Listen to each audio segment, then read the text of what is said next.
scroll down a little bit, it's a paragraph in one thing, the next paragraph is ironcounty.net. I mean, it says the YouTube.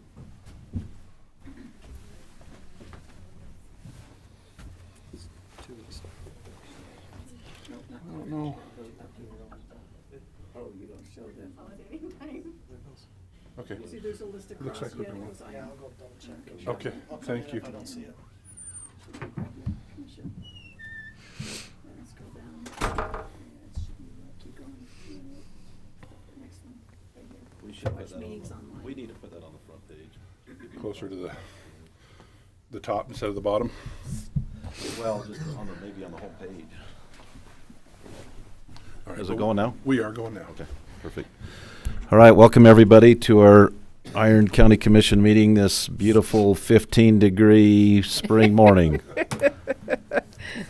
So, It's Monday, the 27th day of March, and we welcome you to our County Commission meeting. Appreciate your attendance.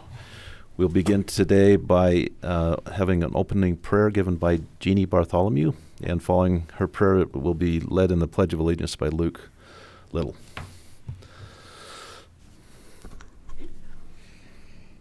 Our dear Heavenly Father, we thank you for this day and thank you for the opportunity that we have to meet together as a council commission. And we thank you for the moisture that we have received and for the many blessings that thou hast given us. I said, please be with us during this meeting, that things can be discussed and in an approving manner for everyone. And we say these things in the name of Jesus Christ. Amen. Amen. Amen.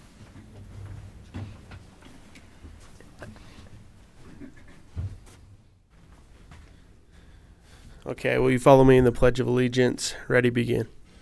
I pledge allegiance to the flag of the United States of America and to the republic for which it stands, one nation, under God, indivisible, with liberty and justice for all.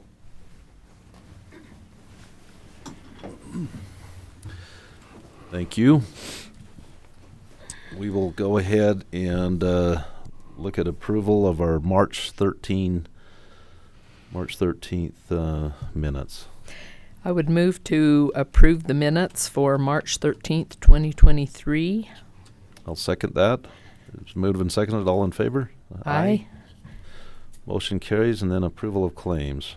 I will move for approval for claims for payment from March 13th, 2023 to March 26th, 2023. Okay, I'll second that, and it's been moved and seconded. All in favor? Aye. Aye. Motion carries. We'll go to reports, and we'll go to our auditor, Lucas. Okay, so this is my Sorry, first did you- time doing this, so Do him Oh, first. yes. Oh, yes, I'm sorry. I forgot. We're good. Oh, and We'll go back. Yeah, sorry. So what's gonna happen is in our 10 o'clock meeting, there's a gentleman here, Andy Rasmussen, and he is from the Langdon Group. He's going to talk about the watershed councils, and he has to be back to Salt Lake by early this afternoon. And so we're going to let him go first with his presentation. And because there's no action to be taken, we will move that agenda item up to our 9 o'clock meeting, item number 12 from our 10 o'clock meeting. So, Andy, go ahead. We'll let you. Thank you. Appreciate it, Commissioner. Appreciate the time. I'll definitely bring some treats next time I'm down. Apologize for the misunderstanding. John, if you just want to skip ahead in the interest of time, we'll go to slide 11, and we'll just do like 4 slides in the middle and let you get on with your meeting. My name is Andy Rasmussen from the Langdon Group. We are contracted by the Utah Division of Water Resources to help them stand up and implement the Utah Watershed Councils Act that was passed by the legislature in 2020 session. Shortly thereafter, everything shut down, so the implementation was delayed a year. We were contracted in January of 2021 to help with that. First thing that we did was go all throughout the state, did 800 interviews in about 9 months, people having to do with water in the state of Utah, in every watershed that was on the map, to get an idea of what they wanted these councils to be. And yeah, John, just all the way through there's a map right there. Yeah, thank you, sir. Appreciate it.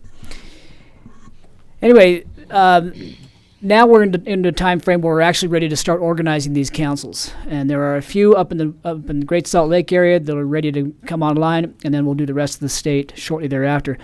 You can see the map here.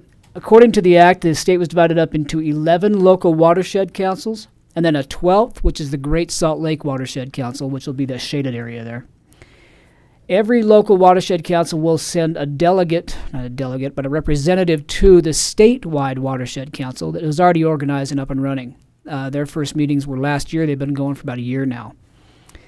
That watershed council consists of department heads, NGO heads, and it's about 24 members. And it will grow as we stand up these local councils. And you can see Iron County there most of it will be in the Cedar Beaver Watershed Council, but the part of it will also include the West Desert, which is the main reason I'm here today, because we are doing the West Desert as we speak. We're organizing that real quickly. The Bear River up there in the northern part will be the first ones out of the gate. They will apply to the State Council for certification next week, 2 weeks. As will Jordan River Council. Weber River will be right behind them. Utah Lake and West Desert right behind them, probably in May. And then we'll do the others. Uinta, Sevier, and Cedar Beaver will probably be next after that. You can see each council will have, well, as it says, that language right there is from the Act. In a balance appropriate for the watershed and where feasible, members shall represent the following interests. So some of these, West Desert comes to mind specifically, may not have enough people to have all of these interests represented, but where possible they should be. Ag, industry, Indian tribes, public water suppliers, water planning and research institutions, water quality, fish and wildlife, water-dependent habitat and environments. You'll see some of the overlap here. Sometimes there will be somebody, oftentimes an individual that can fill 2 or 3 or 4 of these roles. Watershed management, mutual irrigation companies, and local sponsors of reclamation projects. It's interesting, or it's important to note, these are not seats, designated seats on the councils. They're just interests that should be represented if possible to maintain kind of a variety and a diversity of viewpoints. All right, we can go to the next slide there, John. So what we have here, this is just real quick, brief what they are.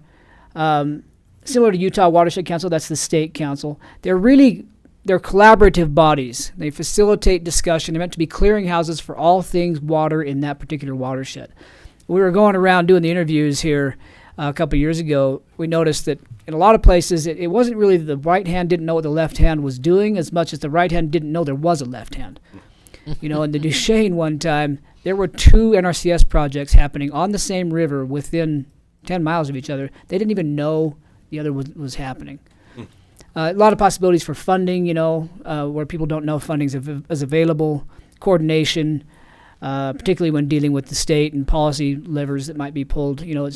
These councils will function in this kind of a clearinghouse way, facilitating coordination and communication among different levels. They'll communicate local issues, watershed concerns, priorities up to the state as well. Next slide there, John. Thank you. So this language from the Act. Just next 2 slides and I'll be done. Watershed councils are, like I said, develop diverse and balanced stakeholder forums for discussion of water policy and resource issues at a watershed and state levels. They're not, we'll get to the next part in just a minute. They're going to use local expertise and resources found in universities and other research institutions. Should make clear, it was on that slide with the map, but state and federal agencies right at the bottom there. A local council may also invite state and federal agencies to designate a liaison to the local watershed council, but they won't be voting members. These really are meant to be locally driven, grassroots kind of bodies. Members need to live or work or own the right to divert water, own water rights or the right to divert water within that watershed. So that's how you get a voting member. Next slide there, John, after that. Thank you. What they are not is vested with any regulatory, infrastructure, financing, or enforcement powers or responsibilities. Now, I crossed out vested and put burdened. The actual code language is vested. But it's, there's a real burden when you have that kind of regulatory power and enforcement power. and you kind of can lose some of the collaborative nature of things. So that's why they are not vested with that power. And then there's the obligatory Alexander Hamilton quote, because I'm more of a Hamiltonian than a Jeffersonian these days. That's really it as far as one of the main reasons I'm here is to let you know that this is going on. The efforts, we're up and going now, and we are looking to county commissions first and foremost to give us some names, some nominees. It's an unofficial nominee. I hesitate to call it that, but we've talked to Weber and Cash and Morgan and everybody up north as we've been putting those councils together, and we get names of people who, can work and play well with others in the water community, in the water space. And we'll start with that list, and then we refine that list if it's too big, and then we contact those people, to gauge availability and interest, etc. And then we'll just move forward with organizing the council once we get a decent number. But we definitely want to have your input on who down here for both of those, West Desert and the Cedar Beaver watershed councils, who might be important to have on it. Most importantly, who's going to work. So do Just we do have one? just one? One from each That council? No, you can nominate as many as you want. We've had councils that give us 3 names, and others that try to fill every single one of those interests, all 11 names. Oh, I see. So whatever Yeah, you want to do. Those interests. Do you have a handout or something with those, or can Yes. you email us? I will email those you. categories, Yep. so we can Oh, kind of. that'd be great. I'll email you the interest So list. we need to. How soon do you need those names? Within the next, it's not an urgent, but within the next probably 3 or 4 weeks. Okay. Okay. Yeah. Yeah. Right.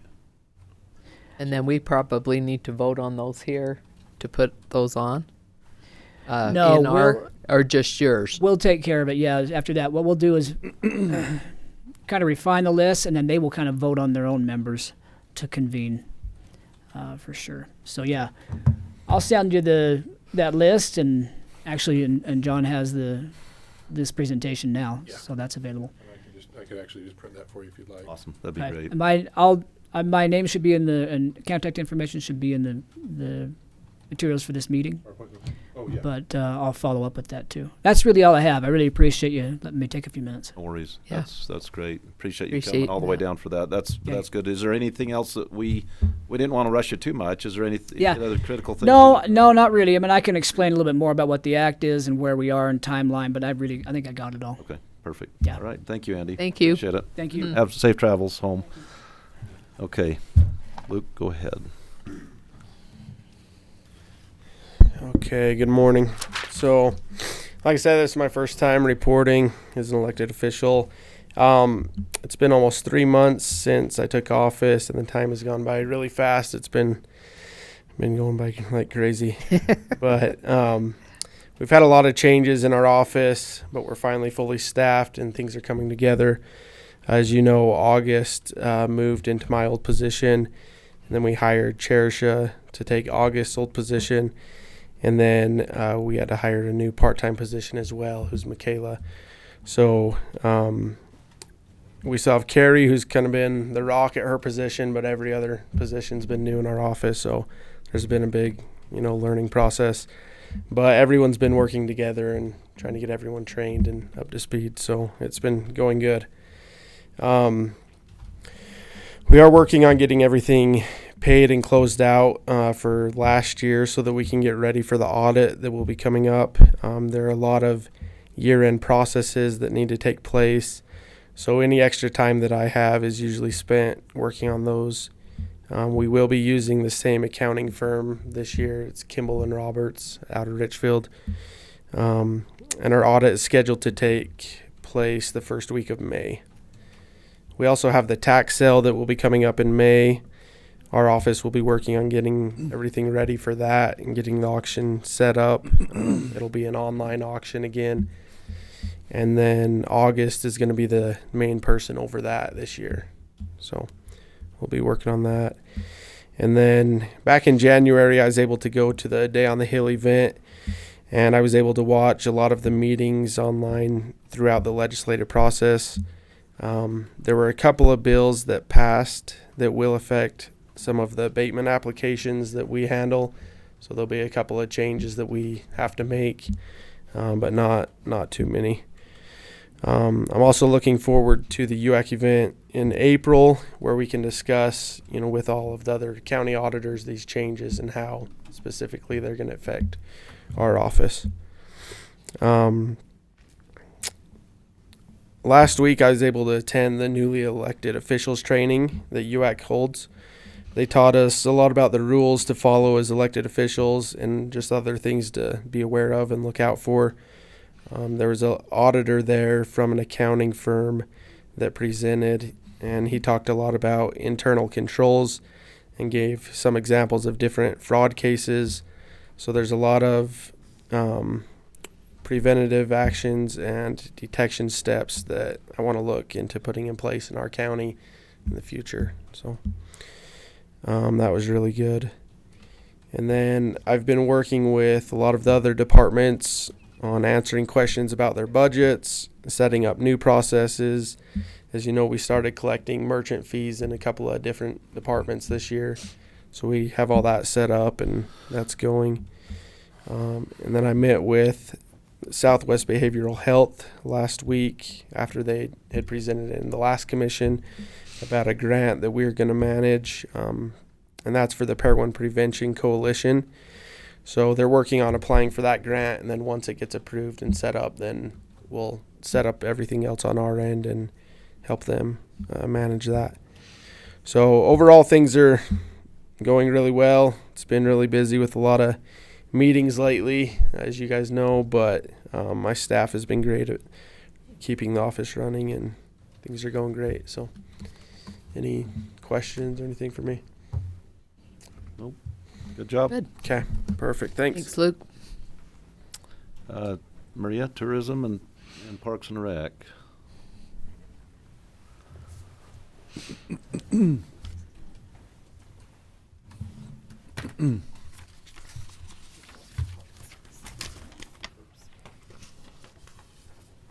you.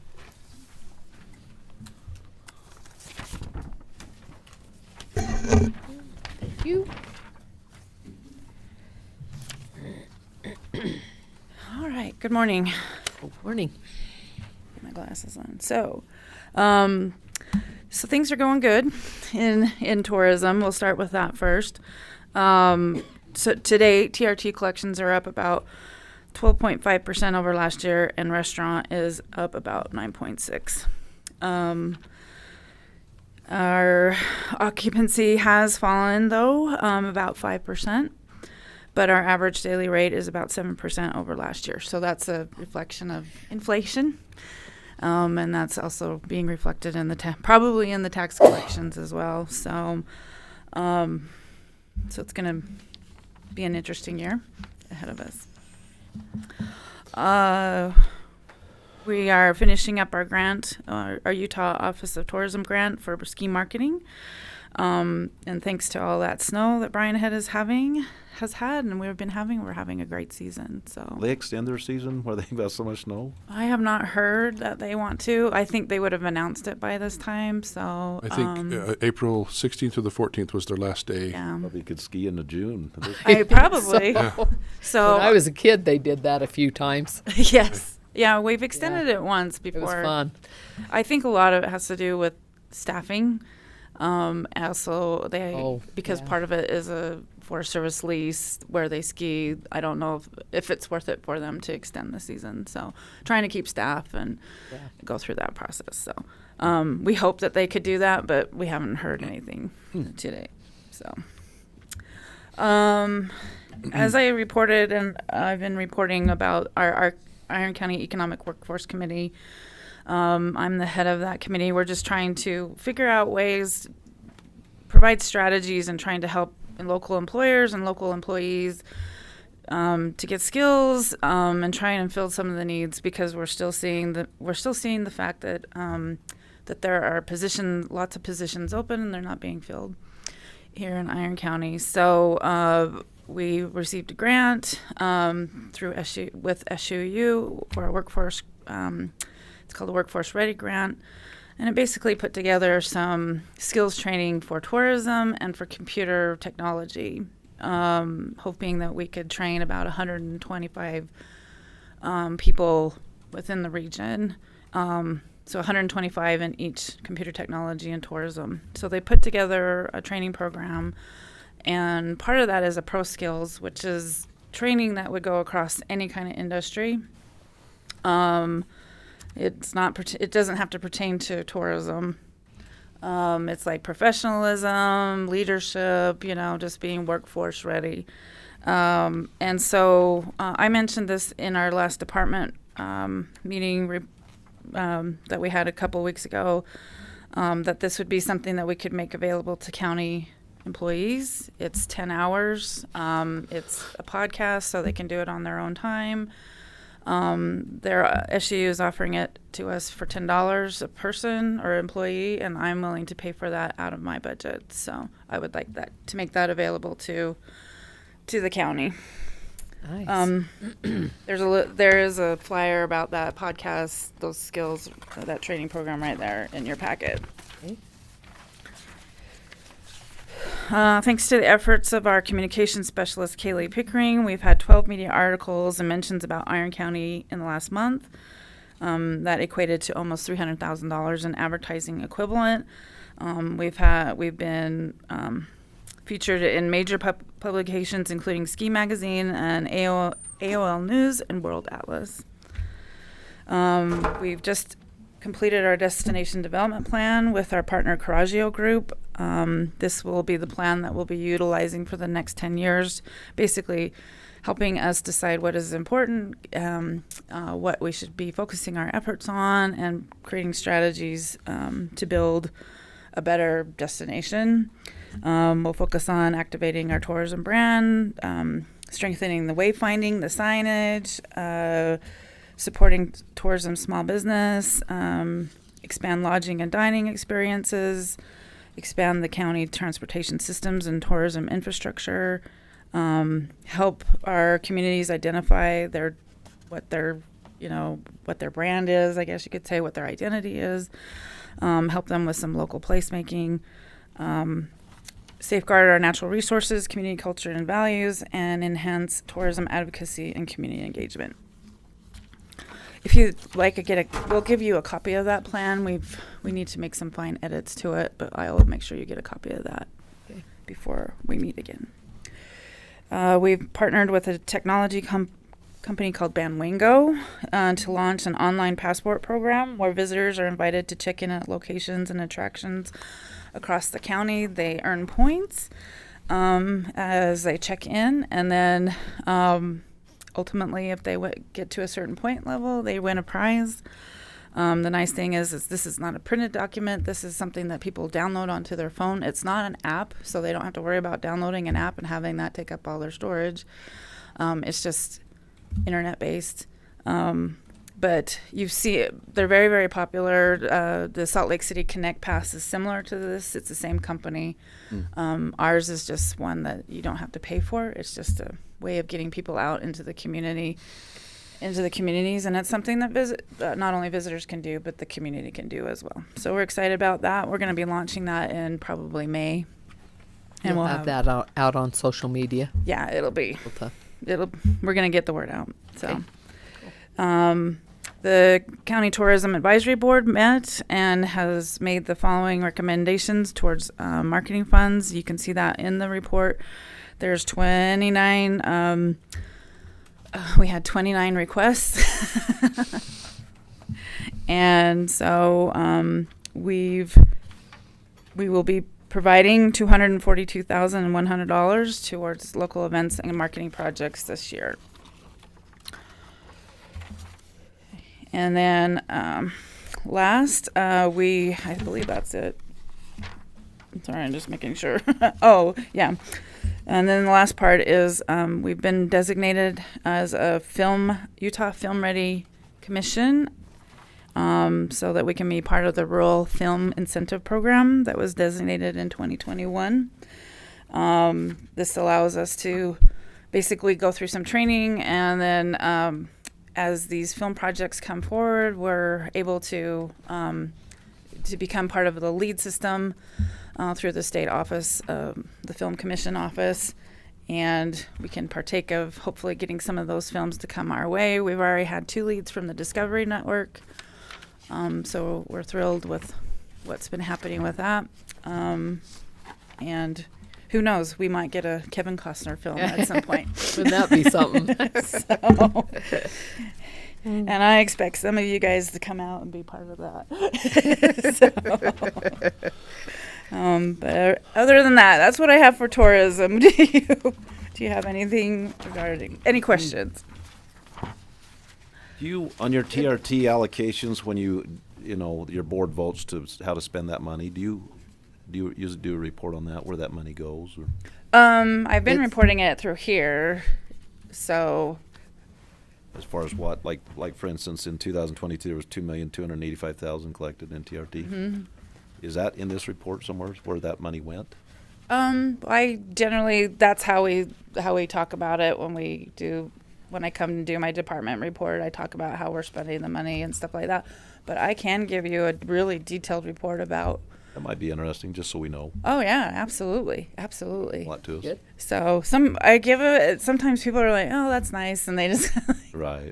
But yes, I can absolutely do I that. know there's been some requests with the fair and stuff, and it'd just be nice to kind of see where all that's going. Yeah. Yeah. How that affected. Would you like that to be in the department report, or would you like me to It'd be come nice. and make a presentation? I'll be just in the department report. Okay. But if I you will- could send that to us, maybe in between. Yeah, absolutely. Okay. I'd love to. Cool. Okay, so let's talk about outdoor recreation. And then I'll be done. Let's see. We have several events that are scheduled for 2023 in the parks this year, including Utah Summer Games, the We Rock rock crawling, the Intermountain Cup bike race. The UFO Festival is making a return to the Three Peaks area. Oh, it is? Yes. We're excited about that. UFO. Again. We're gonna do that again. So it's gonna be more. Is it the same people or is it No, different? it's actually different people. different people. So we're excited to see what they're gonna do out there. Oh, that'll be fun. And then we also have the return of the high school mountain bike region race, as well as this year we will be the state championship location in October. Wow. That will have a pretty big impact on our communities, as well as a pretty big impact on Three Peaks. And so I'm hoping, we do have a request from the organizers to help them create more parking Oh. in the area. It would not be in our part of the park. It would actually be in the BLM section. Oh. And so I'm trying to work with the BLM to see what we need to do. But my hope is that we can get some resources from the county, like a bulldozer, So to I come see. out and clear Clear some area. some area. Now, I think we'll have a little bit of money through Mike Worthen's, that one grant for the High Desert Trail. We talked about that. Maybe we could get that done that would be nice to get that done before this also, Yeah. wouldn't it? Yes, yes. I know my road crew is very busy and we're down Yes. several people, so we'll see how that works out. We're hoping we'll get those hired so that we can get Yes. going on those. Yes. So, yeah, that'd be great. What Yes. does the train look like where they want to add parking? Is it? So Is it- I don't know how familiar you are with the park, but as you start to go towards the park, you can kind of see where they've cleared off on the right side, the north side, The main big parking lot before the main on the parking right? lot. Mm-hmm. That's BLM. That is all BLM. And what's their attitude towards letting us use that? It sounds like they're pretty open to it, and so because they too want to have this championship race, I just need to coordinate with them to see what they're able to bring to the table, and then see what we can possibly bring to the Is table. it fairly flat? Are there washes? Or It's what? flat. There's your, Good. It's fairly your- flat. You grubbed and Yeah. there it is right there. He's got it up there. So you can see. So Oh, that's the mountain Oh, bike yeah. parking it lot. doesn't look bad at all, does it really? Yeah, and then the terrain is just, you can kind of see where they've cleared it off there towards the east. Where those cedar trees are, is that a hill? Or There's is a that, hill right there, and then as you go a little further to east, Uh. I don't know if you can go to the go. kind of a meadow down there, isn't there? Yeah, and then you can see this section right there, which has been kind of cleared out too. Then there's a little hill, and then there's another section in there To the east. to the east, So have kind of they- by where your track That's is. the RC car track. Yeah. Probably So- just a grader would probably Yeah, just slick that up. I bet it some will. heavy This equipment. is kind of a little hollow where the water collects. Mm-hmm. So is that going to be a problem for having? Probably I don't not know at that what the plan is. time. Yeah. We could go out and look at that. Yeah. Yeah, if you're willing to look at it and if we can put some resources toward it, I don't want to miss out on this. It's a big deal. It's a big deal. So if we can help them in any way, because I know they're very concerned about the parking. They have to park a lot of people. Oh yeah. And I know that Hurricane is looking at trying to make that the permanent home for this race, and we would like to give them an alternative. So if we can come up with more parking, And- we should seal the deal. You think? I can't guarantee When that, is- but it's going to help it. When for is sure. that? It's in October. It's October It's in 20th, October. 21st. So the sooner the better. That's why I'm bringing it up now. So if we can put the resources toward it, let's put it. So to be clear, is there a plan for the parking lot yet, or is it kind of maybe east of the existing parking or up on this other little, It's. Yeah. I know part of it was towards the racetrack. the RC car track? Yeah. So, and then my hope was that we could figure out a way to go a little bit Probably more to be the better north. closer, wouldn't it? Yeah, because they want it as They want it Because too, that's right? a trailhead right yeah. there. There's the trailhead. If we can go a little further to the north, it would be better. But I know the BLM was looking at by the racetrack. They've got another parking lot to the north or to the west, right?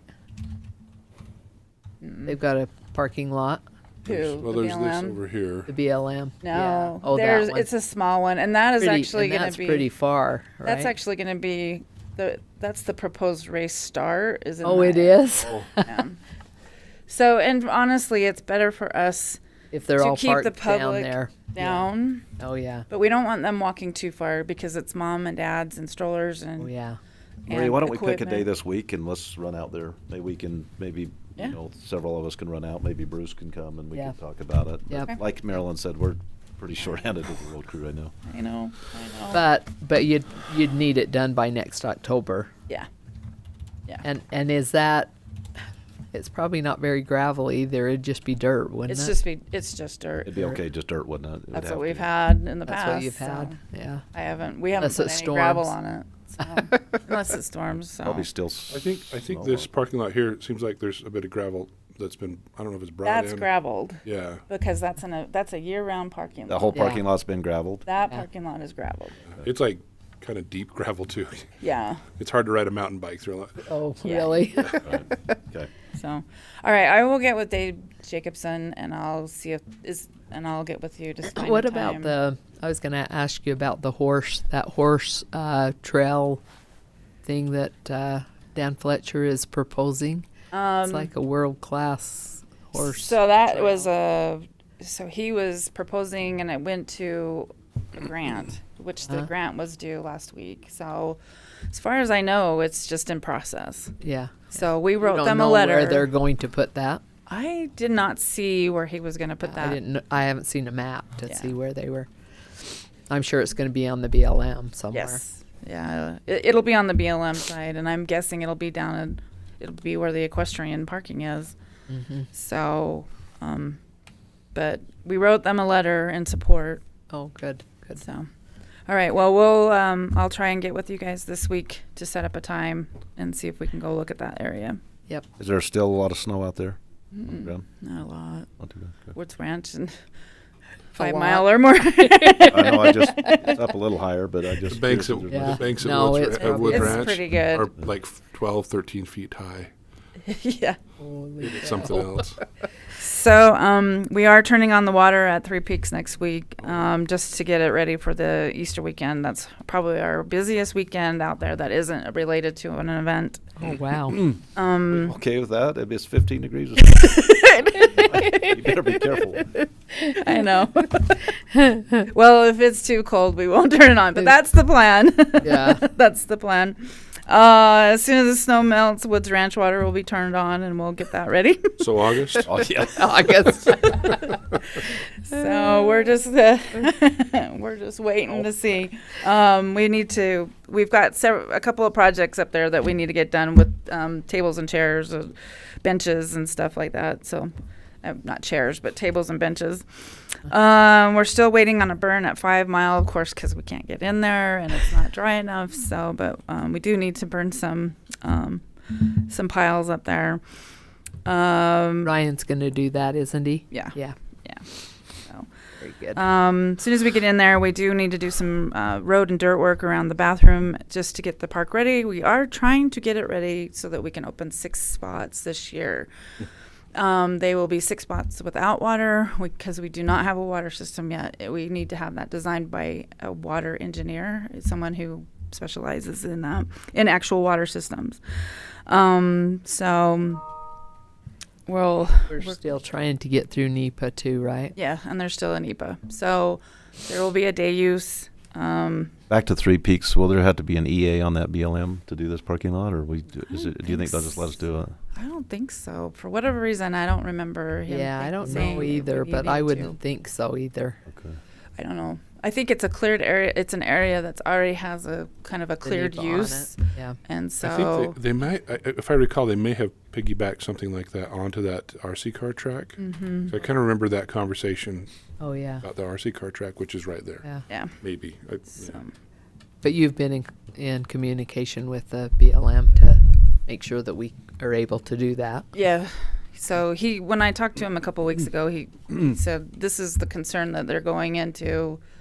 They have going into the project. Not the parking. It was the parking, and then when I met with the organizers, they're like, "Yes, the parking is our number one concern about this location." So, so we're just trying to coordinate. So, but they haven't.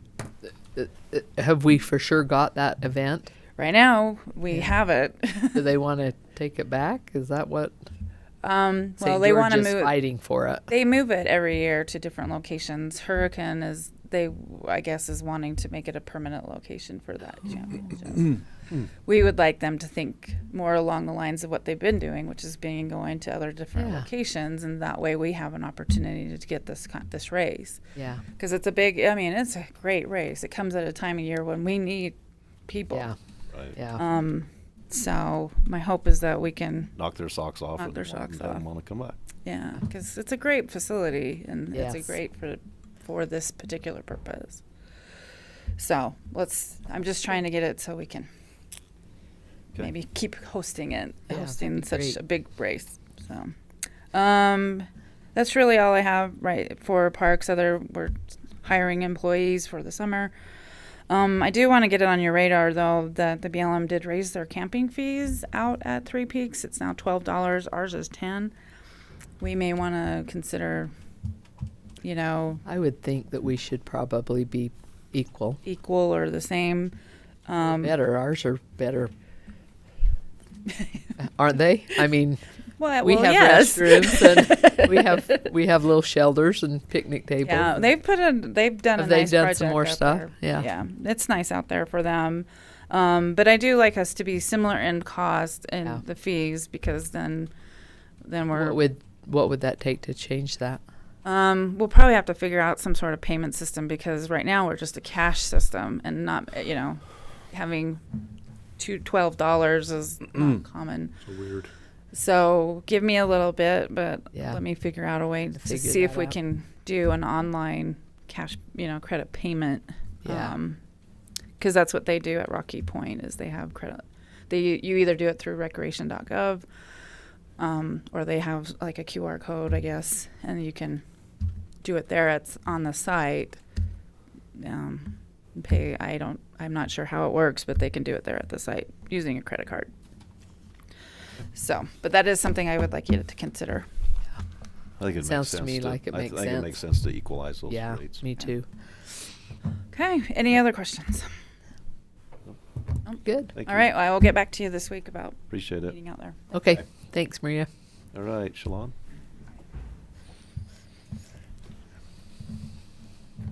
Ken, how long was your report?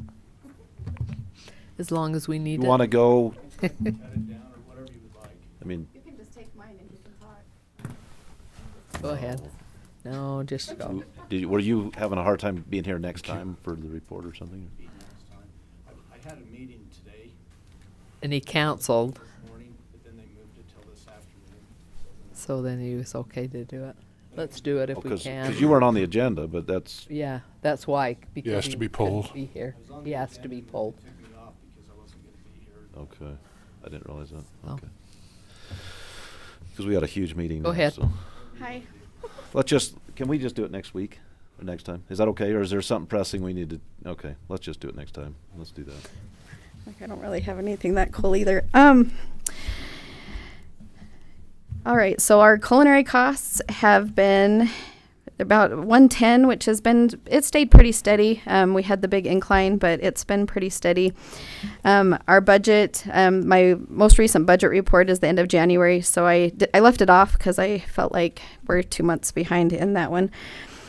Our workload has stayed pretty consistent. Our transportation has been booking though. They have had so many transports, and our work crew has been, they have been doing really well as well. Again, they're trying to find jobs that they can be more visible in the community when we actually have a work crew. So he's had a couple good ones in the last little bit. Our vacancies, we have, I have 6 vacancies. 2 of them are on your agenda today. So that will put us at 4. One of those is a medical position that we're excited about. We had a gal apply that we feel is going to be very, very good. We lost Deputy Teeples went over to drug court. Deputy Lloyd went to Washington County. Armbruster retired, and we unfortunately had to terminate one.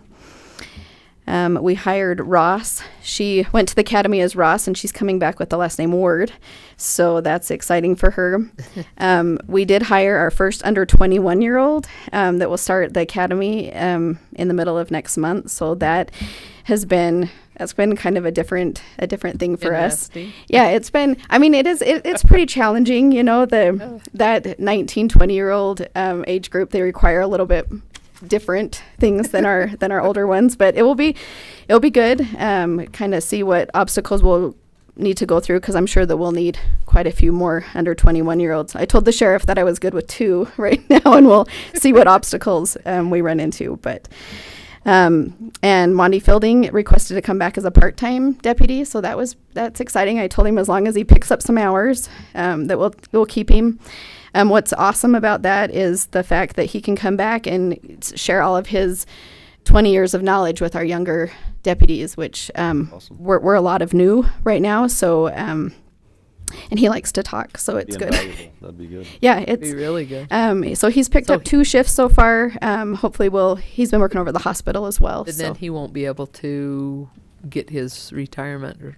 Yeah, so he'll be able to pull his pension, and he just works a couple hours here and there with us, and He's been off long enough. he's been off long enough, Oh, yep. good. So that will be They that'll be changed good. that to 6 months this year, didn't they? Oh, 60 days. Oh, that's awesome. So that's a great we're really deal. excited. I think that we are helping him just as much as he's helping us by keeping his training up as definitely. well. So Definitely. that will be good. We still have tons of FMLA that comes with the territory when we have lots of these young guys leaving for their babies. Last week I went up to a graduation. We had Leva and Ross, that's now Ward, graduated from the academy, so that was exciting, and just jail planning that you guys are aware of. So, do you have any questions for me? So, how many inmates do we have right now? County, state, and federal. Right now, our current total this morning was 163. That's total with all. Yep. What's the breakdown on that? So, let's see. Today, current inmate 163, population 150. Let's see. If you could add that to your report, that Yeah, might be it's on there. Where's that? I've got state 10, federal 23. Page is it on? Right there on the top. So you've got budgets and then workload. It's about right in the middle of the page. It's got current inmate total is 163. Oh, there it is. I'm sorry. Yep. Okay. Nope, you're good. So I kind of 1023 skipped over it, just because I was trying to hurry. 163's total. 1023 and 130. Is that how that would work out then? Yep. So 10 federal. And that's about 10 federal or 10 state, 23 federal, and how many county? so at that 130. 130. Well, oh, above there. Okay, gotcha. Mhm. Over the 131. No, that's Mellon your Field. average. So you're in the middle that you've got your average for the last 4 months is the daily population 155. The average of females was 124, and the average was 131 of males. State, federal. So we can add a county line in there at the, How at many the have you bottom. been able to put on the work crew? Well, I know that's been it's always challenging. it's always a fight between our maintenance and our work crew to try Uh-oh.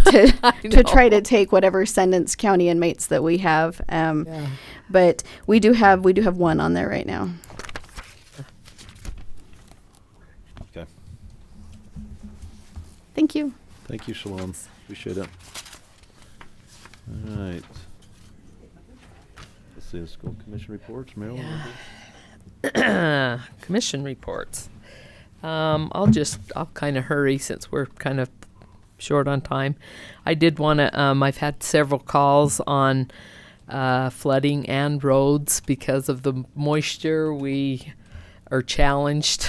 We're down several on our road crew. We're having a hard time hiring right now, like everybody else. And so we, be patient. They'll get there eventually. I know all the roads are tore up. We know that. And as far as the flooding, we're concerned about it too. There's some areas that in fact, we're going to go after commission meeting and look at Parowan Valley here. And there's some others over in Cedar Valley that we need to look at too. But we're just hoping that it'll warm up slowly and not go crazy for us. So we've been working on the jail meetings every week. We talked on the 20th to an attorney to help us with our contracts for the jail.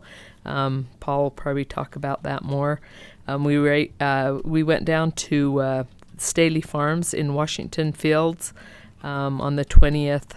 It was put on by the Zone 5 Conservation District. That's always a fun one to go. Senator Evan Vickers came and gave us a report, and UDAF Commissioner Craig Butters also did. Tice Palmer from the E&I district told us about a lot of the programs that they're doing. And that was interesting. They feed us really good, and we usually do that, often. So every year they have that. The Extension Service is, I was involved with their hiring process to hire a new position that Randall Violet was in that position. Chad Reed was in that position before. They only had one applicant, and they interviewed. He's a local guy here he grew up here. He had gone off and went to school, and we're hoping to get him back. That would be really nice. He did a really good job. I think we'll know this week whether he's hired. And that's all I had. Okay, thanks. I'll be brief as well. We have a flood meeting today at 2:00. I reached out last night to a few UDOT representatives. We're concerned about the culvert under I-15 with all this runoff coming down and handling that. We're also going to look at some of the other infrastructure in Parowan. Our county engineer and our excavator operator, Curtis DeMille, have been working really hard, just assuring that all of our flood channels are clear and good, and they're all looking good. Bridge feels like we're in good shape. Now, I do think we need to pass a resolution, John, that we are not deity, and that we don't control the weather and the amount of snow we get. Sometimes the county commission, I think, some think that we can control the elements. Omnipotent. So I hope everybody keeps that in mind. We're doing the best we can, and we're working hard. We've also got a flood coordination meeting on the 28th at 1:00 with all the parties. We've actually set up a spreadsheet. I actually created a spreadsheet back when we had the monsoon events. That's it's a Google Doc, and we've got about 30 people. I've shared it with Sheriff and George and everybody, so everybody can pull it up, and we just need to update it from the monsoon events. We have every bridge, every culvert, every structure that can be uh, impeded with rocks or trees, and have a machine there to keep them clear, keep the water flowing. We want to know in an emergency who's going to be operating the machine, how the machine's going to get there, where it's going to be. Cedar City, we only had one excavator. We have 3 now in the county, and I think Cedar City has additional excavators too. The one thing that we probably need to talk about real quick is runoff is way different than the monsoons. You just don't get the debris, you don't get the rocks, that type of thing. It can come fast, and you can have some, but it's not as much as in the monsoons. So that's another point that we need to remind everybody on this runoff. It is a different flooding. Unless it rains on the snow, and then Unless it rains on the snow. that can be then wild, that can be. so. It's a scary thought. I attended the Cedar City Council meeting where they talked about flood preparation and actually spoke and kind of gave a report. Rich Wilson, our county engineer, were there. But we've got a list of everybody's numbers, so in a moment's notice, somebody can pull up that spreadsheet and see where there's a problem, know who's going to be there, who's going to be taking care of it. And so we are very concerned about this cold weather lingering, and the added. We're grateful for the moisture, very thankful, but we would like it to start warming up and releasing some of that moisture. So Slowly. and George Slowly. shaking his hand. It's not going to warm up anytime soon, George. Yeah, but my professional opinion, based on all observable data, is that winter is never going to end. It's going to stay frozen. We're just going to. I swear I saw a woolly mammoth coming across. He put away his felt hat and put on a straw hat. There you go. It's not even Labor Day yet. George's hat predicts 3 more weeks. We're still dealing with a water leak at the senior center. We built that new addition. It's a beautiful, but we've got water coming in somewhere in one spot that's leaking through the floor a little bit. It's driving us crazy. We're still trying to locate. We've done a lot of things to try to mitigate that and figure out where it's coming from. We're still working. We found a couple other things we're working on. So, but that's all I have. We'll go ahead and take a short break and come back here at 10:05. No, George needs it.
Go ahead. Okay, we'd like to welcome everybody that's joined us for this 10 o'clock meeting. We'll resume our commission meeting we started. I failed to mention that we'd like to excuse Commissioner Blake. He's out of town on family business, and wish him well in his travels. We'll go ahead with, we're in the public hearing. We've got a lot of these today. We'll start with number 1. This is a public hearing regarding recommended budget adjustments for the adopted Iron County budget for the 2023 calendar year. Luke?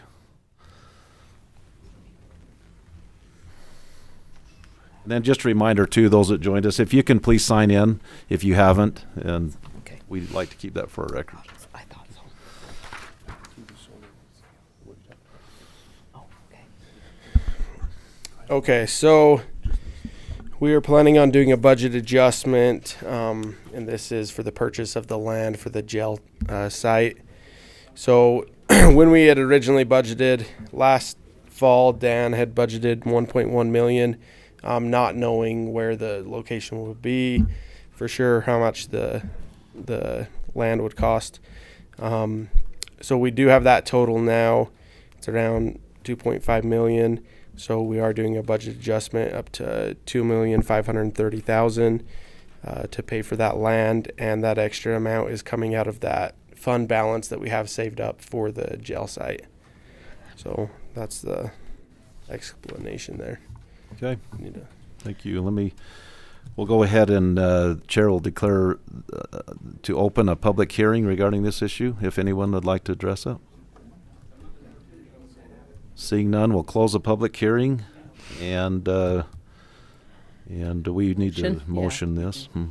I would move for an approval for the budget adjustment of the adoption of the Iron County budget for the 2023 calendar year. I'll second that. It's been moved and seconded. All in favor? Aye. Aye. Motion Okay, carries. thank you. Thanks, Luke. Go to item number 2, public hearing regarding an application for an industrial protection area, the Comstock Industrial Protection Area, in accordance with Utah Code 17-41, and recommendation from the Iron County Planning Commission and the Iron County Industrial Protection Area Advisory Board.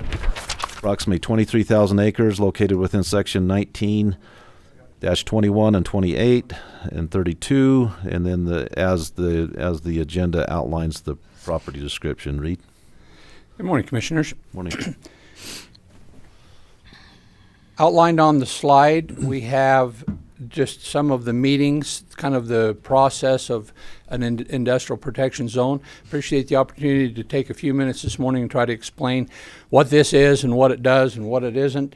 The proposal came in from Utah Iron LLC, and it went to the Iron County Industrial Protection Area Advisory Board on February 16th. That's a board that's appointed by the Commission. It's our economic development board that does other things, and so we use them in this case for the advisory board as required by state law. It also went to the Iron County Planning Commission on March 2nd. Both of those entities reviewed the criteria under the statute, which we will review, and have made positive recommendations for approval to modify the original application and include additional properties. And we'll look at that map and show you what those recommendations were. This morning we're here for a public hearing as previously advertised by sending notices to adjacent property owners within 1,000 feet, as well as all properties within the proposed area. That was done earlier in advance of the 2 meetings from the advisory board and the planning commission, giving notice to property owners that they had 15 days, 14 days to submit comment prior to that meeting, so that those things could be taken in consideration. And then a second notice was sent in advance of this public hearing about 2 weeks ago, advertising this hearing again and explaining the recommendations of the advisory board and the planning commission as required by state law, as well as the posting of the property in advance of this public hearing as well. So the anticipation is that this morning we'll have the public hearing and discussion, answer questions, and then put it back on the agenda for the April 10th meeting for an action. that still falls within our time frame allowed by statute of 120 days. The application came in January, and so we'll just be right on the timing of this to get that done before the expiration of our 120 days. So what this is, the application came in originally in the Comstock area for properties of 6,738 acres. That was the original application. All properties owned entirely and in part as an undivided interest by Utah Iron LLC. As the planning department and working with Danny Stewart in the Economic Development Office, we looked at that area and felt like that there was an opportunity for planning and to account for some of the things that the protection area does, and to consider a larger area when we were looking at future out in that area of what that could do from a planning perspective.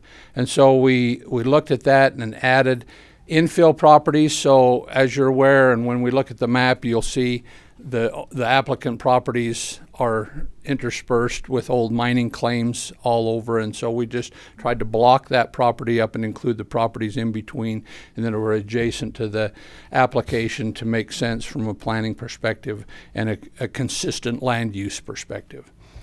And so then that application came to about 25,000 acres or so, and we've since modified that down, taking out properties that were requested to be removed by property owners who owned 100% of the property. The properties, we also had requests to remove properties from property owners that owned an undivided interest in the property, and have given that a lot of consideration, and that's been left in the proposals and was also recommended to be approved by the two reviewing boards. And I'll talk a little bit more about undivided interest and what that means. But all of the property, with the exception of just two small parcels, are zoned industrial. There's a couple of A20 pieces there down on the south end that are zoned, zoned industrial, and there's a couple of A20 pieces that for the types of uses that are proposed and that are allowed there with there are allowed uses for industrial uses in the A20 zone with conditional use permit. So it's not like it's not zoned appropriately for the use. So just to review a little bit about what it is and what it isn't, some of the letters and comment that we got and the discussions that we've had, I think there's a lot of confusion about what this does and what it doesn't do. So I just wanted to review just a couple of things. We had several letters that said, I don't want my property rezoned. I don't think that area should be rezoned, which this is not a rezoning of the property. It doesn't change the zoning of the property. It doesn't change the uses of the property or any of the uses that are occurring there currently. So it is not a zone change. The benefits of the protection area are now not exclusive to just Utah Iron by expanding the boundary of the proposal. The other properties that are included in there would also receive the same benefits of the protection area that are provided by statute. And I'll review what those are in just a few minutes. Opting out is very easily done in the future. If properties are included in the protection zone, they can easily be removed by simply having the property owner petition to have them removed, and the statute says that the commission shall remove the properties from the protection zone. That is a provision of the statute. Do they have to be 100% owner to opt out, though? Well, that's something that we'd have to decide. You know, that's something that we would have to determine as who has the ability to have it in or have it out when it's an undivided interest. And that's why I say a lot of it resolves around the undivided interest issue. If it's left in and the protection is granted for those properties, then it would be a natural assumption that it would require somebody owning all of it to take it out. Otherwise, there was really no reason to put it in if somebody else wanted it out. And so that's part of the challenge. It does not prohibit any existing uses, so it doesn't come with any restrictions or anything like a rezone would do. It simply has the continued allowance of all existing uses as they are, whether it's agricultural or industrial or the things that are going on the property now wouldn't change. It's an effort by the expansion beyond the and you could even say the inclusion of the properties that are undivided interest, an effort to plan for and prioritize industrial development out in that area, setting aside an area that we know has a good use for that area, and then facilitates the ability from an economic development standpoint to incentivize and facilitate easier development of industrial properties. And there's no change to the tax structure. We had several questions about now, well, how will my taxes change if this goes in effect? And the tax, of course, the taxes are based on the use, not the zoning or a protection area. It doesn't change the status of the property, and therefore the taxing structure wouldn't change at all. The protection area is something that's provided by state law under Title 17, Chapter 41. For many years, we've had agricultural protection areas provided by the statute. And that was the only thing in this section for many years. And then a number of years ago, industrial areas were added, and then just more recently, the critical infrastructure materials protection areas were added. And so they're all under the same statute, and they all have the same protections, and they have the same application processes, and they're all kind of under the same guides of the statute. And the provisions under that, I'll talk more specifically. So Section 301, 302, Part 300 is the section that deals specifically about how they're created, what the process is. And that's what I had identified on the first slide. It identifies the criteria that is applied in evaluating a proposal and how it qualifies for the protection area, and we'll go through those a little bit more specifically. And then Part 4 talks about what are the protections of the land that is in a protection area. What are the benefits? What do they derive by being in the protection area? And we'll talk about that more specifically as well. Well, let's talk specifically start with what the protections are. Why do an industrial protection area? What does it grant? What does it provide for? What does it do that's different than the zone without a protection area? Falls into three primary answers.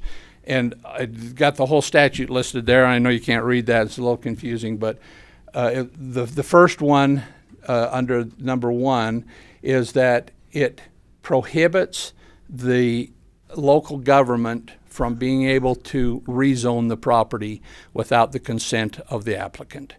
So it provides them the ability to retain a zoning classification, industrial, as it is now, without agreement of them wanting to have it rezoned. So an applicant, they could still rezone it. They could have it removed, rezone it, or they could zone it something that's still in conformance with the industrial use based on their consent, but the government couldn't change the zoning without their agreement. Secondly, the government cannot impose new rules or regulations, change the rules of operating in any of the zoning classifications. And specifically, the very bottom one, that they cannot change or initiate proceedings to amend the county's rules without, if they have a vested application, what we call a complete application that's in place at the time, then we can't change the rules on them because we think they're going to do something and we want to hurry and try to change the rules. It strictly prohibits that. And then it also deals with nuisances.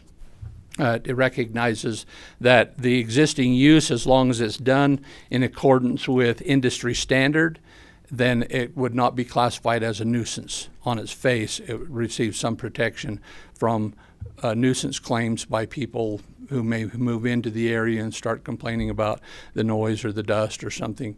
And as long as the operation continues under industry standard and good practices, then that's not considered a nuisance.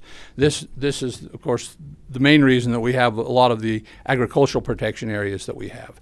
And there are a number of agricultural protection areas that receive this benefit by, the dairies and the feed yards and things like that, but related to noise and nuisance orders and things like that.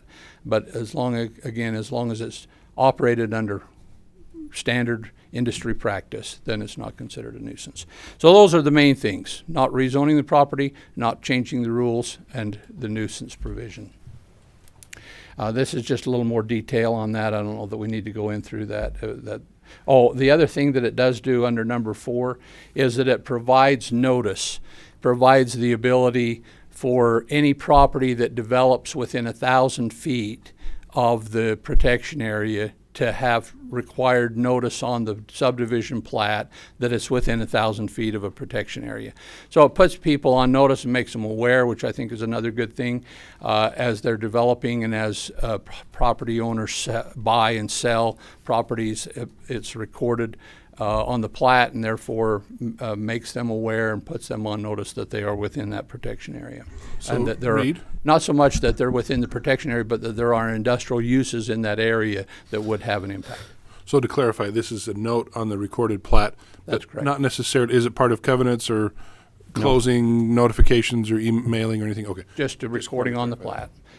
All of the properties that are included in the protection area will be recorded a notice on the deed, so that any property that's not a subdivision that sells, the notice is on the deed that it is in a protection area.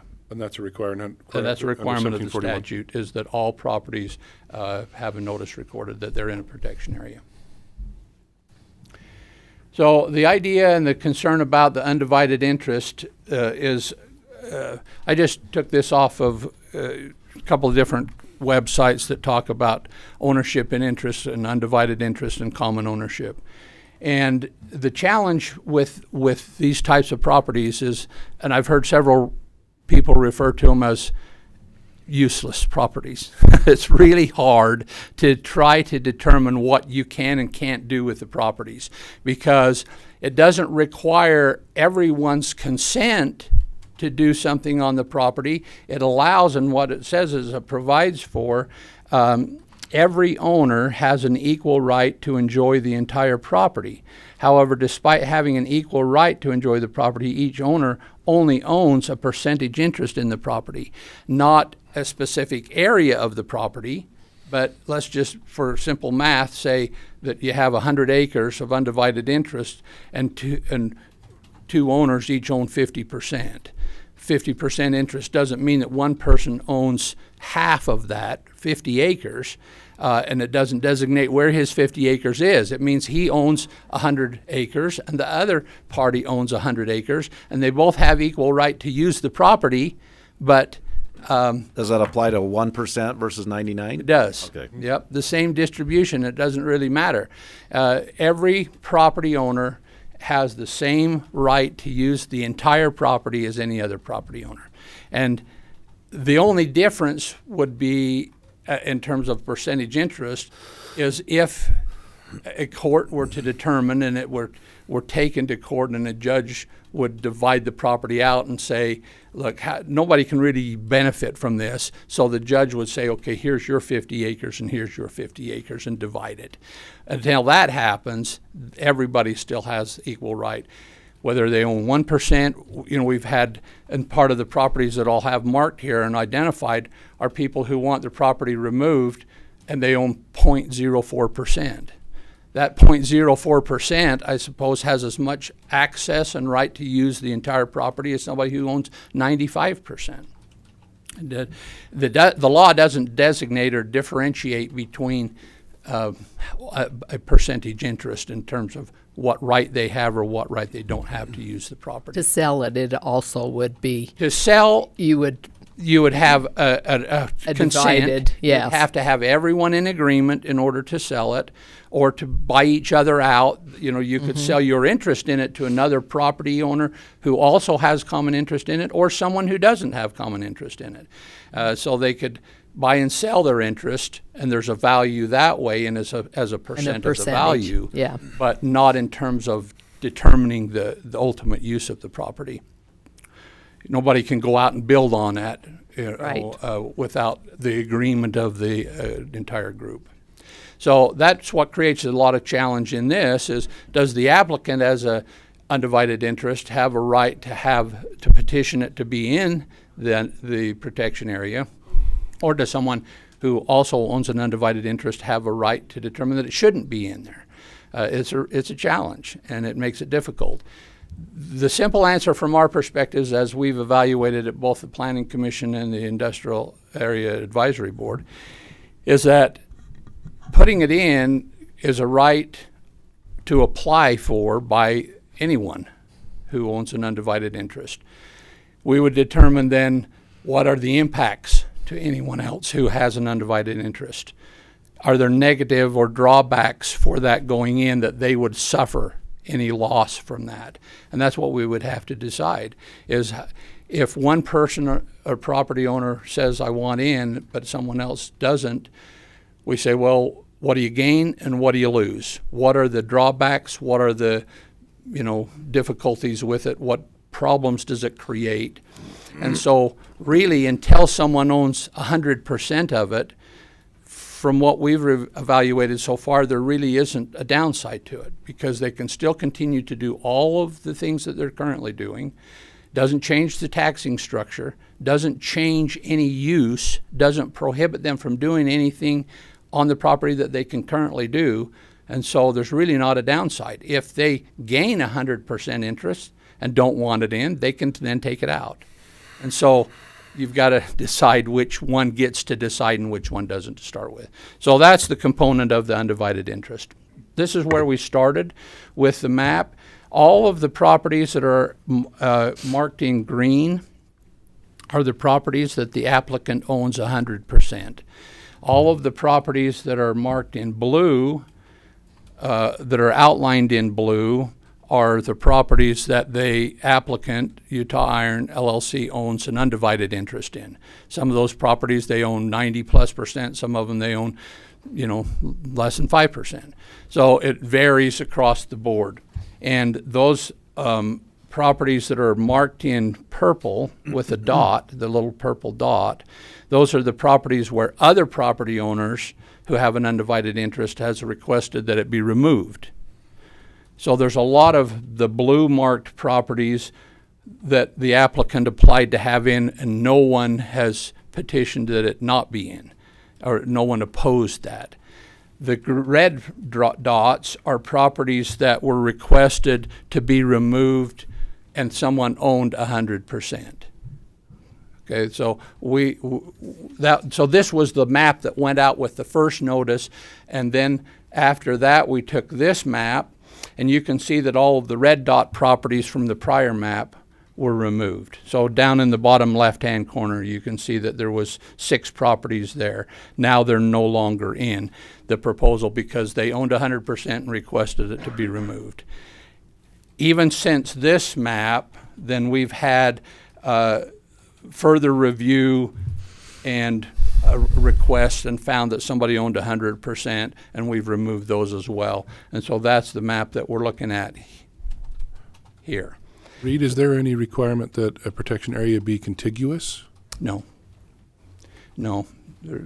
there's not, and it's not contiguous currently. Right here, there's this little piece, and then there's a split right here, and then we had this in before, but these properties were owned 100% by Mr. Nichols, Frank Nichols, who requested them to be taken out. So, and we found a couple more of his properties right on this corner, took those out, and a couple right here that he owned that we took out. So, as far as we know, based on our record and what that Frank has looked at, I think we've removed all of the properties when somebody owned 100% of the interest. But of course, we still have some properties in there that are undivided interest that someone in there wanted to have the property removed. It's a matter of deciding who has the ability to do what there to that degree.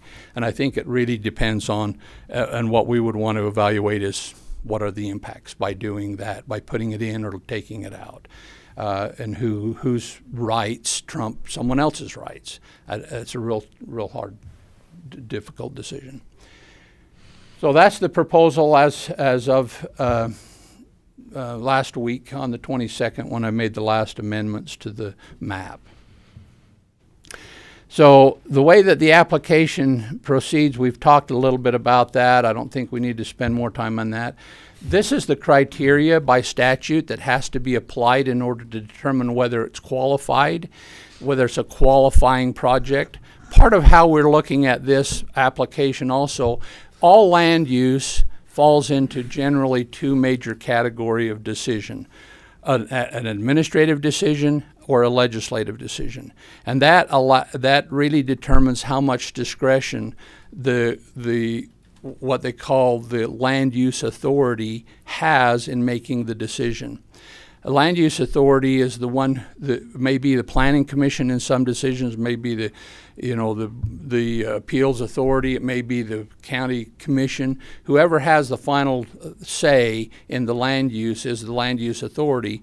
And all decisions fall within those kind of different classifications or categories of decision. And with each of those categories, there's more deference given to certain decisions and less to others. So if by statute the law prescribes what has to happen or how it qualifies, then you have less discretion. So, for example, the simplest one we often think of isn't even a land use decision, but it is a building permit.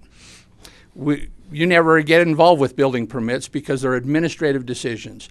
They're prescriptive. The law has been written. It's been adopted by the state. It's been adopted by the county to say, here's the building code. If you conform with the building code, you're entitled to a permit. And it goes from there all the way up to a general land use plan, zoning, that are legislative decisions that have a lot of discretion. The county commission can just determine what's in the best interest of the public. There's no criteria per se. This falls more in the administrative realm because the statute by law lists out the criteria under which it must qualify in order to be protection area. And those are the ones that we're specifically looking at here, 1 through 5.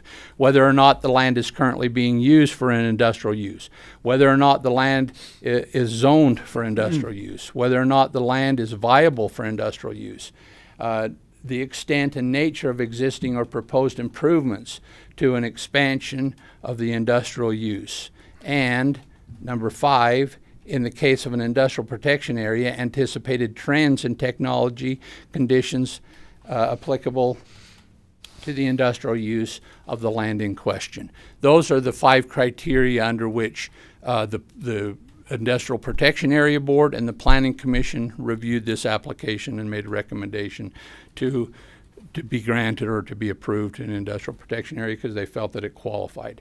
This is in greater detail answering to each one of these questions, and I think we've gone through those and we can spend more time on them if you want, but they all fall in conformance, and I've taken this language from the application, and the Planning Commission and the Advisory Board looked at each of these 5 areas and found that it was in compliance. So again, the real question isn't, it's less should it be granted or not, it's what should be included. Whether we include additional properties, and the statute allows for the provision of applying the criteria and in modifying. So the number 3 right in the middle, recommendations to any modifications to the land to be included in the proposed industrial protection area. Now, The Planning Commission had a little different review criteria. They had additional review criteria that was above and beyond what the advisory board did. The advisory board simply had what we just looked at in 305. The Planning Commission has, so you can see under number 2, it has the 305 section to apply, but it also has number 1 above, which is analyze and evaluates the effect of the creation of the protection area on the planning policies and objectives of the county.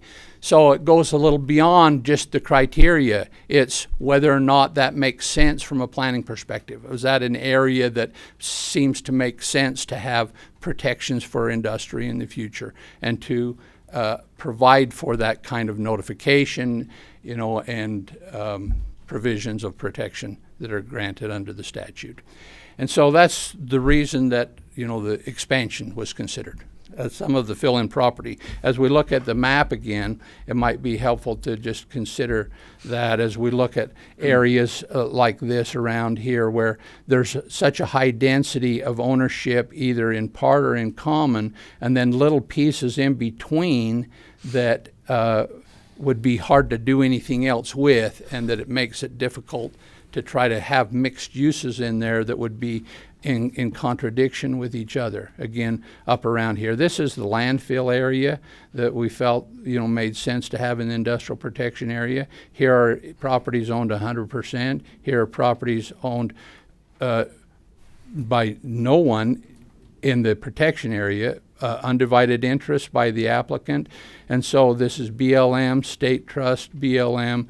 And so taking common roads and where the railroad is and taking into consideration of the historic uses out in those areas and what's been going on out in these areas and what the potential future is, that's what was all taken into consideration when the boundary, the heavy purple line around the outside of it was evaluated and prepared and recommended by the Planning Commission and the Advisory Board. So that's where part of the criteria in evaluating also was to look at who objects, what are the objections, and what is the nature of the objections. So this is the list of the people who wrote in letters who said, we are against the protection area. Ironically, all but one of these property owners are outside of the protection area. There are 5 of them there that have property within 1,000 feet, but they're not in the protection area itself, the proposed protection area. The one, Philip Milner, he's like 1/20th, or well, there are 20 owners. He's even a minority than 20. He's one of those that have around 0.04% or something like that. And so this next slide shows not that they were in opposition to the protection area. Their letter simply says, I want the property removed from the protection area. So I put it in 2 categories. The entire ownership were those that were removed, and those are the ones that are owned by the people who have stars by the side of their property, and those properties were removed from the proposal, the original proposal. The ones with the little stop sign symbol are the ones who had an undivided interest. And I didn't identify what % of undivided interest because it didn't really matter. It's a matter of whether or not they either owned it or in part or in whole. So those are the property owners. And again, a lot of those were with questions of not rezoning. Those were all included on the list of objections. I don't want my property rezoned. I don't want, I'm not going to be able to use my property in the future like I do now, and they were worried about that, so they opposed. But Sure, you've talked about it a lot, but if you set aside the criteria for a minute and just say, well, everybody that wants out can be out, how does that affect the applicant, like by reducing the size of the area? Could you speak to that? Like if anybody who had even just one infinitesimally small interest wanted to be out, and that would, so all of the hexagon people there, what would that do to the applicant as far as, how would that affect the applicant as far as the industrial protection area? Well, it wouldn't grant them what they requested. So I don't know how we determine that. I don't know how to say how it will affect them. Their application was to have the properties included. Yeah. We don't necessarily know all of the reasons for that, so I don't know how to answer that question. I'm just curious.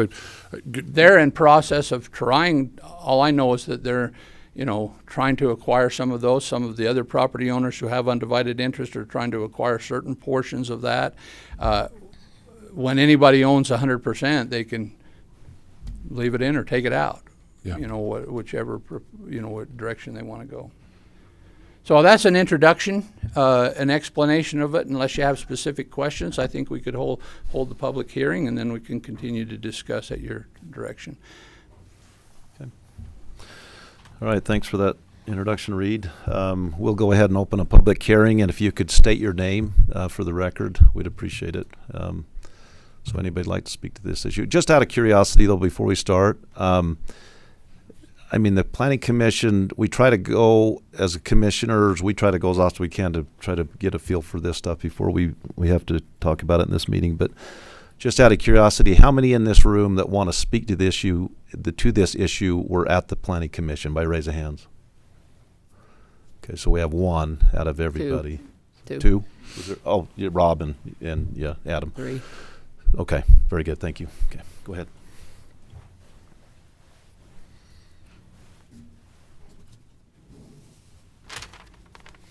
I'm Frank Nichols. I wish I could have spoke to a lot of what Reed had to say there. It would take all day. There was a lot of stuff that I don't agree with. So I'm here to ask you not to vote for this protection zone, 23,000 acres or any other scenario that's outside what that working mine is about. I've made some notes for myself, and I can get off base here, but there's a good reason why they have a protection zone. They've got a viable industry out there. And the protection zone was meant to be protected from you, the government, not laying everybody else on this thing.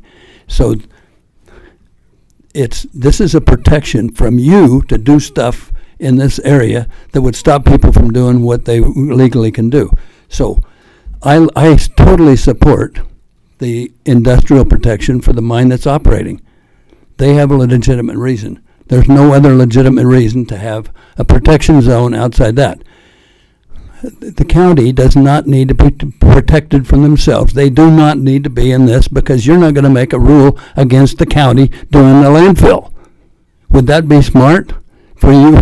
So you're protected against yourself if you pass this and the landfill is in it. So it's protection against you, not other people. Okay? So I'll go to some of my notes here.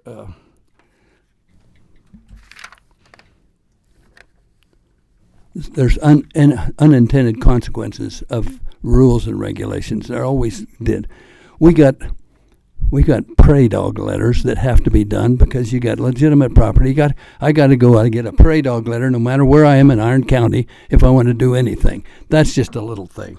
But I have to do that, and it's just a cumbersome bureaucratic thing that we don't need so much of. Do you know that I got to get a federal aviation permit to build a subdivision in Fiddler's Canyon because somebody's got it on a checklist that I got to go do this. It took me months to get and so this is some of the unintended consequences that you're going to get from this. The 1,000 feet overreach is ridiculous. I mean, maybe it needs to be right around what the mine is doing, but they don't need the whole thing. So I think Reed did there's one little mistake he made. Phil Milner has a lot bigger interest in this protection zone than what Reed said. But this is not well studied out, not well planned out. It's not meant for a planning tool. It's meant for protecting an ongoing industry. There is a mine there that maybe needs protected, maybe, and I don't think you should create anything that stops them from doing it. But let's don't reach this thing. 23,000 acres is ridiculous. or any other scenario, and reaching out from 5 to 8 miles away from the mine? We don't need rules that we don't need. Thank you. Thanks.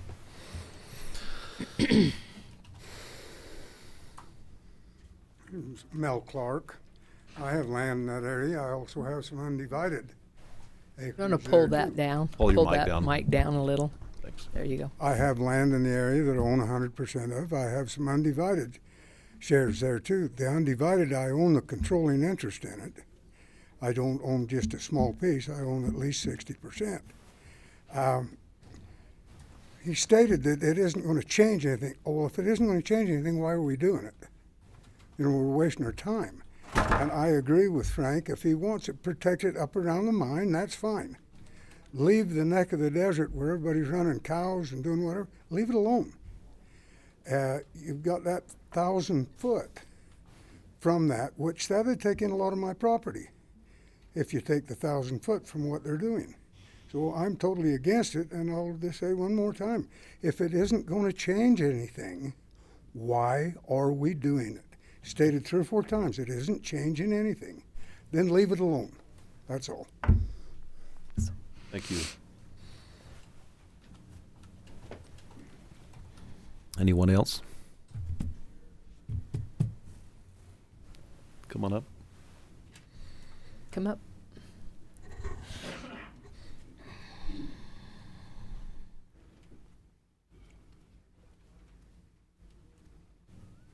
Sorry, we were a little late. Drove in from Nevada. State My your name name. is Linda L. Hunt, Thank you. and I have 20 acres up there, and that's where I'm planning on relocating. I just got a log cabin finished. What I wanted to ask was, because I think the mine company owns the property next to mine, why did you build a weather station up there?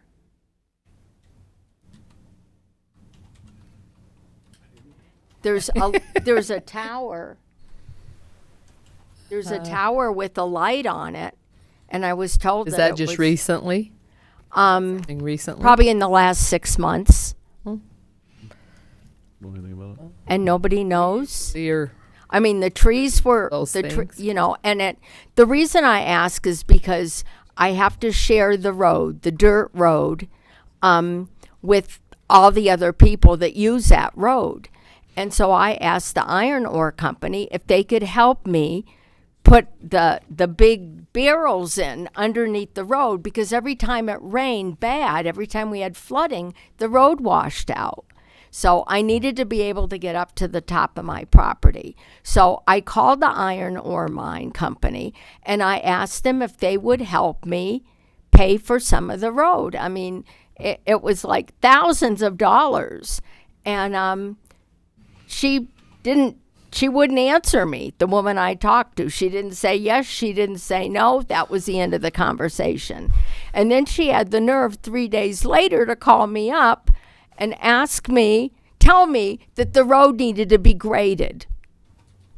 And I thought, well, you know, and now there's a weather station there with a big beam on it, and I don't understand. I mean, wouldn't they let me know that they were building up there like that? It's probably a piece of private property, so probably. Well, it's owned by wouldn't the have iron to. ore company. Oh, it is? Yes, that's what I'm asking. Why it was put in?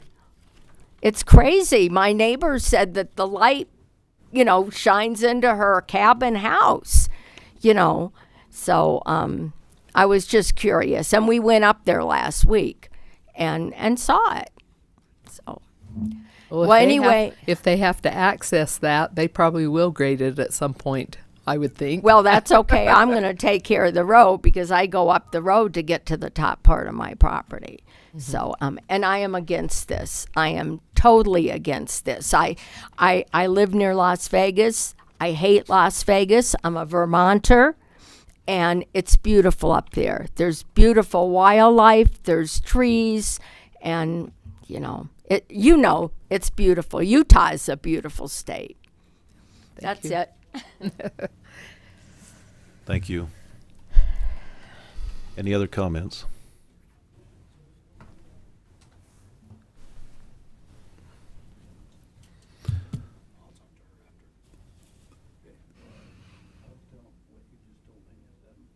I can speak for myself, Frank. Just relax. Just relax. Okay. I'm good. I'll let you know if I need to talk. Thank you, Frank. Okay.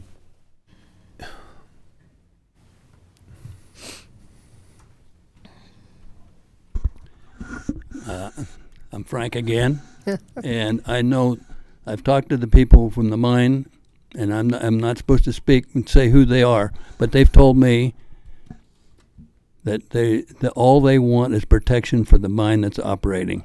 That's come from Mr. Gilbert and other people with the mine. So, if that's all they want, let's let them have it. Now, there's a lot of people here who have opinions. I think, is there any here who's all for the mine, for this 23,000 acre? Raise of hands. Who's for this protection zone? Count the arms.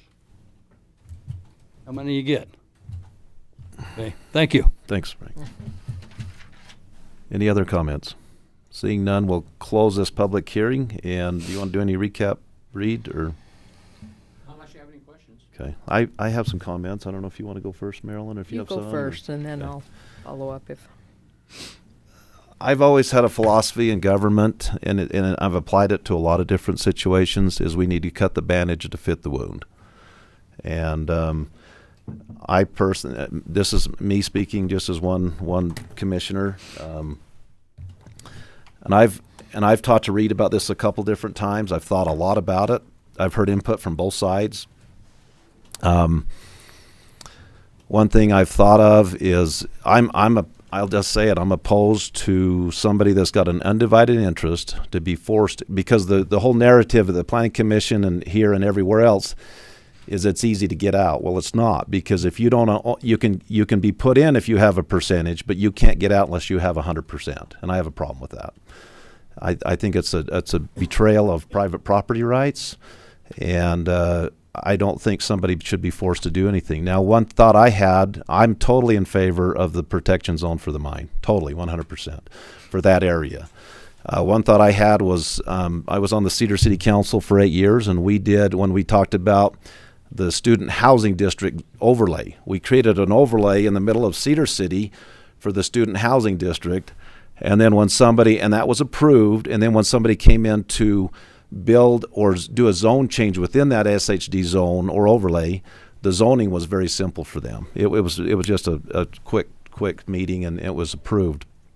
In fact, we couldn't vote. Really, our legal counsel in Cedar City told us if we voted against where that overlay had been created, if we voted against it, we would probably lose in court.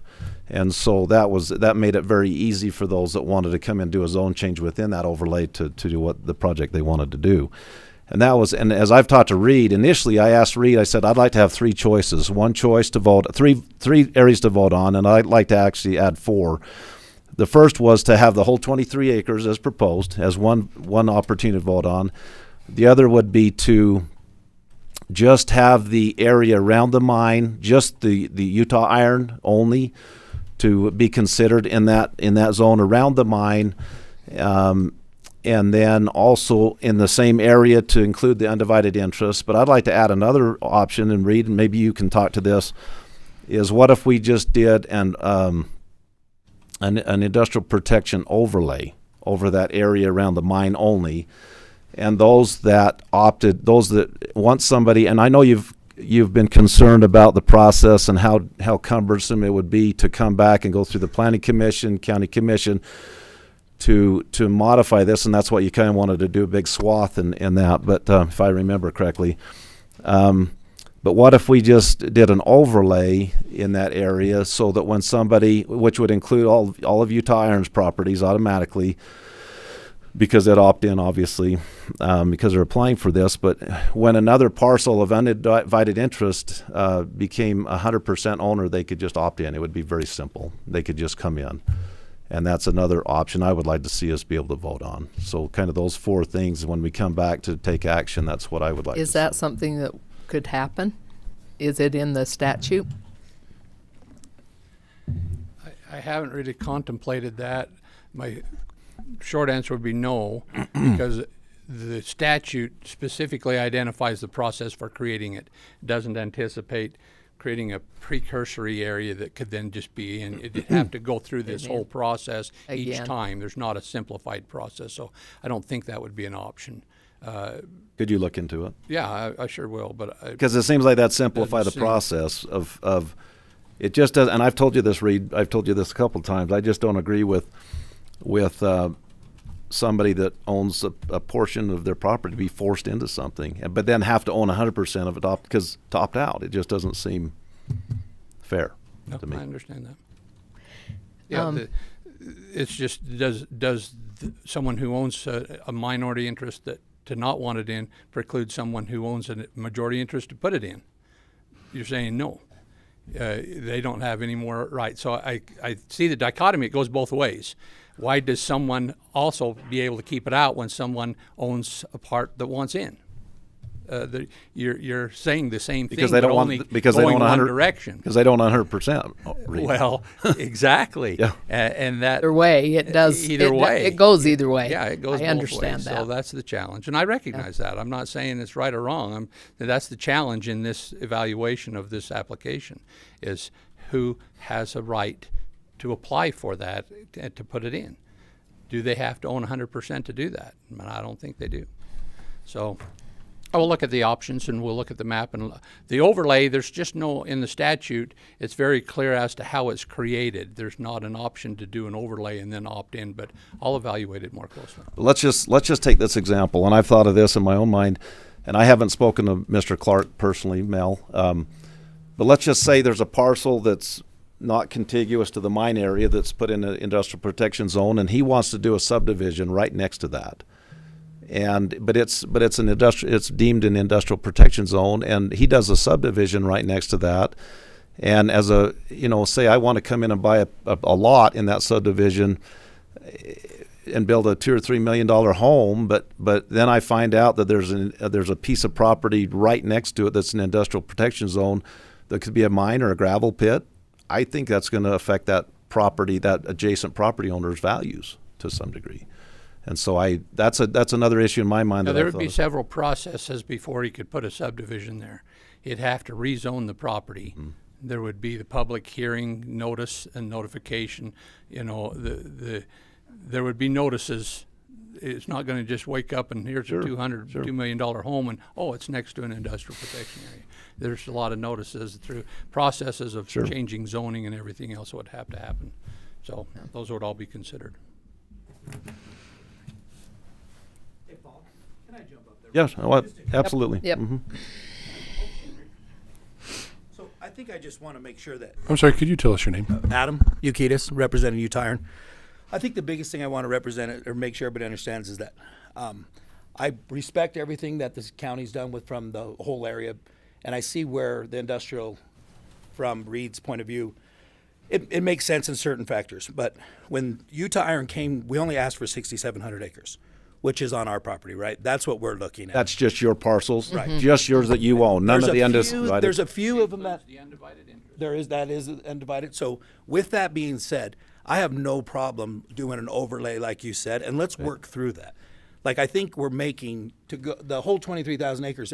There's so much land that is almost irrelevant. Right. Do you know what I mean? If MBM, the group MBM, the last thing Steve wants to do is affect somebody like Mel and these MBM. Those are people we have just respect for. They in the cattle industry, just like Steve is. That's not where we're headed. Right. That is not it was never the intention here. So I think we need to sit down, do the overlay like we've talked about before.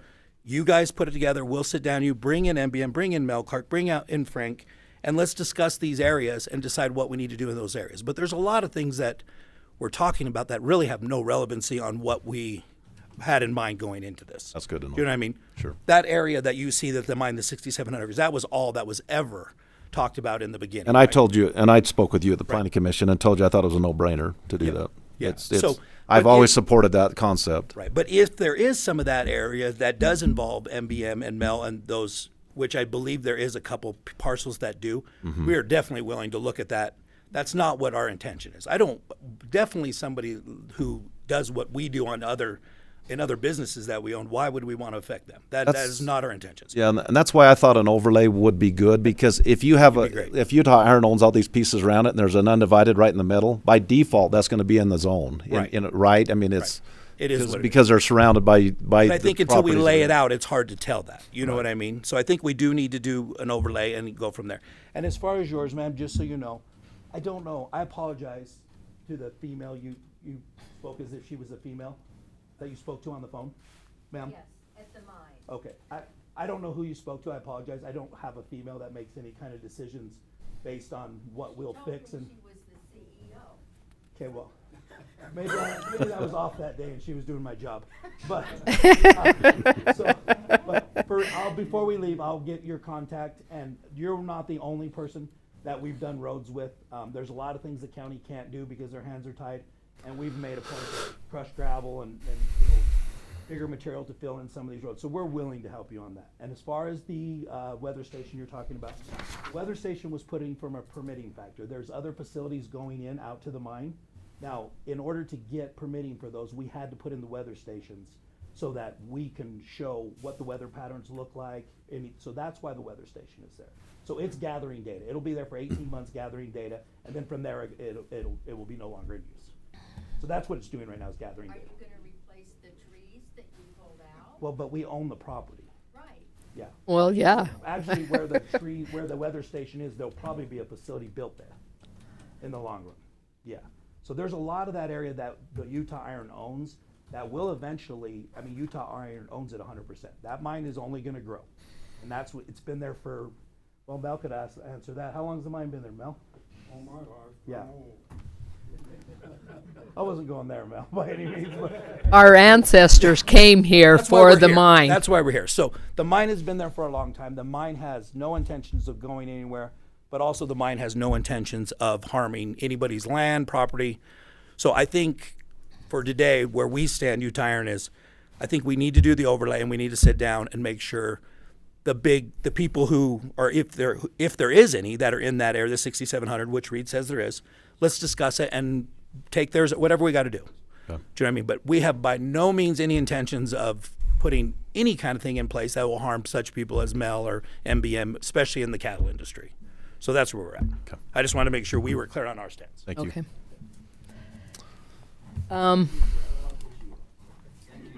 I'll go ahead and comment now, if that, Yep. is that all right? Yeah, agree. I absolutely, Oh, sure, come on up. Are we kind We of close the closed public the- hearing? Are we okay to do You this? can declare it reopened. You have that No, ability. well, let's just reopen the public hearing.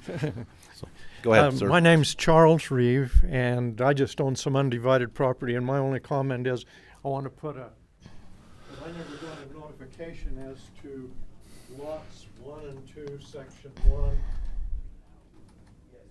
townships 36 south, range 13 west. I'd like a purple dot on those lots that I own there. I don't know if you'd Okay. like to do that or not. The purple dot means that I object. Okay. Object, Maybe yeah. get with Mr. Erickson. It simply means that you wanted that removed if it was an undivided interest. You have an undivided I have an interest. undivided interest in it. It's pretty complicated. There's a lot of property and a lot of owners where they're undivided. 1 and 2, they're irregular shapes. Yeah. Yeah. I guess you can close it again unless somebody else wants to talk. Anybody else want to speak? Rob?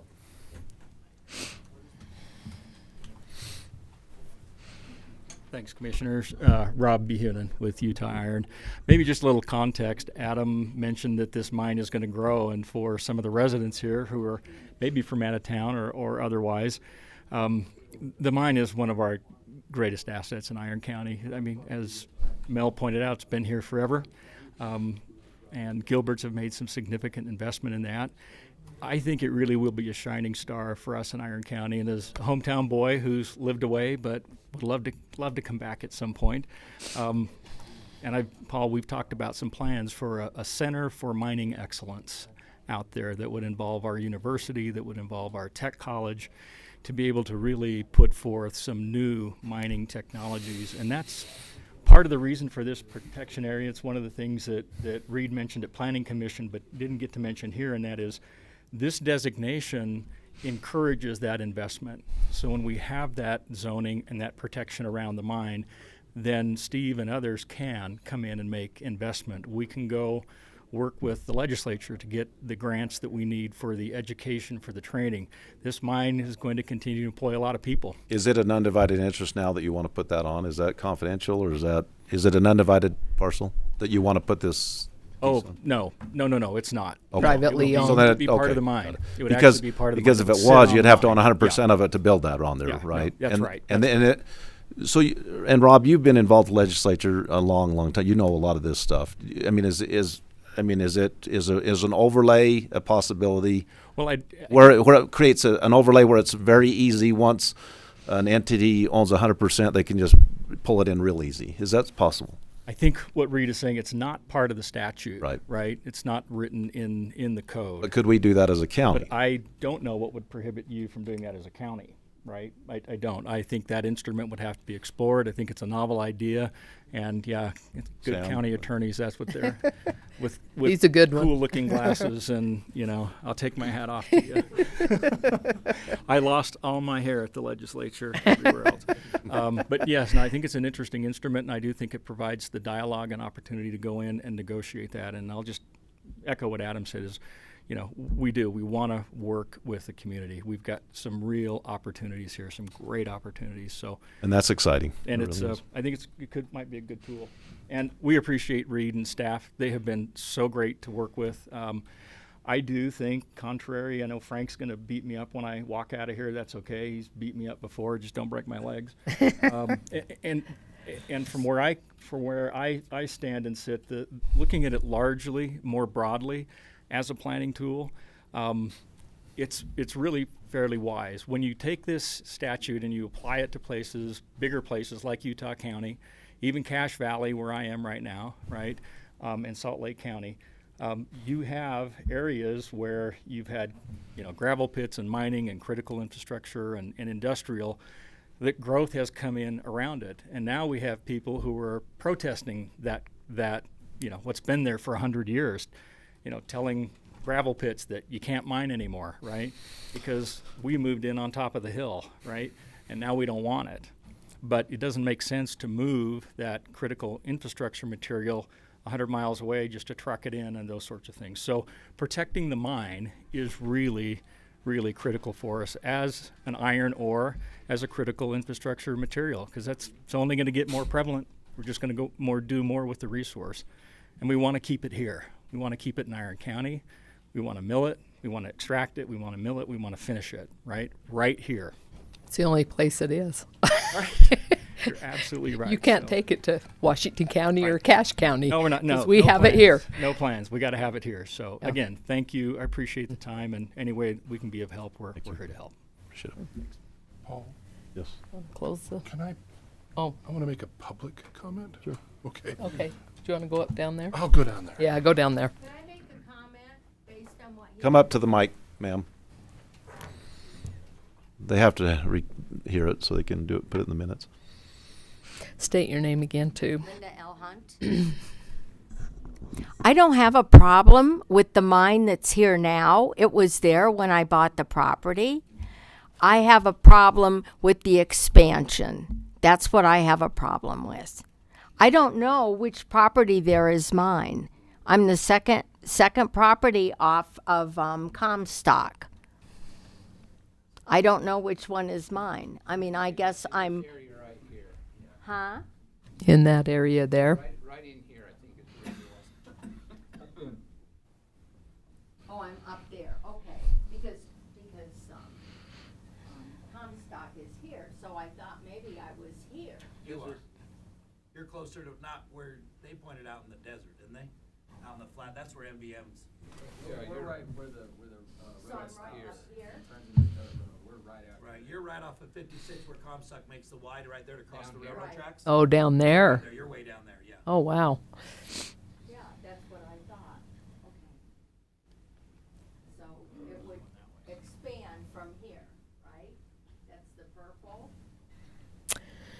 Yes, and that's private property, a lot of that, so.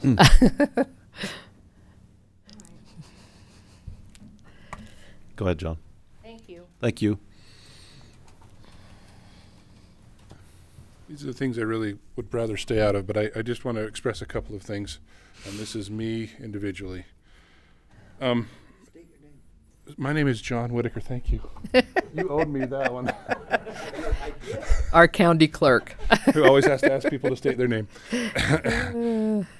So because an industrial protection area can be non-contiguous, and because I've helped with the creation or expansion of agricultural protection areas, which fall under the same statute, I actually have a little bit of an opinion here, and that is let them put in everything that they own and let them expand as they own it. It's okay. The concern I have with an overlay area, because this isn't a zoning type decision, this is to increase an agricultural protection area.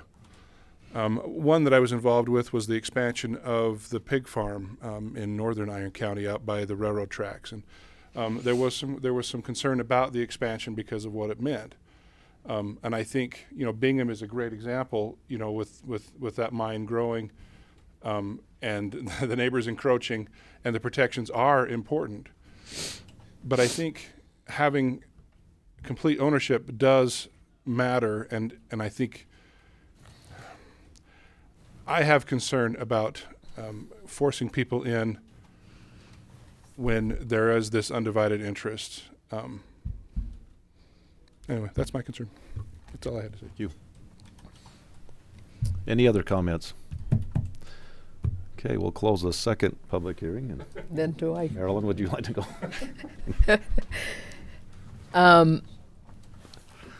I absolutely think that the mine should be protected. Just for, we get complaints on other things that the county does, and that type of thing. To protect that, I think it's really important. I was reading in the resource management, we've got another agenda item talking about a few of those. I was reading through that. This iron ore body is the biggest in the western United States from Mississippi west. I mean, we are very, very fortunate to have that type of a thing in our area. And it has brought jobs to our community that we are very, very appreciative of. They're high-paying, good jobs. I think we should protect it. The only ones that I am concerned about are the undivideds. And the reason why I am more than anything is if we put those in, and even if you had the biggest share, you couldn't do anything with it, but you may want to buy that and do something else with it. Maybe put do your own mining or whatever. But those are concerning to me. At first, when we first started talking about this, I thought, well, yeah, we need to put them all in.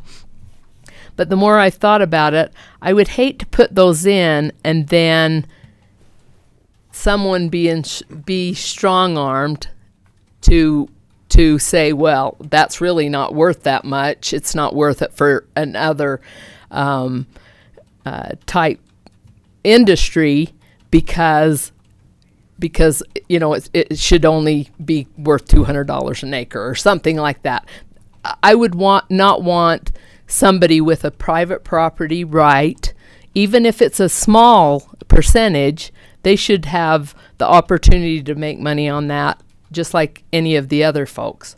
And so that's my concern, is that those undivideds that people don't want in, I don't feel like we should put those in, but I definitely think that we should protect the mine.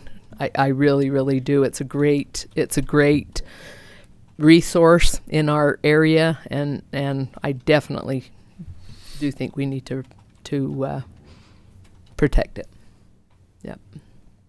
Okay. Any other comments? Any others? I'm sorry. Okay, here. So I worked in the recorder's office for a lot of years, and I did a lot of the transactions on the percent interest. And Is this your fault that we have all these undivided interests? it is not, but I have spent many hours. I think making it's these maps actually the correct. mine's fault, isn't it? Well, no. That's actually good. So you'll see some of these names, Reeves and Milner, and some of these folks, and that's because those are the families. And then after generations, I mean, some of these folks have 1/4 of 1/28 of 4% interest, and then it's split all these different ways, and it gets confusing. But if you go back to the Bingham analogy, like you have the operator that there's a lot of potential there for profit. But these percent interests have been kicking around for decades, and as the mine wants to expand, there's nothing wrong with buying those folks out. That those were interests for those families, and then it went to the next third and fourth generations, and I just feel like the mine can do that and expand out, but at some point you own the property, or you go into an agreement. They have some of those are placer claims, some of those have guts, feathers, and all. But that's okay if you're the operator to buy those folks out. And the question that Karsten asks in his office, our county assessor, is what is the best and highest use? Sometimes the best and highest use is an iron mine. Sometimes it's the cabin in the mountains. And that's, thankfully, we have that freedom as, landowners to kind of make that determination. So I'll shut up. Richard. I know, I'm sorry, I'm quiet. So hearing this and listening to it, and I appreciate John's. My name is. Yeah, I'm reading it. John's. If an undivided interest is not in the protection zone, and let's say in 20 years the mine acquires all the interest, but they're now not in it, protesters can say, we don't want you to expand your mine. If that undivided interest in it, and I know there's a few people here which have an undivided interest, and I use the word few. Where are the other 20 people who have an interest also? They're not voicing an opinion one way or another. So, they are carrying the day only by being here. We don't know what the other 10 people in the undivided interest, or 15 people, or how many they are, what their opinion is. We've only heard from one or two on a property. I think, it's been said a number of times, but we've seen here that, I watched government change over 30 years, from a farmer legislation to a lawyer legislation. And your seats are going to be vacated at some day. And who knows what the next commission will decide to rezone. This is an opportunity to take an industrial area and what makes sense around what's currently being done and saying, we're protecting all of that area in the future. As Frank said, you're protecting you're protecting an area from you. Actually, you're protecting an area from the next people in the seat that may have a growing opinion. We've seen this country move from what we used to have, which was a desire to grow and expand, to one that says no drilling, no mining, no tree cutting. Your resources are restricted. All this says is that you're protecting these landowners, allowing them to do what they've always done, but letting their children do it too. If you don't put them in this industrial area, the next generation and the next group of political figures may say, No, we're not going to allow that. So nobody has a crystal ball. We've already heard from Ms. Hunt. She would like to see no expansion, and that's a fair opinion. But you start to get the tide. You all know where I'm from, and I can tell you, part of the reason we moved was because the politics became more and more where the politicians were in your business. This is actually saying future politicians will not be allowed in my business. Well, and that's one reason I thought the overlay might work, is because my experience on the city council made it very easy. In fact, it gave them legal protection to make that process once they acquire 100%. And there's nothing stopping them from buying out the other landowners. Right. And once they own 100%, it makes it that's why I'd like to see as a vehicle whereby once they own 100%, they can move it into that protection zone. Yes. Very simply, if we can make that work. Maybe it won't. And that's why I'd like to see 3 or 4 options to vote on when we come back. No, and I appreciate that, Commissioner. But on the other side of the coin, if that takes 10 years, 20 years to buy it out, that's the future I start to worry about, that those people won't be able to get in. Whereas it does, in my opinion, from what I understand, it does no harm to be in. You still have to have everybody voting to get out. I get it. But it doesn't change your use. But to wait for 10 or 15 years to get in. It's still a private property, right? That's where I have a... No, and I get that. And so I go back to we get have partial ownerships, and you don't have all the partial owners here. You only are hearing from the most vocal. Well, but the same's true with Planning Commission. Everybody got an agenda, and none of these people came, other than these 3 over here. Same principle, Reed. I mean, people don't know. I know, Commissioner. Sometimes I look. You know how it works. I do, and I sometimes, I laughingly say, if nobody comes and votes, and I'm the only one there, that's a good day for me. There may be some legislation. We could probably take it through the if it isn't allowed in this part right here, we could probably go to the legislature next year and maybe expand that to where we could do that. Make an expansion area that you wouldn't have to go through that.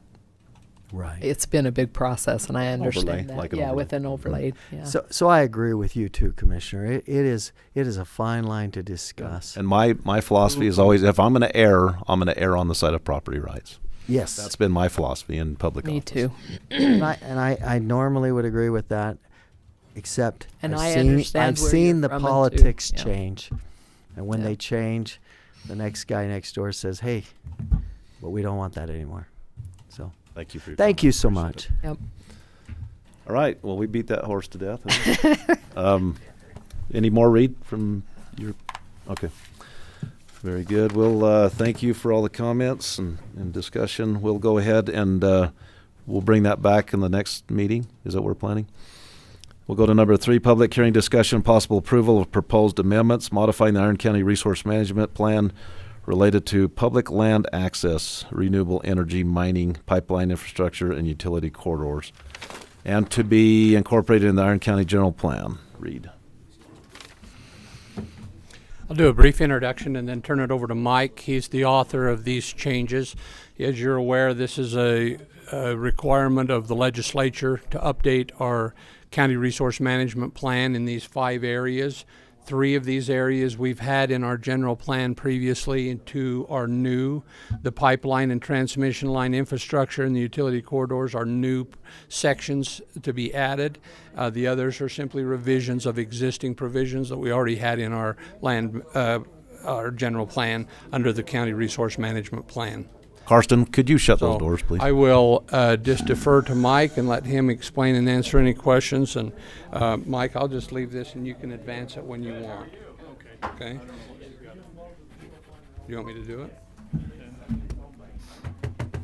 Okay, just as a real quick introduction to what we're doing here. Mike Worthen, Natural Resources for Iron County. Anyway, just a quick introduction. Last year, the governor signed House Bill 160, which required the state to update their resource management plan and all the counties to update theirs and include those 5 sections that Reed mentioned, or those elements of the plan that Reed mentioned. So that's what we're doing here. We updated those first 3 and then added pipeline infrastructure and corridors in the management plan. And we have gone through the Planning and Zoning Commission with very few comments. I did receive a request for comment from the BLM last week, and I'm going to meet with them this afternoon. But for that reason, I asked that the commission not approve that right now, but defer until the April 10th meeting after I get a chance to talk and see what issues are related there. They're having. Okay, so that's where we are right now. The first one is land access, which is probably very important and probably gets a lot of most of the attention, because we want to make sure that the access to our federal lands and the state lands are there, and that we talk a lot about RS 2477 and how that impacts the county, and also the right-of-ways across the private lands and public lands. And then in the back of each section, there's a bunch of policies that we're saying, okay, this is what we want to see in our county. And a lot of those were taken into consultation with the state, so it should be consistent with the state plan as it is written. The other one is resource management. Okay, go back up a little bit, Reed. This is the interim transportation map that we approved, or the commission approved in 2011.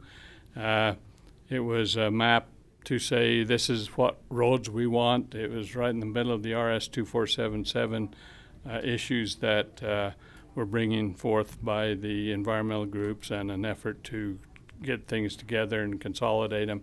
And we were told by legal counsel at that time to develop a map that the county wants to see as their planning map, and that's what came out of this. And so that what we're saying is this is in the plan, and that we would adopt it as the transportation management plan map. Okay. And then all the RS 2477s are in there. Right now the Bureau of Land Management does not interfere with those RS 2477 routes. Either close them, limit them, or allow them for use. They hold off until the legal actions have all been taken place, and that they are told by the legal action what to do with them. So, energy resources, we included the rare earth minerals that the U.S. legislature came up with, and that keeps changing. It seems like every year. So they find more. They find more, or they take some off. We had a little bit of potash in our county, but they took it off, the rare earth. So basically what our policy says is that we want to make sure that the mineral rights and ability to extract those minerals from the ground is made possible. Okay. And then the next one is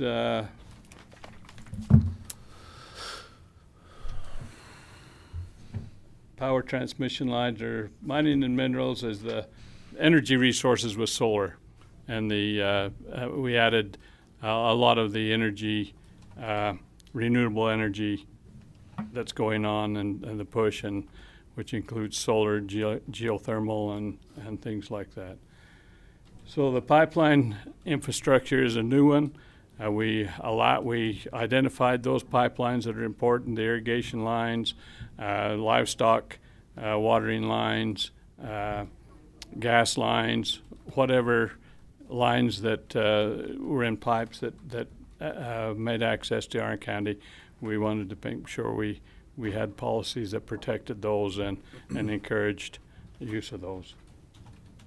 And then the last one, I believe, is the corridor, which is the power transmission lines to and from solar plants or across the county that does not stop in the county but just passes through, and made sure we identified those areas that were Look at all that solar.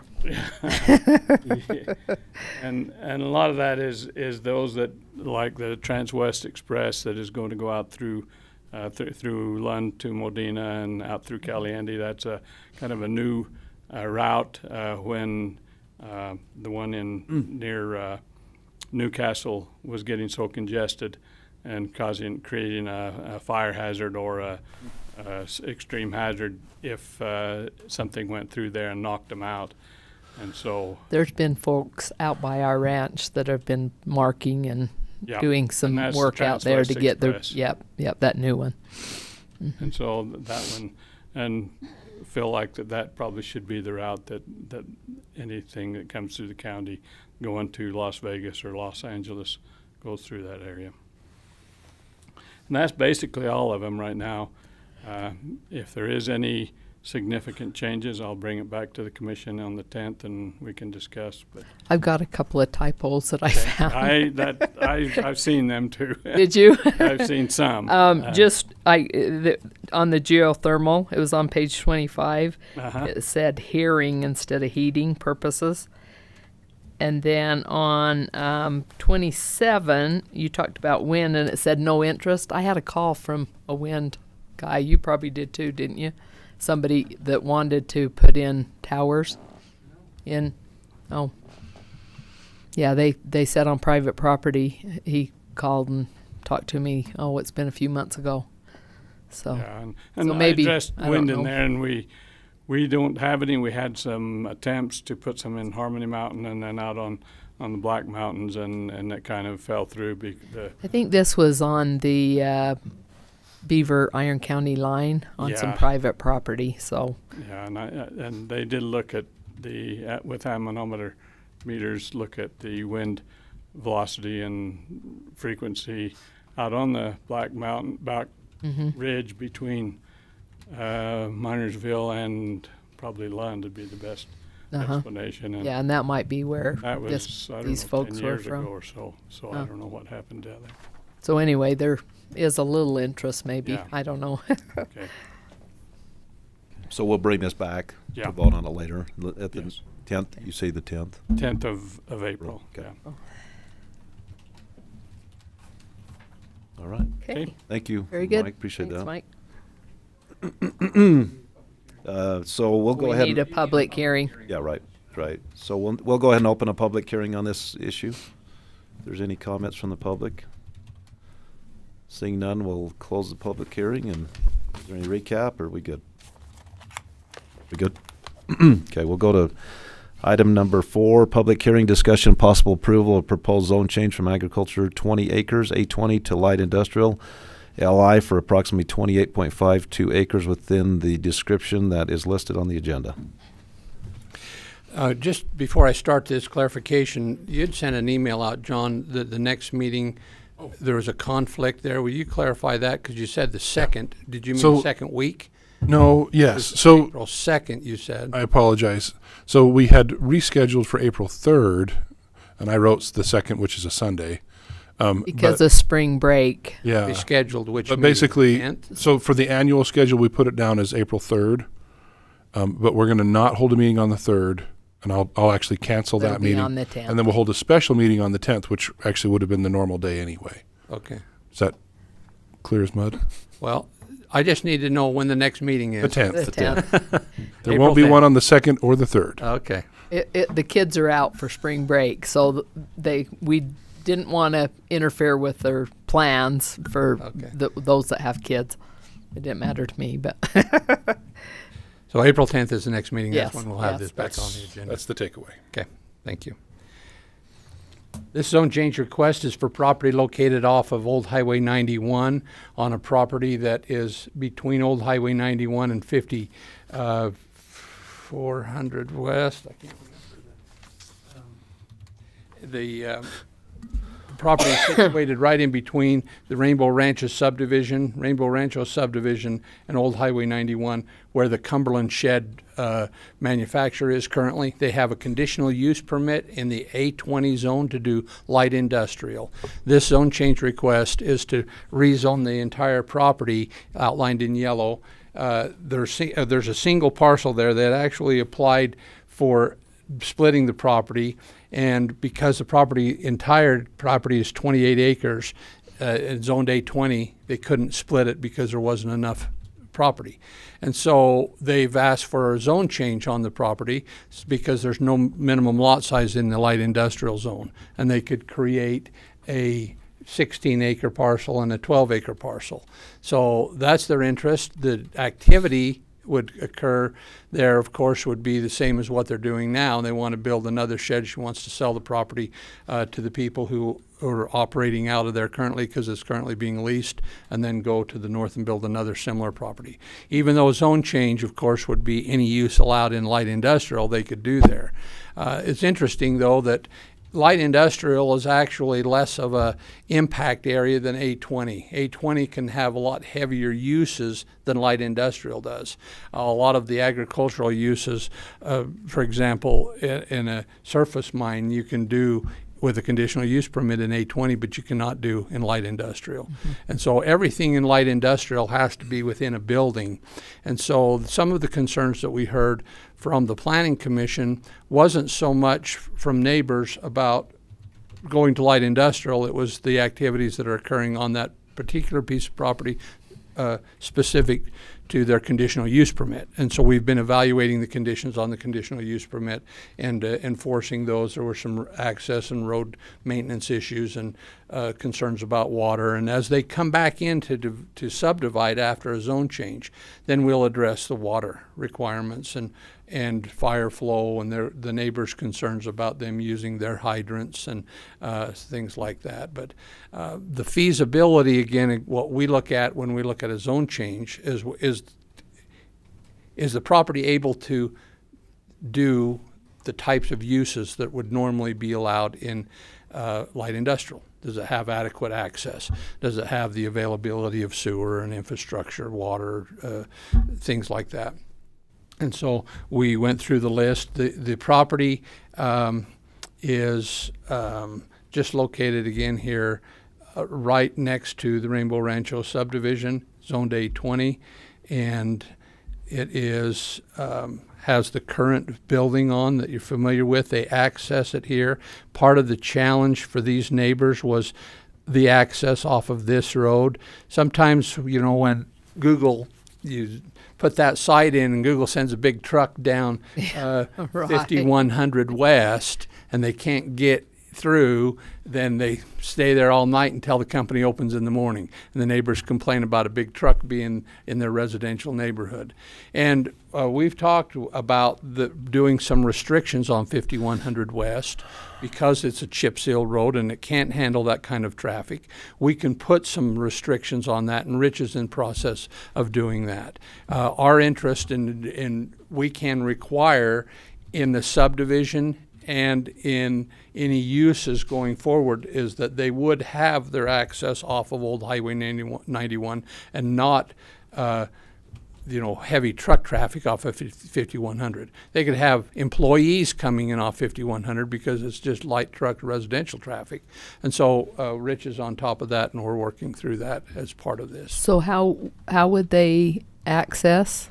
They would have to come through that. See the little, oh, I see the green. The greenish okay, blue. that makes sense. Turned okay. green when I had blue and yellow together. Oh yeah. In your primary colors, but it was a blue to start with. But it will come off of that. That's where their access will be granted for the lot parcel number 1 on top. Is they'll have an easement on that green blue line to provide access to that property. That makes sense. They qualify for the subdivision as a minor subdivision without doing road dedications because they have frontage on 5100 West. But we can restrict the use of that to heavy traffic by giving an access off of 91. Yeah. So that's the thought process behind that. That makes sense. On that, Grant is making us a sign that is going to restrict heavy traffic. It'll say no semis except for residential Delivery. Oh, yeah. This is surrounded by the tribal lands across the interstate. Doesn't touch this property exactly, but you can see that the ownership is private, and then tribal lands wraps around on the east and south sides. We have provision for the current, all of the services that are there now would be, available for property zoned light industrial, the water, the septic, the fire flow, because it wouldn't be a subdivision. The subdivision process takes care of all those requirements. We look at simply feasibility, and it is feasible to provide services to those properties. So with that introduction, unless there are any questions, we can go to public hearing. Okay, I'd like to open a public hearing on this item, if anybody has any comments. Seeing none, we'll close the public hearing. Read. This is the list that we use for consideration. We call it evaluation considerations for rezoning properties. We go through this with the Planning Commission and staff more thoroughly, and looking at what the availability is for different types of services and infrastructure needs, and feel like that this property, the Planning Commission recommended approval based on the findings that it is feasible to have a light industrial property and the uses that are generally commensurate with light industrial. Okay, entertain a motion. I would move for approval of the proposed zone change from agriculture 20 acre A20 to light industrial LI for approximately 28.52 acres, and the description is there in agenda number 4. Location at approximately 3394 South Old Highway 91, Cedar City. I'll second that. It's been moved and seconded. All in favor? Aye. Aye. Motion carries. Thank you.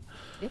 Number 5, public hearing, discussion, possible approval of a proposed road dedication subdivision portion of 4,000 North and 4,400 West, approximately 66 and 75 feet right of way within the section as described in the agenda. Read. Most of you recall how we use road dedication subdivisions.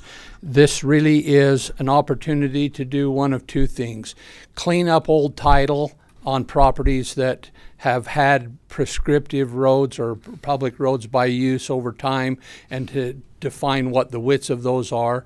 And it's also used to be able to legalize parcels that have legal parcels on each side of a road that were one contiguous parcel, and they can't use each side, and some of them were even done through the interstate that split them and different roads that split them.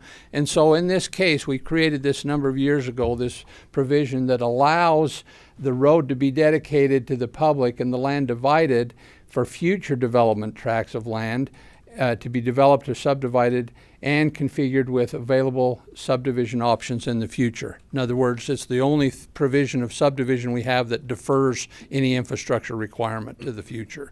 And so this particular case, they want to subdivide a property that's up on the north end of this, and we'll look at the map in just a second off of 4400 West, but because they just want to split the lot and the frontage of the road is already there, because it's not a county road, a county improved on the county maintenance system, then we're doing this road dedication so that road can be dedicated, width established, improvements made on the road so that the subdivision can then qualify to be split as a minor subdivision. So this is the general area of the road on the road dedication is in red. Shows specifically the sections that we're dedicating. 66 feet for the road on 4100 West, and then across on 4000 North. There's a 75-foot right-of-way on 4000 North, and then goes back to a 66-foot right-of-way going north on 4400 West. And so this subdivision plat, road dedication plat has been prepared with signatures of all property owners owning property adjacent to that, giving the widths of 66 and 75 feet according to their master planned road. This is the old. This is just zoomed in on a current. What you can see, what's there now. The parcel right here.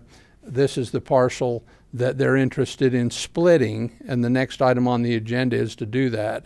But in order to split that property and have frontage on a county dedicated road, they have to dedicate and improve that road. Now, many years ago, this road was built to county standard, but was never accepted because in the old days, we used to not accept a road until it became occupied on that road by 50%, or a majority of the properties were occupied before the county would take it. And then there had to be an application submitted to the county to take maintenance of that road. Never ever happened. And so we're trying to clean that up through this road dedication and get some improvements on the road. They've done some core sampling and some excavation along the road to determine what needs to happen to the road to make sure that it's up to county standard where the county can accept it and maintain it. We've coordinated with Bruce and Rich. So the base is good. It's In most areas. It just needs to be There was- expanded, right? Into the area the that we're width is lighting. fine. The width is okay. Other than on 4400. We're just on we're just 4000. making the right of way bigger. But We're not expanding the road then. Right, Okay. that's correct. Got it. And there was just some weak spots, some soft spots that will be excavated and put some better base in and fixed and get a lift on the whole thing and clean it up so that it can go on the How are most system. property owners when you want to do this? Are they usually pretty workable as far as they're? Yeah, they're all really good. Good. That's awesome. Yeah. About a 75-25. In this case, they're all Once in good. a while, they have a issue. Yeah, this case, they all are aware of what's trying to happen. Are there fences we have to move? And so you can see we're only taking a little bit of west on this side. There are no fences that we have to have anything done on them. We're not doing anything with the fences. So there was just a little additional width on this side, the full 75 feet on this side, because this side was already done previously when 4100 West was improved. But we're just getting the additional width on this side, and then the 66 feet up this side. Split on both sides. So it's a cleaning up and a good, thing to have done, and to get it on the system and kind of clean up some of the history there of, there are some strong feelings about that road and should have been taken over by the county a long time ago. And as far as Bruce is concerned, he's fine with taking all the rest of it. We're only dedicating this portion of it right now. I think we would have to come back and then just through a formal request take the rest of that going north and west. How does that work? So if we never formally accepted it, do we get B&C road funds for it? No. No. No, because it's not on our maintenance It's not system. on our Should. maintenance. So if we put it on our system, we then should we put it on, could then we get can We maintain will. it. We That's will. correct. If we improve it, we will put it on our maintenance. Reed, how does that dovetail in with the north leg of the belt route that was going right through there? Is that Yeah, just let me go future, back. you know? We've got, we're working on, this is the belt route as it was put on our map. We're working with Kimley Horn right now, traffic consultants, transportation planning consultants, and they're proposing a little different alignment. This road would kind of come a little bigger curve right here, come down straight through the center of this property, and then have a little. It doesn't more- cross us at an intersection. So it wouldn't cross the intersection. It'd be back away from the intersection over That'd here, probably be better. where it would just have a easier crossing, and we're working on that Perpendicular. so it doesn't interfere with this application. And How does we'll- that work? Because we voted to approve that route. I mean, we just have to modify it. Yes, through when we accept the recommendations of the study, then we will realign based on those recommendations. That was never We'll gonna probably be a have a lot of final those route per se. before we're done, right? Yeah, we tease, that this line was done with the 2-finger rule. It could go either way. That road's gonna go somewhere through here. Right. On a smaller scale, it covers up pretty much those lots. So somewhere it goes through there. But it was built on the 2-finger rule.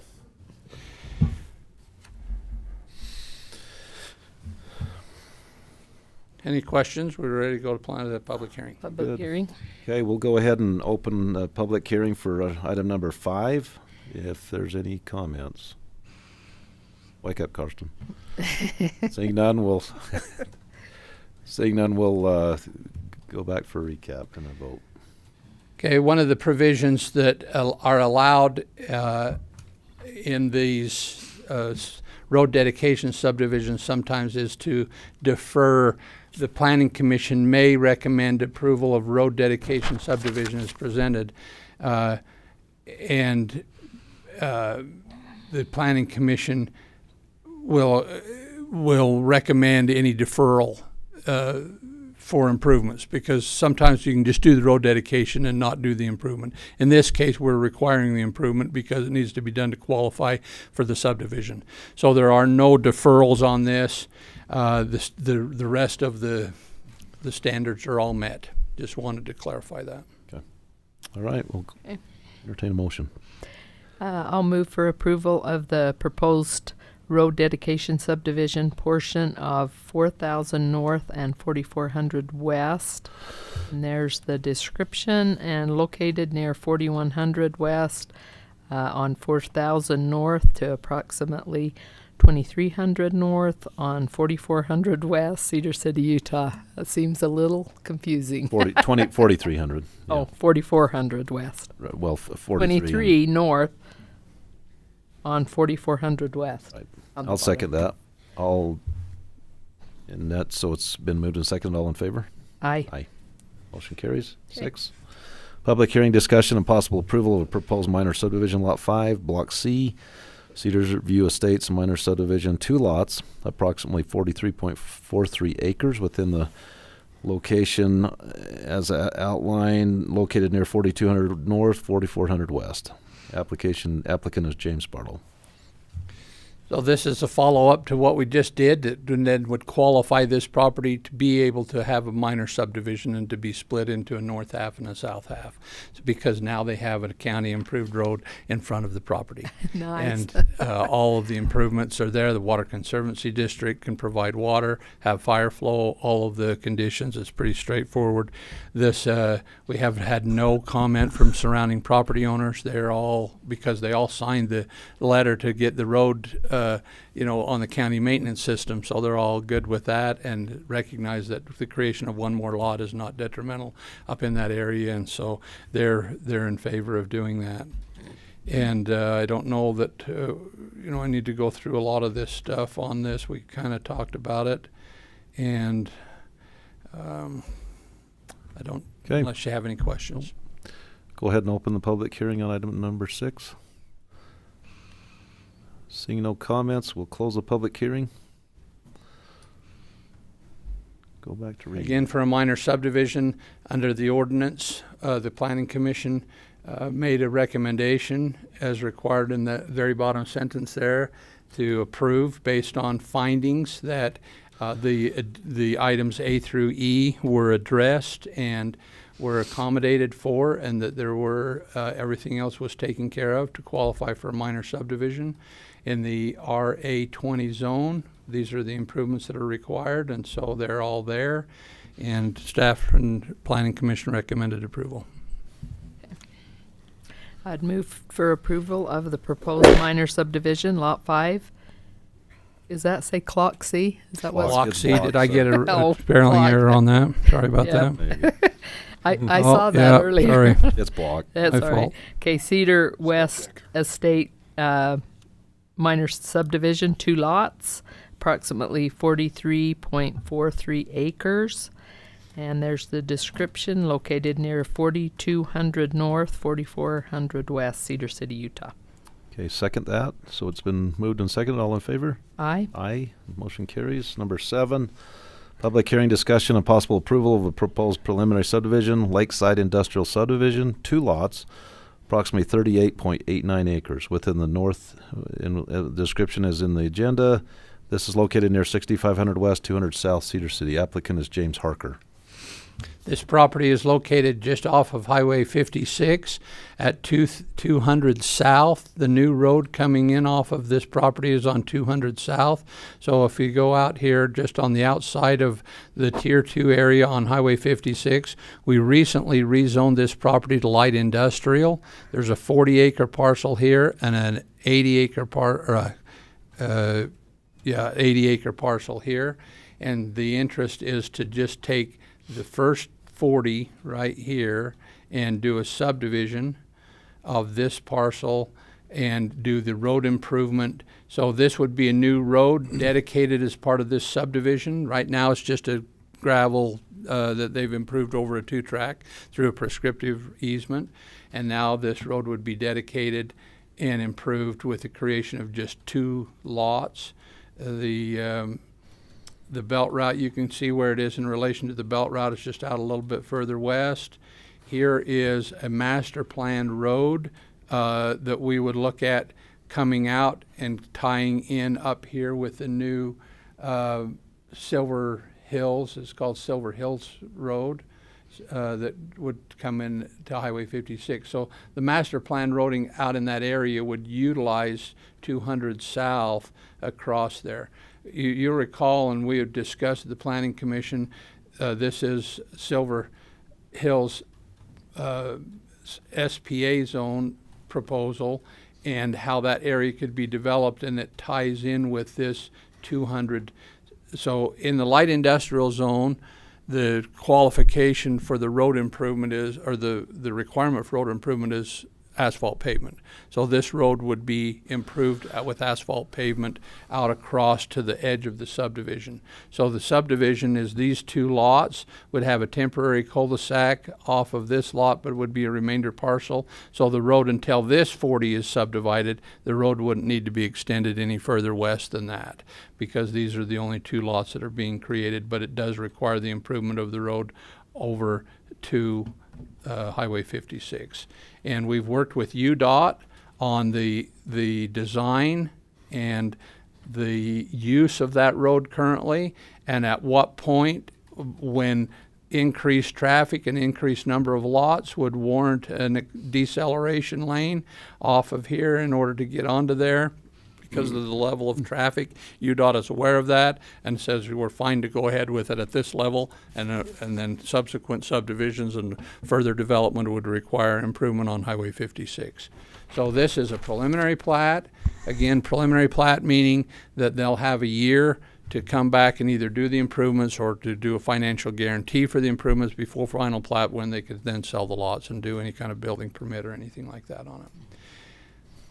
Again, water would be provided by well, septic, all of the codes, of course, would take care of fire suppression out in that area with building code and the WUI code and defensible space and things like that. They have appropriate water rights. And they have water rights, yes, for the well. They're using currently a well that's already been developed on this 40 acres, and so they're just tying on to that for light industrial uses. They don't have a lot of water demand. As far as as far as priority dates, and yes, all that, they're good. Good. They have adequate water. Okay. All right. Okay. So they'll be responsible for that decelerating lane at some point? Yes, at the point. Well, whoever adds to that will be. Mm-hmm. Mm-hmm. Whoever causes the demand or the need for that would be responsible. I see. Okay. Go. We just public Did we do hearing the- on. Did we do one on? We We did had it so on many. that. I'm getting. No. I know. Okay. Public. have these slides, Yeah. they go in order, I know. Public hearing. Let's open a public hearing on this item number 7. Carson still doesn't want to talk, so we'll go ahead and close the public hearing. Uh-oh, one last. Danny could come By the talk. time I turn around, there'll be one last. You're running everybody off. I've done it before. Okay. Anything else? Or this is good. This is, of course, a preliminary plat. Planning Commission made a recommendation based on findings that it conformed with A through I on off and on-site improvement requirements as per our subdivision design and construction guidelines. And I think we're good to go. Okay. Send a motion. Okay.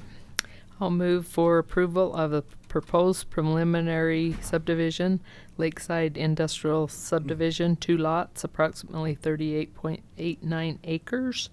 The description there, and located near 6500 West, 200 South, Cedar City, Utah. Second And that. could I just insert on these kinds of motions, since this is an administrative compliance with ordinance that we have found, the findings are Okay, the and the Planning findings. Commission, and we find that it conforms with the ordinance. I think that's just good to have on the record on these kinds of Yeah. decisions so that we have a finding. Add that, John. Thank Yep. you. Sorry for the interruption. Good. You No, good? That's good. Okay, Second it. I'll second that. All moved and second. All in favor? Say Aye. Aye. Motion carries. Number 8, public hearing, discussion, and possible approval of a proposed county code amendment, ordinance 2023-1, amendments to ordinance 205, exhibits A and C, rules and regulations to implement Tier 2 and Tier 3 policies relating to septic system densities and municipal coordination for development on lands in Tier 2 and Tier 3, Iron County General Plan. You know, this is the one that we should have the full room. Everybody here. a big crowd here for. I don't know, it's because we've beaten it to death over time and have had a lot of discussions with municipalities and people just don't know. I'm not sure which it is, but It probably is. and When they it's go to probably develop their a combination of both. but property, they'll come This is a back. very important issue, very critical to our future, and has caused some concern and frustration, I think, a little bit on my part with municipalities and coordination with municipalities. So I'll try to hold my comments appropriately. This area, these 4 areas, of course, are the areas that we commissioned a study with the Utah Geological Survey, and now we are ready to take action based on those recommendations. And this is a summary, and I'd be glad to get into greater depth and answer any other questions you want, but I'll just go through a brief so we have on the record what we've done. Each of those 4 study areas for under the Utah Geological Survey and recommendations include this simple analysis of the number of lots that are in each of those study areas, how many lots we would anticipate if we, developed all existing lots on the acreage that was proposed, and then what contamination level that would generate based on those numbers. So I'll just, for the sake of discussion for Newcastle, and all of them are the same, the green line would show if all lots were built out that exist on existing lots, and we used the average discharge in CFS that was provided by the study, that would be the milligram per liter contamination that we could expect, which is higher than we would want it to be in all cases. Okay, so as you look down through the list there, they're all over what we've kind of agreed to at a 3.5. with the exception of Paraguna, and that's why we're looking at the recommendations there are different than they are for Newcastle, Canairville, and We Summit. received input from these Yes. towns and I've met with right? both And town and they're okay. planning commission and county commissions. They're okay with these numbers. I'll tell you, the nicest way to say that is they don't care because they know we do not have jurisdiction in Paraguna and Canairville. So we can't tell Incorporated Canairville or Incorporated Parowan or Have to do Paraguna this. what density they have to adopt. This is for the unincorporated lands around those Around it. areas So in they the don't- study area. And that's part of my frustration. So they're not is going to that necessarily adopt the same thing I within their hope boundaries. Paraguna still does, but Canairville did not. Canairville doesn't. What about the others? Well, they're your jurisdiction. They're in the That's right. unincorporated Yeah, right, area right. county. Because, So yeah, Summit, Canairville's- Newcastle, yes, we Canairville's the decide. only- It's just That's right. Summit, or just Canairville and Canairville. It makes Paraguna it and hard Parowan. for our. It makes for it the really difficult, and that's why I'll unincorporated, express some of my yes. frustration how that Okay. works in each case. Yeah. This is a tricky one. I mean, it's very I agree difficult. with you. I mean, very difficult. when we had 3 public hearings on our jail site and nobody showed up. I know. And I asked John to hold one more here because I just didn't think, and is this the same scenario where we want to announce this a little better so people, or is it one of those things where, I mean, Well, there's they've gonna be had they've had city council meetings in every area. We've talked about this over and over again. I Yeah. know, so. Rich is actually going to attend this Thursday night an open house down in Canaryville that they're doing for their general plan, and had invited us to go, and I'm going to be out of town, so Rich is going to attend that to just answer questions about this, and hopefully can help dissuade some of their thinking. Well, when I get to Canaryville specifically, I'll show you what their concern is. But these are the general recommendations for Newcastle, Canaryville, Summit, Parowan, Paraguna, and establishing a contamination level of 3.5 milligram per liter nitrate degradation. So Utah Geological Survey recommended in each of the study areas to allow for 1 milligram per liter degradation of nitrate from what the base level was. And the base levels in each of the other 3 areas were, besides Summit, were lower than 3.5, but since Summit's was 3.5, we said, why can't everybody go to that same level? If it's acceptable for one, it ought to be acceptable in the other areas, and Utah Geological Survey agreed with that. The 10 milligram per liter is the cutoff. That's the contamination level at which you can no longer use your water. At 6, you have to start testing more regularly and doing measures to help mitigate, to try to offset that and to keep it from going to 10. So we have pretty good groundwater at this point. Our concern is how do we keep it there? Because it doesn't just stay the same forever when we continue to build more septics and put more contamination in the ground. It doesn't go away. It stays in the It ground. stays in there and increases over time. It almost just feels like a builds. taking when you talk about property rights, but if you don't control it and that's a taking of everybody's rights because they can't they can't have water, right? It's a very difficult one. It's a tough one. Yeah. The graphic simply shows how it generally works, and the idea is that the real concern is orientation, where the well is from where the septic is, and that's where some of the cities are saying, well, we're less worried about it because our well's upstream. The unincorporated area people have wells that are not our concern. We're only concerned with the citizens within the incorporated area, and so that's some of the frustration. So here are the 4 study areas that were out in Newcastle, Canaryville. I'll go to each one of them specifically. But I've got a lot of other slides here that show a lot of other information. But when they did the study, the way they essentially did the study is they took the study area that's in red, and then they did a transect across you can see 2 lines going here. This is the flow transect, and this is the hydrological transect. And so they go across each other. They tried to determine, based on the wells that they had, to determine what the effluent would do, which direction it moves, how much groundwater it has available for mixing. So, the whole idea that the solution to pollution is dilution. The more water you have to put in with it, the less likelihood it will contaminate as quickly. But the concentration won't be as high, and therefore won't build up and contaminate other wells as quickly. Not that they won't at some point in time, but again, it just depends on how many you have and how much other water you have for mixing. And that was part of the big challenge. So for Newcastle, this is a simple, I'll try to simplify this beyond its general first appearance as being complicated. The bottom line across here are the number of septic systems that could be allowed, and the y-axis has the milligram per liter contamination, and that's why you'll always see this red line across here of 10 milligram per liter. So in Newcastle, the base nitrate level is 1.6.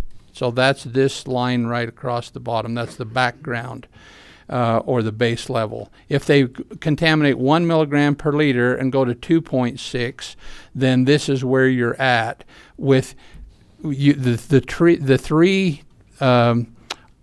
lines going out across represent the flow rate, or in other words, how much water is available for mixing, based on the transect and the flow rate that they could calculate from the model that they used in measuring all the wells that they measured. And that we had a map up here earlier that shows these are the well locations where they measured, and taking that information and generating this chart. Then, so what we did was we took the average of the three flow rates. They had a high, a low, and a medium, and so we just took the average of the three, and that's 1.88 CFS. When you intersect that with a 3.5, which is where we drew the new line, okay, right here, that gives you up to 220 septic systems. And there are 364 existing lots in that service area. So what we did was we said, look, rather than going out this large with this service area, and we can only have 220 lots, let's condense that into a smaller area, given the fact that we had Painted Hills subdivision over here that accounts for a lot of those lots that aren't being developed currently.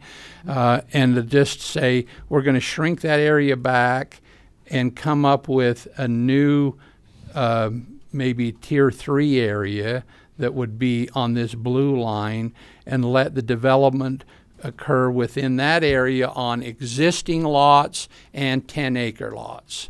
And say with a standard of 10 acres, we can get somewhere in this neighborhood, because the lot size to allow all lots at 364 is 9.7, spread out across the whole large surface area of 3,540 acres. Are there any lots in that area, that tier, that are smaller than?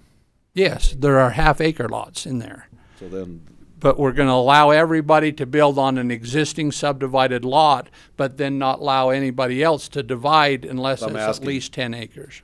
Okay, but if somebody just owns a 5-acre parcel, their lands, they can't build on it. No, they can build on it. We're saying that they can build on an existing lot.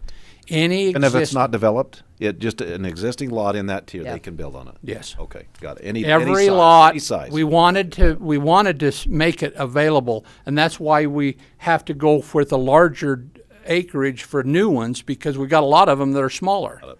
And we said we want to give more opportunity for somebody who already has a lot than somebody going in and splitting up a bunch of properties and taking all those available septics when somebody else had a lot already that they could build on.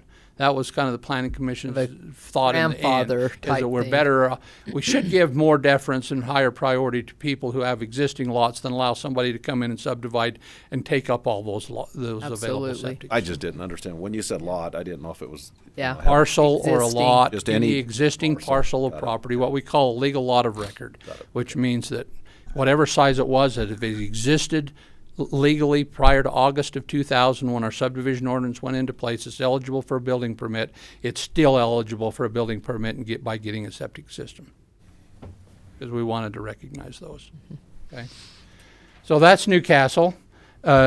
And we will come back with some recommendations on doing some tier changes and rezoning for some of this area. So instead of having a lot of this area zoned R5, R1 half, R5, we rezone some of these areas, to not allow half-acre lots. We've never. Well, most recently we allowed 1 acre. We did a tier 3 boundary or amendment here about a year ago saying, while we're doing this study, not knowing what the outcome is going to be, let's not allow a bunch of proliferation of new lots. It was 1 acre. But now we'll come back and say, now let's modify that. Shrink down our area. Instead of that whole big study area where there's 364 lots, we'll shrink it back to, around 300 lots, and that would be 300 systems that we would allow. Is there any consideration for non-human effluent, like the You've got the dairy right there. They have their own, like, The dairy conditional has use their own permit. monitoring wells and they're all down gradient. But the tricky part with this is that this is where the city well is, all down. All downhill. And they pump back Ooh. from here up. They're more worried about the dairy possible contamination than they are septics in this area. But, you know, it's just kind of where we are. So They have mitigation I'm sure they have some kind of mitigation strategies for the. well, they have the dairy. monitoring wells that they have to monitor closely around all of the lagoons. But we're getting, just for your information, we're getting an application that'll be on the Planning Commission this next meeting, April 6th, for a digester system at the dairy out there, which will be a completely different treatment process where they won't use their existing lagoon. They'll bring all of the effluent in.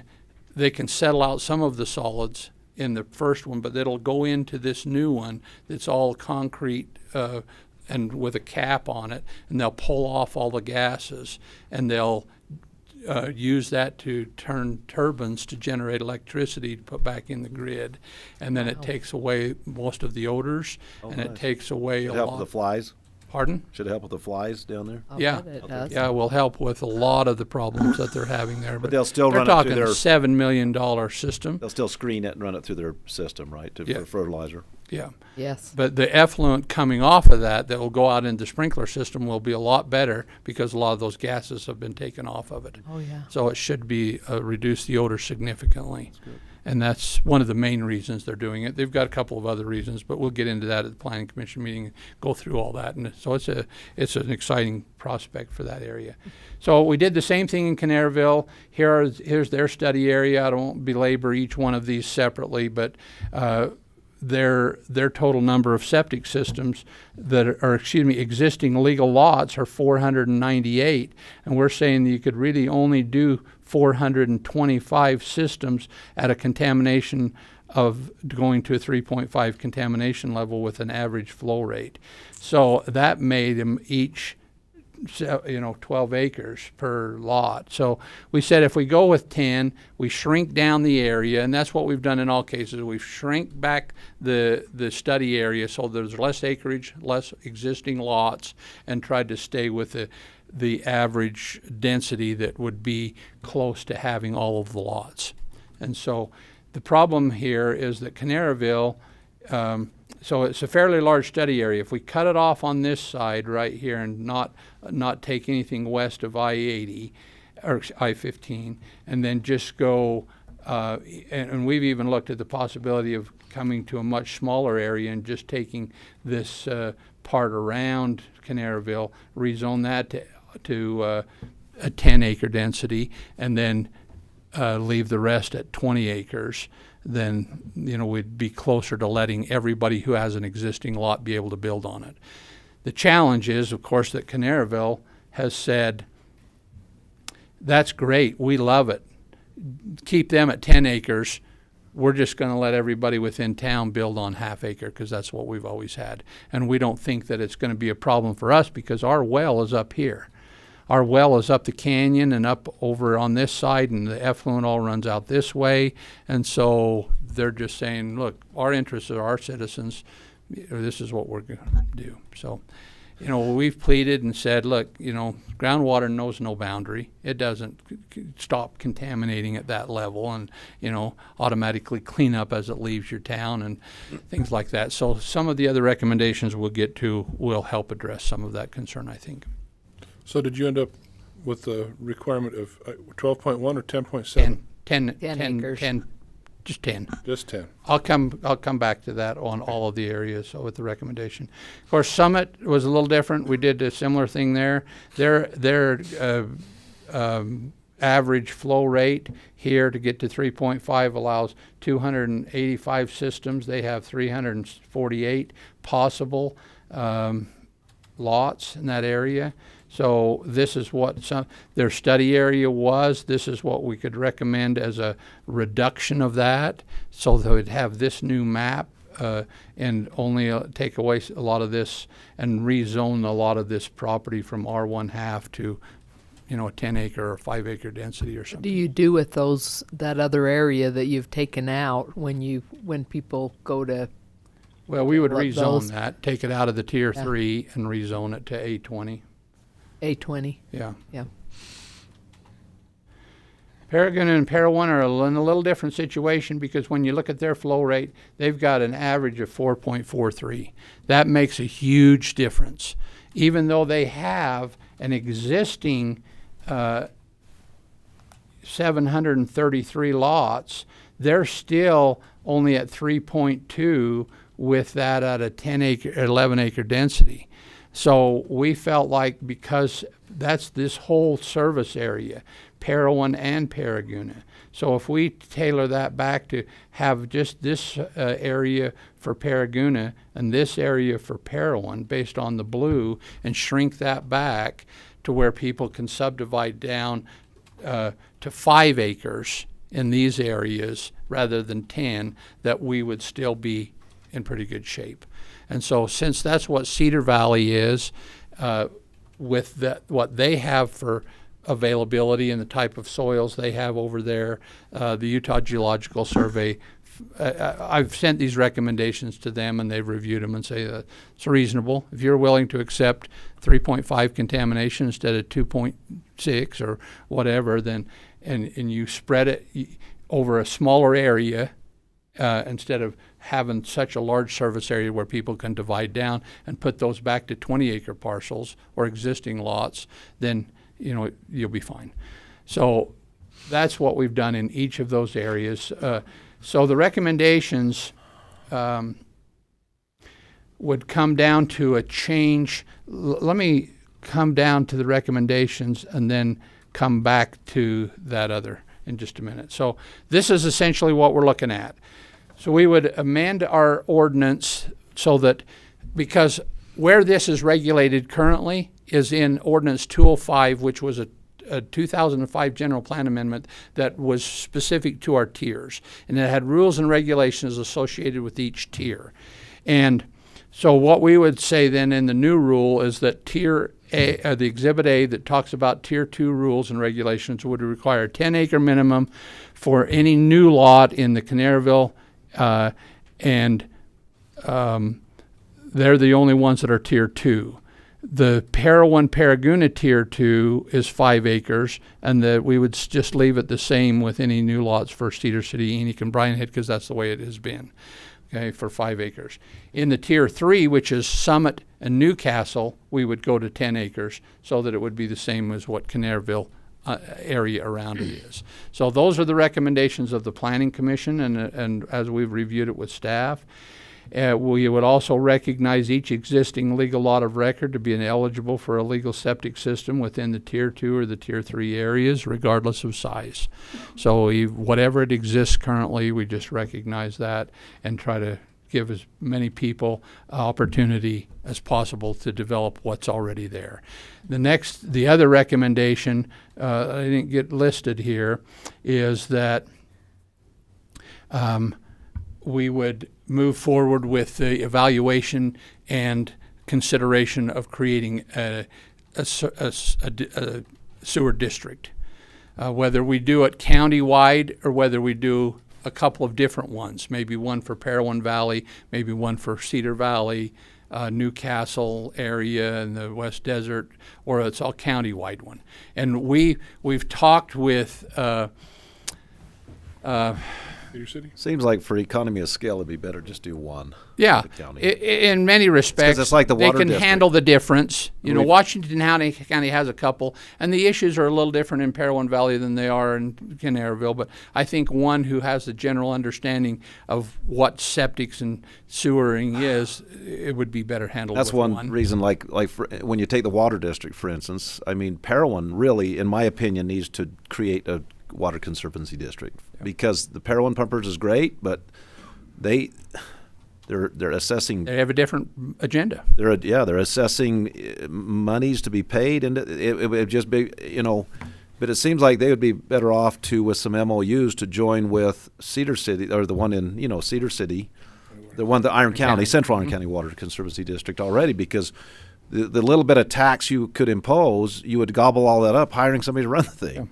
So it seems like it would make more sense to do one for the whole county, in my opinion. And we've talked to staff in Cedar City and Enoch about that, to be considering that, as we talk to elected officials and say, well, how does it relate to the existing sewer treatment plant with Cedar City and Enoch? And are we only talking the unincorporated area? When you think about what the Conservancy District does, where it includes all the municipalities, that makes a lot more sense because you have more funding structure, but with sewer, we're all in it together, right? If their wells, everybody gets their water out of the ground.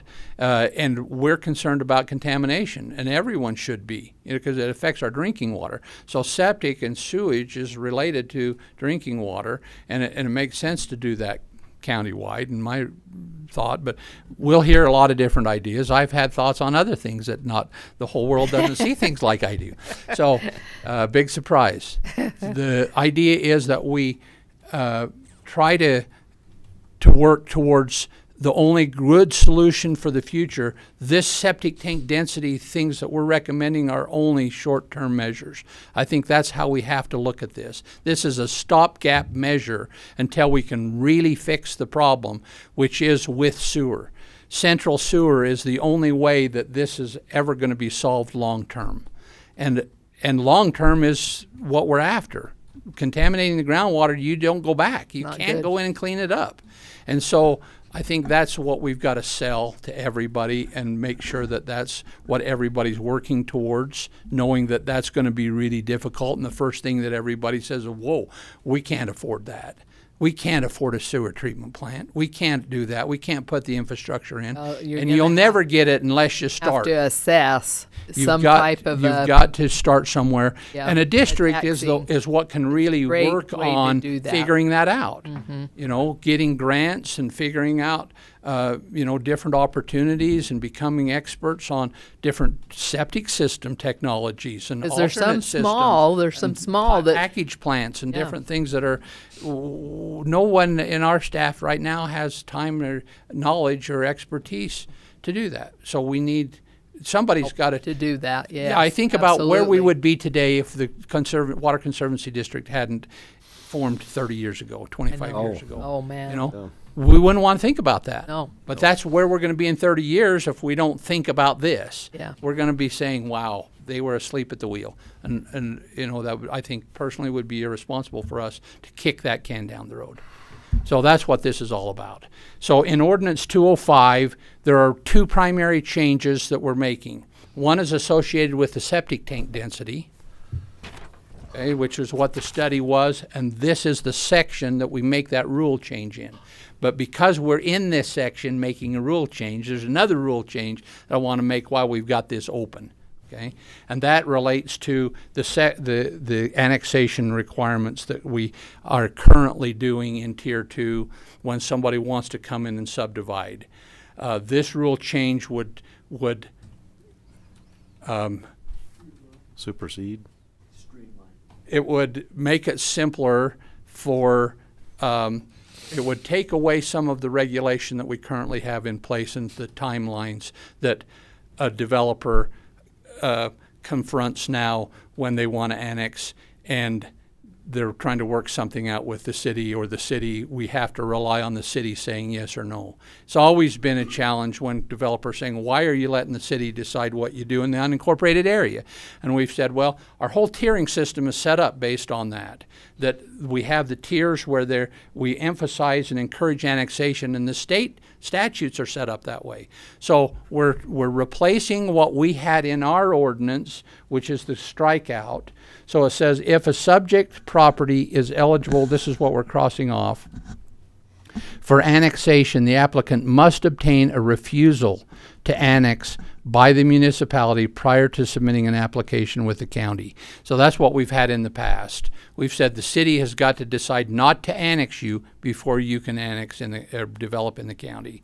We're taking that out. That came off of a Utah code state statute rule that now we're putting in that says that we will defer to the expansion area urban development, there's a definition for that in code, which means if it's more than 15 lots and less than 1 acre density residential, or in the case of commercial and industrial, the value of the project is worth more than $750,000, then they have to pursue annexation. If it's not, they don't have to. And that just says that doesn't have to mean they have to apply for annexation. It just means we notify the municipality, and then they have 90 days to object or statement, and if the developer can get a letter from them sooner than that, but the state law requires that they have 90-day notice Just before puts it on we their can, radar. Yeah, it puts it on their radar, makes them aware of it, and then they can say, hey, yeah, we're interested, and they go work with the developer. And if they can't get something done in 90 days, we just move forward. Just go into right the now, county and do there it. is no time limit. We've said it doesn't matter. And remember the two columns on this, on the left-hand side is within the annexation expansion area of a municipality and Tier 2. The right-hand side, we had 6-month window for them before, and we're taking that out. And that's if they're on the not eligible for annexation or they're outside of the expansion area. Will this help us with our islands and peninsulas, or will it make it worse? Oh, no, it'll help. Will it help? It'll be neutral. It's not going to make any difference. Any difference? Yeah, because we're not talking about whether they annex or not. We're only talking about whether we hold them up for development if they don't annex. Will this affect like that Scott Bird issue? No. No. No, he wasn't because he wasn't subdividing. That was just a conditional use permit application. So this just deals with development as in defined by subdivision, and that's the way the state does it. If it's, creating new lots, 15 or more lots less than a 1 acre density, then that's when they have to talk to the municipality. The municipality has to get notice. So we've just simplified that, and that's what these changes reflect. Besides the density for septics, it changes the rules for interaction with the municipality and makes it more advantageous for developers in the unincorporated area. And I feel okay about that for two reasons. One, we have a lot more now in Tier 2, a lot more infrastructure, water and sewer available out in the Tier 2 area than we had before, and where we were concerned about that and saying you really need to go in the municipality to get services. Now we have more services in the unincorporated area, so that's less of a concern. They can still get on central water and central sewer, and we have contracts with the municipalities to provide sewer where there's sewer available. So we still require all that, and so in the further changes, in terms of septic density and sewer, if there's still the requirements there about tying on to a sewer and the distances. We didn't change any of that. They're still, within 150 feet times the number of lots and 300 feet and all that. That still all stays the same for water and sewer connections.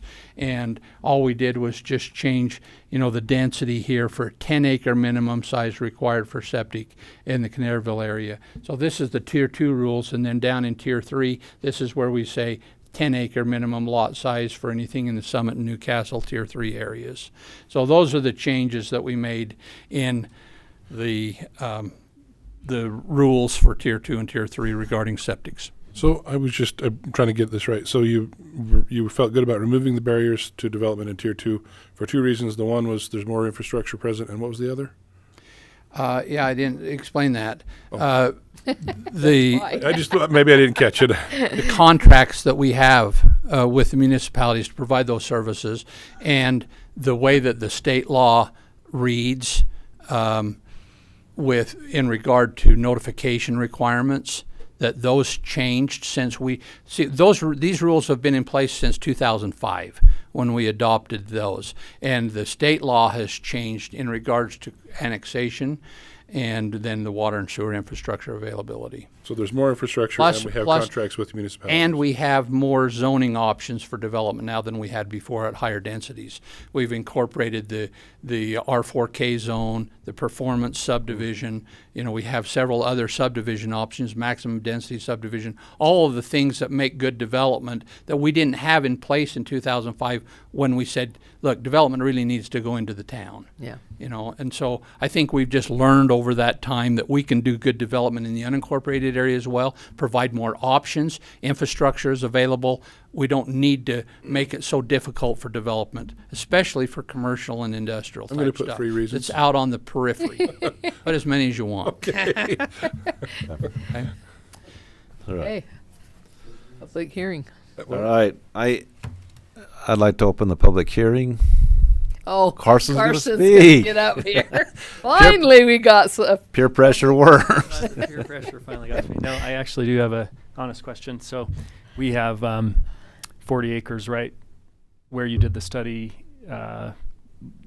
that's on the border of the town of Canaryville, up against the mountains there.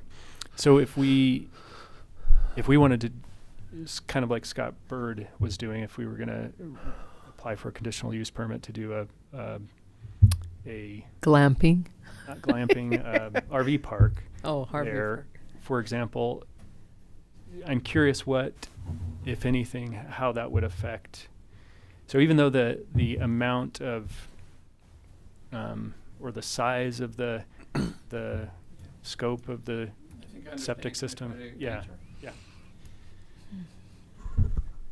There are a lot of other possible scenarios that come into play with this. It's not as simple as just saying 1 per 10 acres. And it's not 1 per 10 acre septic. You know, it's on an existing lot that's 5 acres, you can still have a house. It's just one in the subdivision process dividing land. So we have a lot of exceptions. We have an RV park that could come in. We have glamping sites, or we have guest houses. You know, are we going to not allow a guest house anymore because they just have 10 acres and now they have to, or they have 20 acres, they can have one lot, 1 primary home and 1 guest house, because then that's their 2 septics. There's so many variation in septic systems. You know, you can have a septic system that can handle 4 homes on it, or you can have a septic system that for each house. What's the difference in the real impact? There's no difference. Somebody can have a septic system for a 10,000 square foot home, and another guy can't have 2 septic systems because he only has 10 acres and he's building a 2,000 square foot house and a 1,000 square foot guest house. You know, it doesn't make any sense. You can't configure all of the possible scenarios and accommodate those. So we've just said all of the same rules still apply.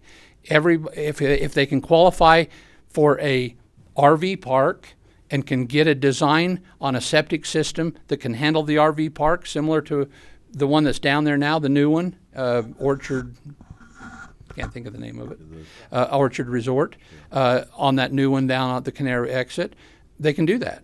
It's an allowed use in the A20 zone, and as long as they don't subdivide the property and create more lots, then they can configure a system that would work on there like it always has been able to do. And so it shouldn't prohibit a lot of those other kinds of things, because we're not saying 1 septic system per 10 acres. We're saying any new lots can't be any more than 1 lot for every 10 acres for the creation of new lots, because we already have more lots in there than what we should have for the number of septic systems that we should have in the area. And that's really just happening to help motivate us towards the sewer district and sewering, so that we can tell people, look, let's get on sewers so that you can have half-acre lots again and 1-acre lots and divide it up for your family and do whatever like that, because those are opportunities we want to provide for and accommodate for in the future for people to be able to utilize their property. But we need something in place in the interim to say we've got to scale back a little bit. We've got to recognize we've got a problem. We've got to do something. And that's why we encourage the municipalities to also adopt the same thing. But that's where we're at. Did that answer? Partially. Thanks. Your clarification really makes me feel much better, Reed, about our big investment down in Canaryville. I'd have known you had 40 acres now. Yeah, that's it. So Did you ever state your name, Carson? Karsten Reed, sorry. That's the other reason I. Thank you, Mr. Reed. Oh. Oh boy. That. Dan Jessen. I don't have to state the position. Well, I guess I will. He's a resident. Resident of Iron County. Yeah. No, actually, my statement is regarding from a municipality standpoint.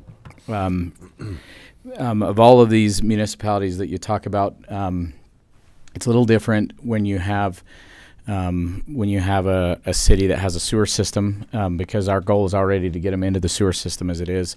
So I can't speak for my governing body, but we'll probably adopt this something similar, the 5-acre thing. The way Parowan City Code actually reads is if you're within 300 foot of sewer, we make them connect to sewer.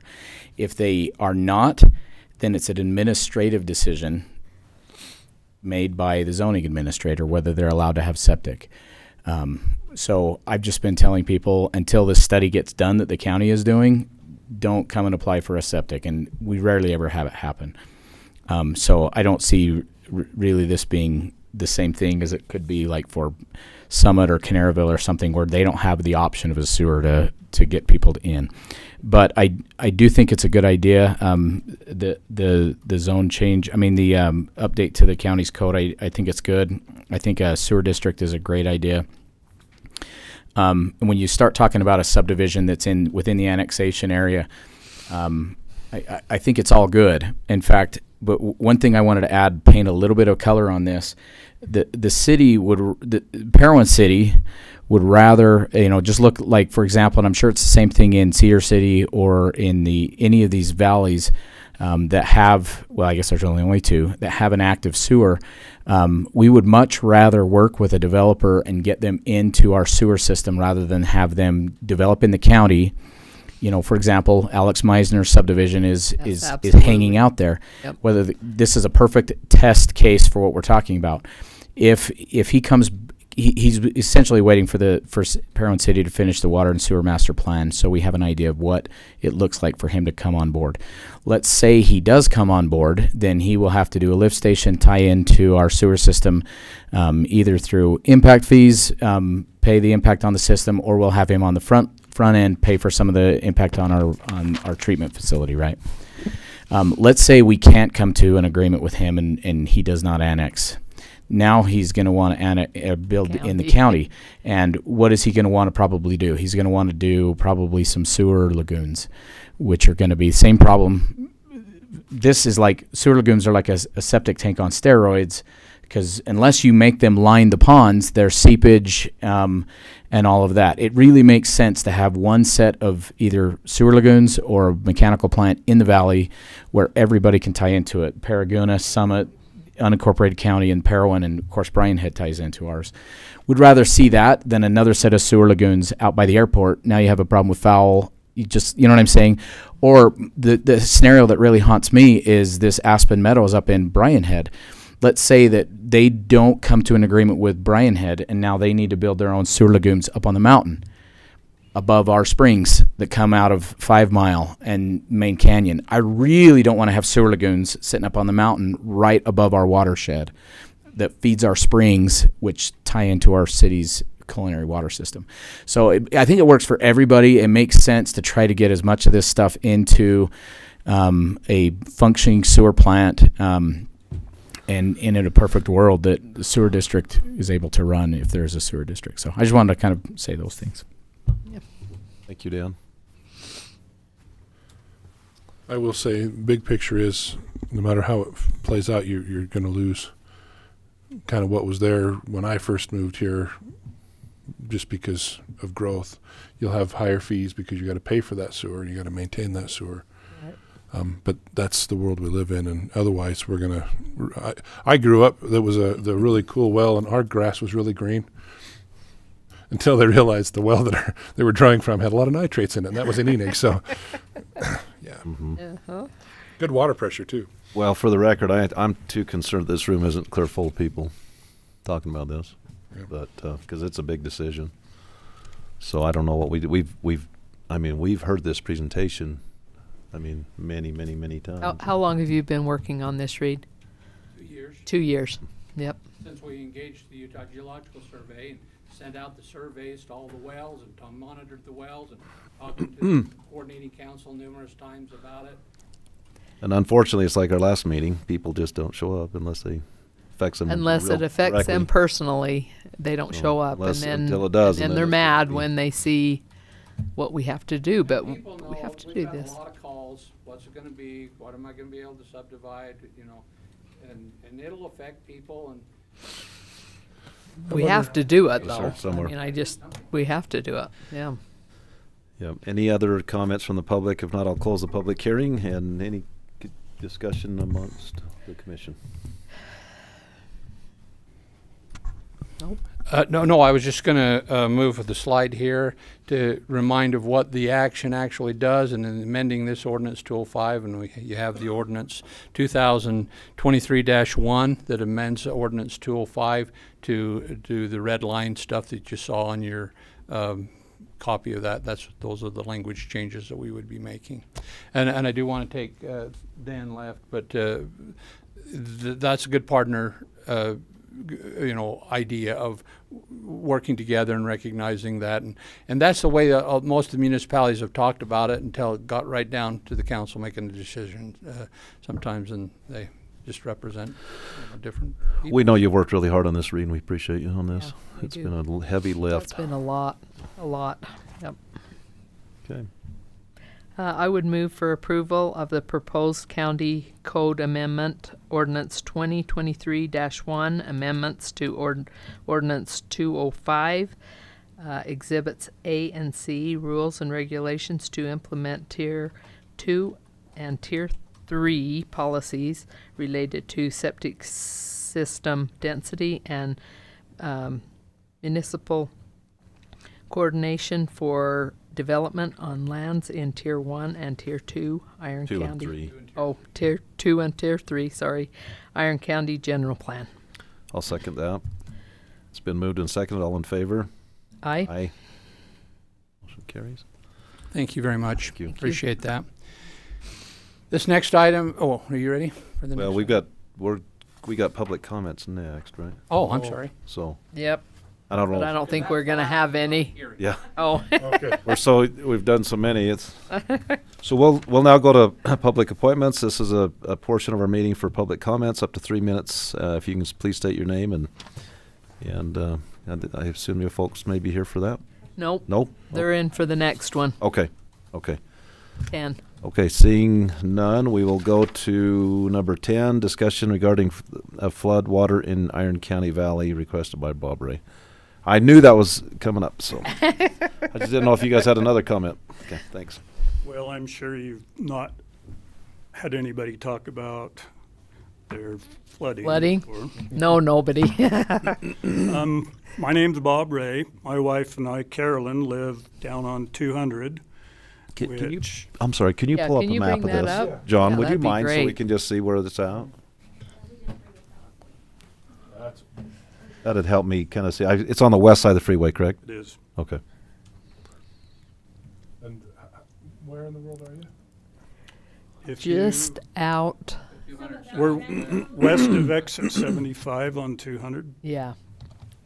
Parowan Valley. Oh, I'm in the wrong valley. Okay.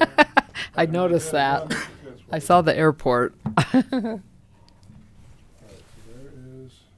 And change Very your good. Like north of the TA? That's the airport. No, the other exit. You got to go South exit. South exit. of Parowan. West of KB. Not on the other You're in Cedar City. I'm not. Oh, you're not? No. Oh, So sorry. that's okay. So here is the KB. Yep, There's- yep, right there. And Put it on the big screen and he can go over and point where he's at. Oh, yeah, sorry. I'm looking at it, but you're not. Oh, I can't. Hang on.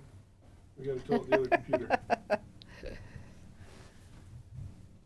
Okay, sorry about that. Okay. So There here he's got it. is. There's the cell tower right there. Go to the west. And west. Right there. Just appeared. Here. Right there. There he is. Whoop. Is that right? Is that? Just your cursor's just to the south of his house. That's his right there. Do you go to clear to the freeway? No. No. Just right there. Yeah. Okay. 20-acre parcel right there. Mm-hmm. Pull up this other one, too. Okay. Yeah, go ahead. Sorry to interrupt. That just helps us know where it's at. I've lived on that road. My wife and I have lived on that road for 40 years. And so I know where every drop of water goes. And quite a bit of it comes to the northeast corner of our property. And we also get a circumstance we just had one and we survived it pretty good, where basically from Summit, so that would be from the south, this terrain slopes to my place. Oh yeah, you can see that actually. Feels like a ride at Disney World. I know. Wow. Yeah, you can see it draining right to your place. Yeah, so we get events that come from this direction, and then the flood ditch That goes underneath I-15. goes under I-15 Show it. to the east of us. That water was sent out there in, I believe, '04, and created quite a bit of problem for us. The road was washed out for a couple of years. So the county came in and they raised the road up approximately 36 inches in front of my place and basically created a dam. And we've had circumstances out there where we've had to cut the road to get the water from our property, actually 5 times in one night, just from a rainstorm. You cut the road and kept digging down to let it go across, or? Yep. Okay. So what I'm... Where did you cut it? I can show you. Is that a chip sealed road, or is that dirt, gravel? Chip sealed road. It's chip sealed. Cut right here. Yep. It was cut right here. It was cut right here. Oh my word.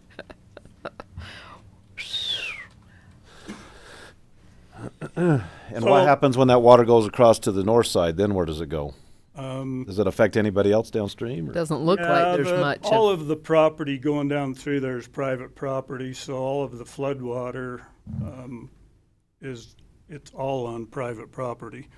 So the church farm is out on the Gap Road, and one of their fields floods every time we have one of these events every couple of years. Mm-hmm. So, but the reason that I'm here is not to bore you with all those details. That's already been. Well, that's history that we need to know. It's been documented. I have all of that from previous meetings. Uh-huh. I'm trying to be proactive this year because I think we can all agree it's going to be something like we've never seen before. And my concern is what happens to the water if it doesn't stay contained, because if it gets on the west side of the flood ditch that they have, there's really no safety valve for me. There's where it goes underneath, right there, right? Yep. That's under the interstate and then go up, it goes up. Mm-hmm.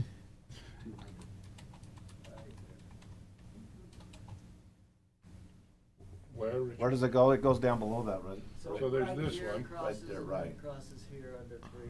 Oh, I see. There's Okay. another big culvert there. Yep. There's a Yeah, they 5 by 10 box culvert. when they brought in all the road material and then they paved it, the reason they did that was to put that big box culvert in. And what's that? Whatever date that was, there's water in it. Yeah, there was water. Yeah, in there's that. water in that. So you're saying that box culvert doesn't handle all of it?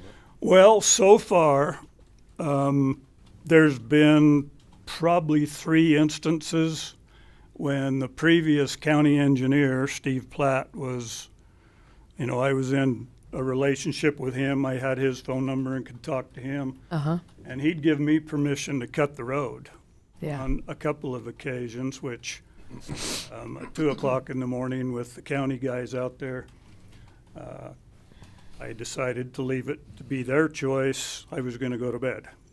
And so now everything has been working okay, but we can have a afternoon rainstorm up the canyon and it will run that thing completely full. And it's scary.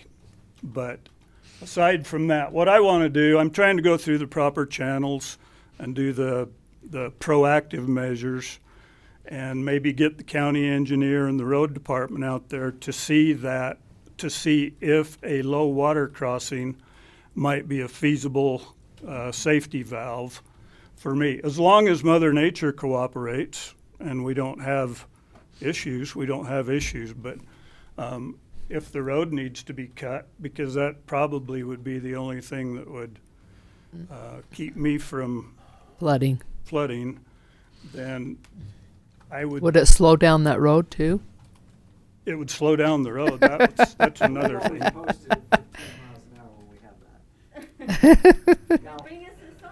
Well, that's 2 miles roughly of straight road, and the traffic. Carolyn and I were the original people that lived out there, and things have changed a lot for us and everybody else. But yeah, it's pretty wild out there. Does your house, what's the elevation of your first floor based on the road? Are you below the road or above it? Does it go into the house? But now they've raised the road, you're not, right? Yeah. Yeah. You have a basement? No. Our crawl space has been. Has it gotten to your house? Yeah. Before? So what was your proposal? Well, to lower that road in front of your house? Mostly right now is to get an inspection of the flood ditch between the freeway and 200 at least. Mm-hmm. Make sure that that's going to, because I looked at it and it's full of debris. And that's what happens out there is because of the fire, we're getting so much debris, and I worry about logs clogging up. I mean, it's everybody's worry. It's not just mine, because it could happen in town. Absolutely. When did you last look at it? A visual from the road probably a week ago. I haven't walked up in there because it's been so muddy, but I would think it would be a good idea to walk it from the freeway and then, make some decisions about. Why I'm asking is because Curtis cleaned it last fall from there. I know they've been doing some work on. Point where they cleaned it. Point where you. Well, Richard. Well, from the freeway. Curtis, let's bring this down a little, John. So he opened this up, cleaned that, and then he walked it all the way back to here just last fall. And I looked at it today. It'll handle about 900 CSF, the ditch will, right now. Our choke points are here and here. Those are 300 CSF box culverts. So it struggles to get under the interstate. But you've had water that come from the north back to you, or did you say the north. Just from the east. Just from the east. Say that again, Rich. So what's the freeway culvert carry? How much CFS? 300. 300, and those are 900. But the ditch as I took a rough estimate, I did it this morning. And it'll hold 900. 900. What about the box culvert under Here? the road? Yeah. 300. What are they expecting with the runoff? I know that's hard to predict. It's pretty hard to predict. I've been getting exactly what I wanted. Freezing nights and warm days.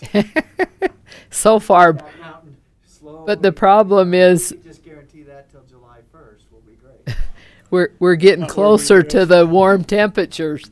So this side of the ditch is actually the high these side. weather patterns we're dealing with right now are going to Continue continue until mid-May.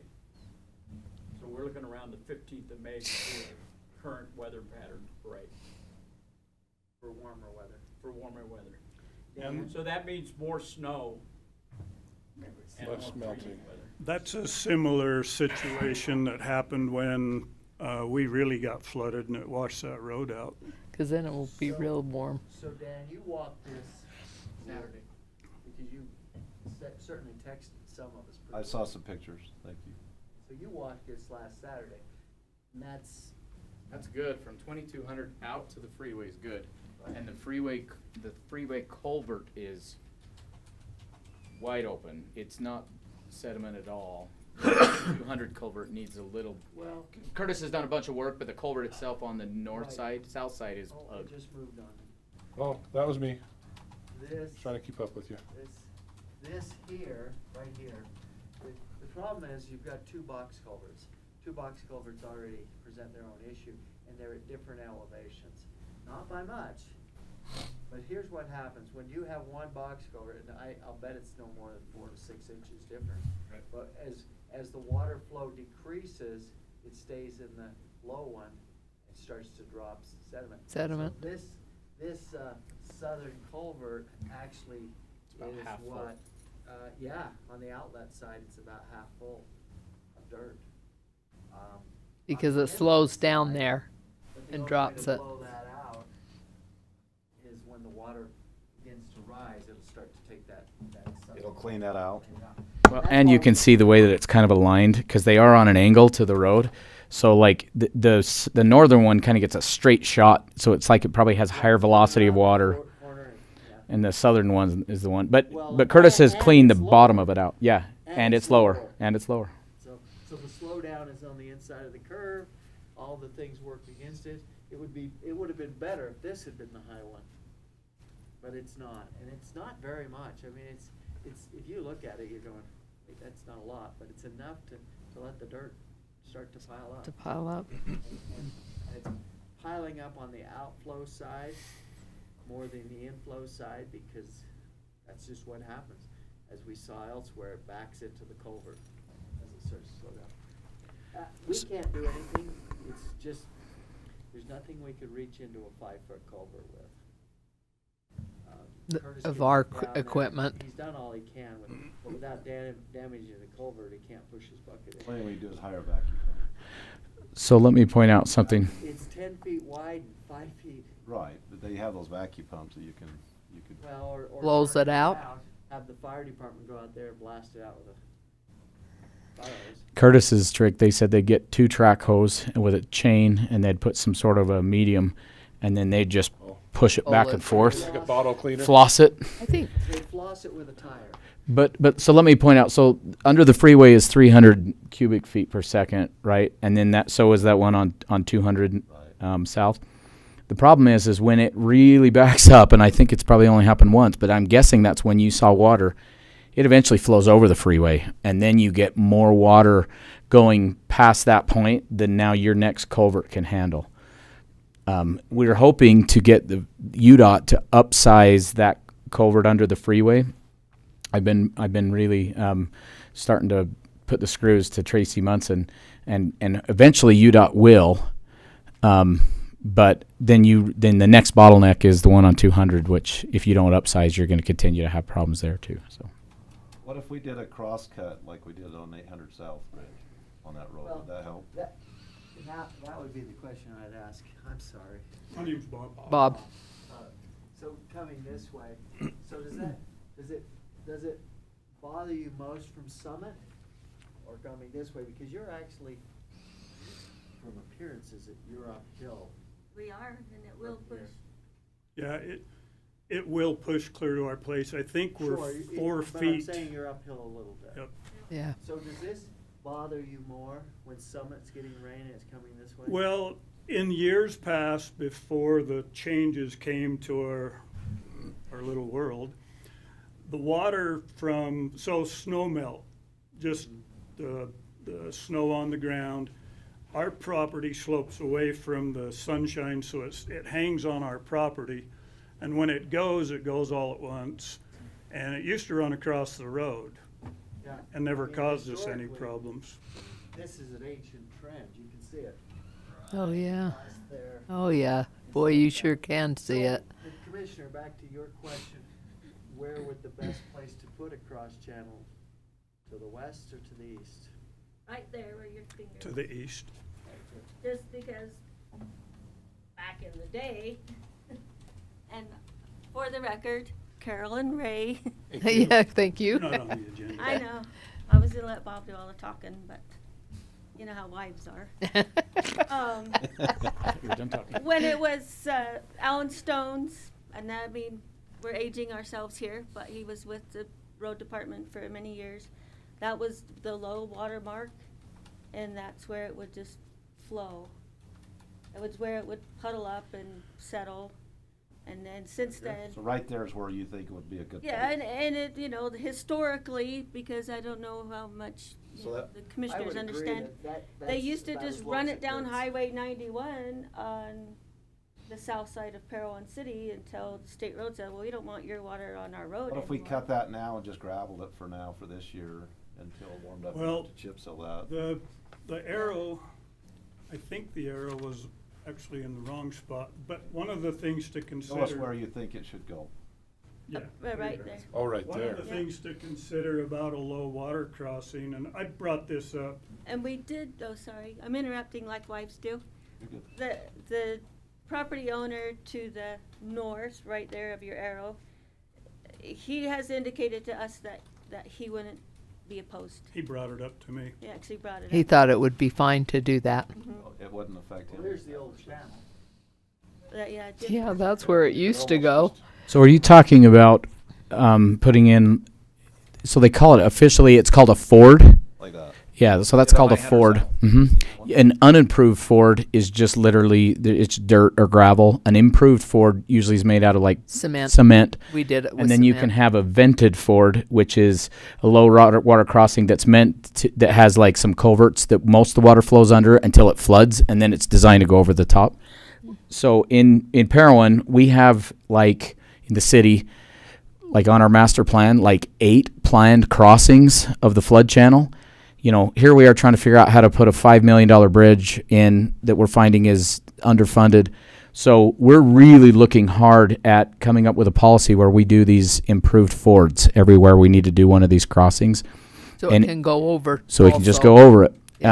Rich, do you have a picture of that one we did on 800 South, Andy? 800? Or I mean 800? Send it to John and then. Now the difference would be this is going to be running water for months at a time, like during the runoff, where sometimes you just put one if it's in a flooding situation. That's something to consider. I don't want to disagree. The two things that I would suggest, one would be, let's see what happens, but if we do run into a problem, we want to know where to cut the road. So if we get by this year, we might be in good shape, but I have my doubts. So what I'm If you have thinking. what if you have a pond on that south side and then we try to do it? Is that going to be that'd be a mess, wouldn't it? Or you're saying, Bob, to just wait and see what happens and then cut it where we need presents to. a problem at the time? Yeah, that's My the question way is- I'd go about it. So I would like to have a plan in place of Then when we redo it, we'll where it might make work. it a Right, correct. crossing. When Bob called me a couple of weeks ago, the prep he wanted was to know that we had a working relationship that said what they did before was a possibility, which was to cut it as needed. If I'm Correct, correctly- yep. yeah. Rather than cutting it now and doing that. Are there any utilities in that? Is there anything we'd hit if we cut down 3? There used to be phone, but I don't think that there's Ever phone. since they cut it, they've never had a problem. And they have fiber optics. Oh, there is fiber optic somewhere. Going down that road? Oof. How deep is it? That's why I don't want to cut it. Yeah, I wonder if maybe we should get blue stakes out there And fiber is not before deep either. to make sure where we know where it is. Well, let's see if we even have it. That would be I have a different question, and Bob and I talked about this. Rather than a cut, I see benefits to the cut. One is speed control, but it only lasts right there, where it becomes a challenge for young people. I already have We that. have that. But you give them a lift. They think I'm the grouchy old man. So, my other question is, we know what it costs to put in a concreted cross gutter, and that was the county doing the work. If we had farmed that out, it would have cost us much more. And we talked about this. Are you opposed to doing a boundary dike of a? Well, that brings up another subject. We've been through this before. The county actually, I think they hired I guess they hired him. Hydrologist to come out and talk with me about that. I would probably, and I've considered it, building up my driveways. Oh yeah, so it'd flow on that other side. Keep it to away keep it from the over buildings, from but your that would- house. Yeah. When we talked about this before, I mean, I'm like everybody else. I didn't want what he recommended on my property. I want to keep my property value up too, and I want a bunch of berms on it. So that was kind of, at that time, I negated that idea. Yeah, I don't know. The accumulation on my property mostly settles in this corner, but I have pictures of it clear up to this building and across both driveways. And fiber's on the north side? Yes, sir. Yes. I think we need to identify how deep that is before there's an emergency. I mean, I assume that services that whole area out there, that fiber probably. No, they didn't even ask. They just went out. I think it went out to the cell tower out in what we call the West Hills. How, have they put the fiber in since you cut the road before? I believe so. I just sent you one. It's not When more they than put that new 18 box inches in, deep. What would you say, Rita? Yeah, text it. Who knows? above You go out there with a, So you, there'd be some record of that. It's easy enough. is that South Central? Who's, I wonder whose fiber that is. Dan, do you know who fiber that'd be out there? Would that be South Central? Central, because I'll tell you exactly what it does. It runs up to the hill where they have, where our TV tower is. I remember, because I worked at South Central when that line was put in. It's to run the Verizon and AT&Ts and all the cell sites that are up on top of the hill where You where contact, the county's TV yeah. site is. You contact South Central, Rich, and ask them how deep that is? Or the blue, what you call blue Well, stakes? they're blue stakes, because. But they usually can't do the depth, they'll just do the location. And they're just so easy to get a hold of. I'm not sold. Didn't Loomis buy them? SC Broadband. Okay. Called Luke Geddes. All right, I got the two Or confused. then. Terrence or Kerry Alvey. I just think we need to identify where that fiber is and how deep it is. I so we sent you know. another one too. I don't know whether it's any better. Before we do it. The But, local guy, the local guy. Oh, there's, There it is. Oh. it's on 800 South in, Well, that's in out by Inwood. Westview Drive. That's what we did there, and it's worked beautifully. Well, and that's, I mean, as long as the current flood ditch handles the problem and people don't have to drive through water, that's fine. But if it doesn't, then I'd like to have a plan in place. I mean, that's simply why I'm here. Well, I would say let's cut it if we need to again. If you're Alright, getting so flooded. prep, We'll get blue stakes to show us what. Yeah. We won't be able to have them out there when we're digging. No. But we won't have to. But if you can locate it now, you'll know. And Maybe know you the can depth. put some spikes or something. Mostly the depth. And if it's not over 3 feet deep, we've got a problem. And then going forward, maybe we can put in something like this. Well, I think some You know. it's so flat out there, box culvert's hardly hard. Need something more on the other side, but certainly, yep. Okay. Yeah, Yeah, or we we'll can just- moat your land, because I told you, we have plenty of dirt. So, Rich?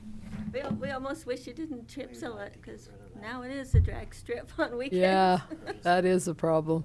No, But it's that not. slowed We this appreciate road down. It doesn't look like it, but it's a pretty good dip. I mean, they slow down on that. Well, and we don't want to isolate the neighbors, I guess, you know, because there is an alternative that all has to be taken into consideration. We have a real issue out there with the speed limit. I'm okay with 10 miles an hour, but there's people driving 100 miles an hour out there, and I'm not exaggerating. Yeah. And in the past years, I've always gone and found these people and had conversations with them. There you go. I don't have time. I mean, I'd be gone all day. It's Chase them down, huh? it's certainly become a thing. Okay, so Rich, would you call Blue Stakes and see if we can identify the depth of that? We have to hire Ray Bullock to go out and vacuum, do a vacuum truck and see. Do some investigation, Right. so we know. I'll put a control pin out there, so. And if it's not deep enough, then I wonder if we could ask South Central to deepen it where we would, but we don't know where we're gonna cut it until we get the water. That's the problem. Right, and where they Yeah. put that box in, when they did put that one in, I mean, that was the third or fourth attempt. First it was an 18-inch culvert, then it was a 36-inch culvert. And they just I mean, kept having every to go time we had an bigger and event, bigger. And so the last go-round, they did go overhead, just where that box culvert was. Channel right there. So, Yeah, that's where I'm looking, is probably. the that's most kind likely. of But maybe we'll- an we'll old have low Blue spot. Stakes do it all across the front there. We'll go for a couple hundred. You got to look at LiDAR and see what's the lowest point. That seems like that might be logical. Yeah, well, if just on Google Earth, That's if you kinda watch nasty. the- Yeah, that you can see that. you just It's walk down that pretty. 1763 to. And some of those plains are not traditionally Parowan Creek, because Parowan Creek used to go through the middle of Parowan town. Yeah. And then they've they changed changed it. haven't they? Yeah. So even though there are those Google Earth maps, some of that is just spring There's a tool. snow melt from Yeah. the I-15 to the to the Oh north. yeah. You would have that. Oh, yeah. And you can. Floodwater. And that's, I haven't even changed it for. Parowan used to have, I believe, That never did culvert. get the correct number, 7 64. or 9 I would really. concrete ditches that all ran to the north primarily. And they could disperse that water up, not to mention every street in town had an irrigation ditch. And in the Yeah. springtime, they would spread that water everywhere. When they put it in irrigation pipes, they had no place to do it. Yeah. They can't put that trashy water in their pipes, and that's understandable. Yep. So they've Then had they to just- spent a few years running it down Highway 91. I remember watching water run down the highway like it was a rapid river, and then they decided to bring it out our way, and there was only an 18-inch culvert in that road and a little pond, and I had never seen water cross that road before all of this. But I understand they have to have some place to put the water. I just want to protect, my world. Yeah. And I don't blame you. make proper. But building up your road probably would be a solution from that other side, somewhat. Yep, there's several different things that can be done, and Can I it run talked in to- front of your road, front of your house too? I mean, if it came that way and then, I mean, because it wouldn't cross there from the summit side. From the summit side, it generally goes to the opposite corner. And the culverts there's 3 culverts right there, and it's been handling that so far. So, We just don't know what this is gonna do. We don't know what this is gonna do. It's gonna be a year. It's gonna be long and You could have sustained, 6 weeks of that's that, yeah. It's gonna be long. Well, when I think it was '04 when they initially sent it out there, it washed a gash in the dirt road that was 10, 12 foot deep. And that road was closed for 2 summers. 2 summers? Yeah. Wow. Hopefully that doesn't turn into. I had to go. Yeah. I called the fire department to ask them how long it would take them to come 3.5 miles to my house. The other way? 11 miles. Oh. I was farther away from the fire department than anybody in the valley, pretty much. Oh, We I'll better bet. move on, but if you could work with Rich and. I will. And we'll. Yep. Yep. We'll do it. Yep. We'll get it blue staked, and you've given me permission to have the road crew cut it. We have it. Okay. Very good. Thank you. Alrighty, thanks. Okay, 11, discussion and possible approval of funding from the Iron County Local Preservation, Corridor Preservation Fund for right-of-way acquisition approved by the Iron County Council of Governments for the Cedar Valley Belt Route in the amount of $104,900. This is the application for Corridor Preservation Fund for this property right here. It's 2.94 acres that was preserved as a Lot 7 in the subdivision when they created these 6 lots that front Lund Highway along this side.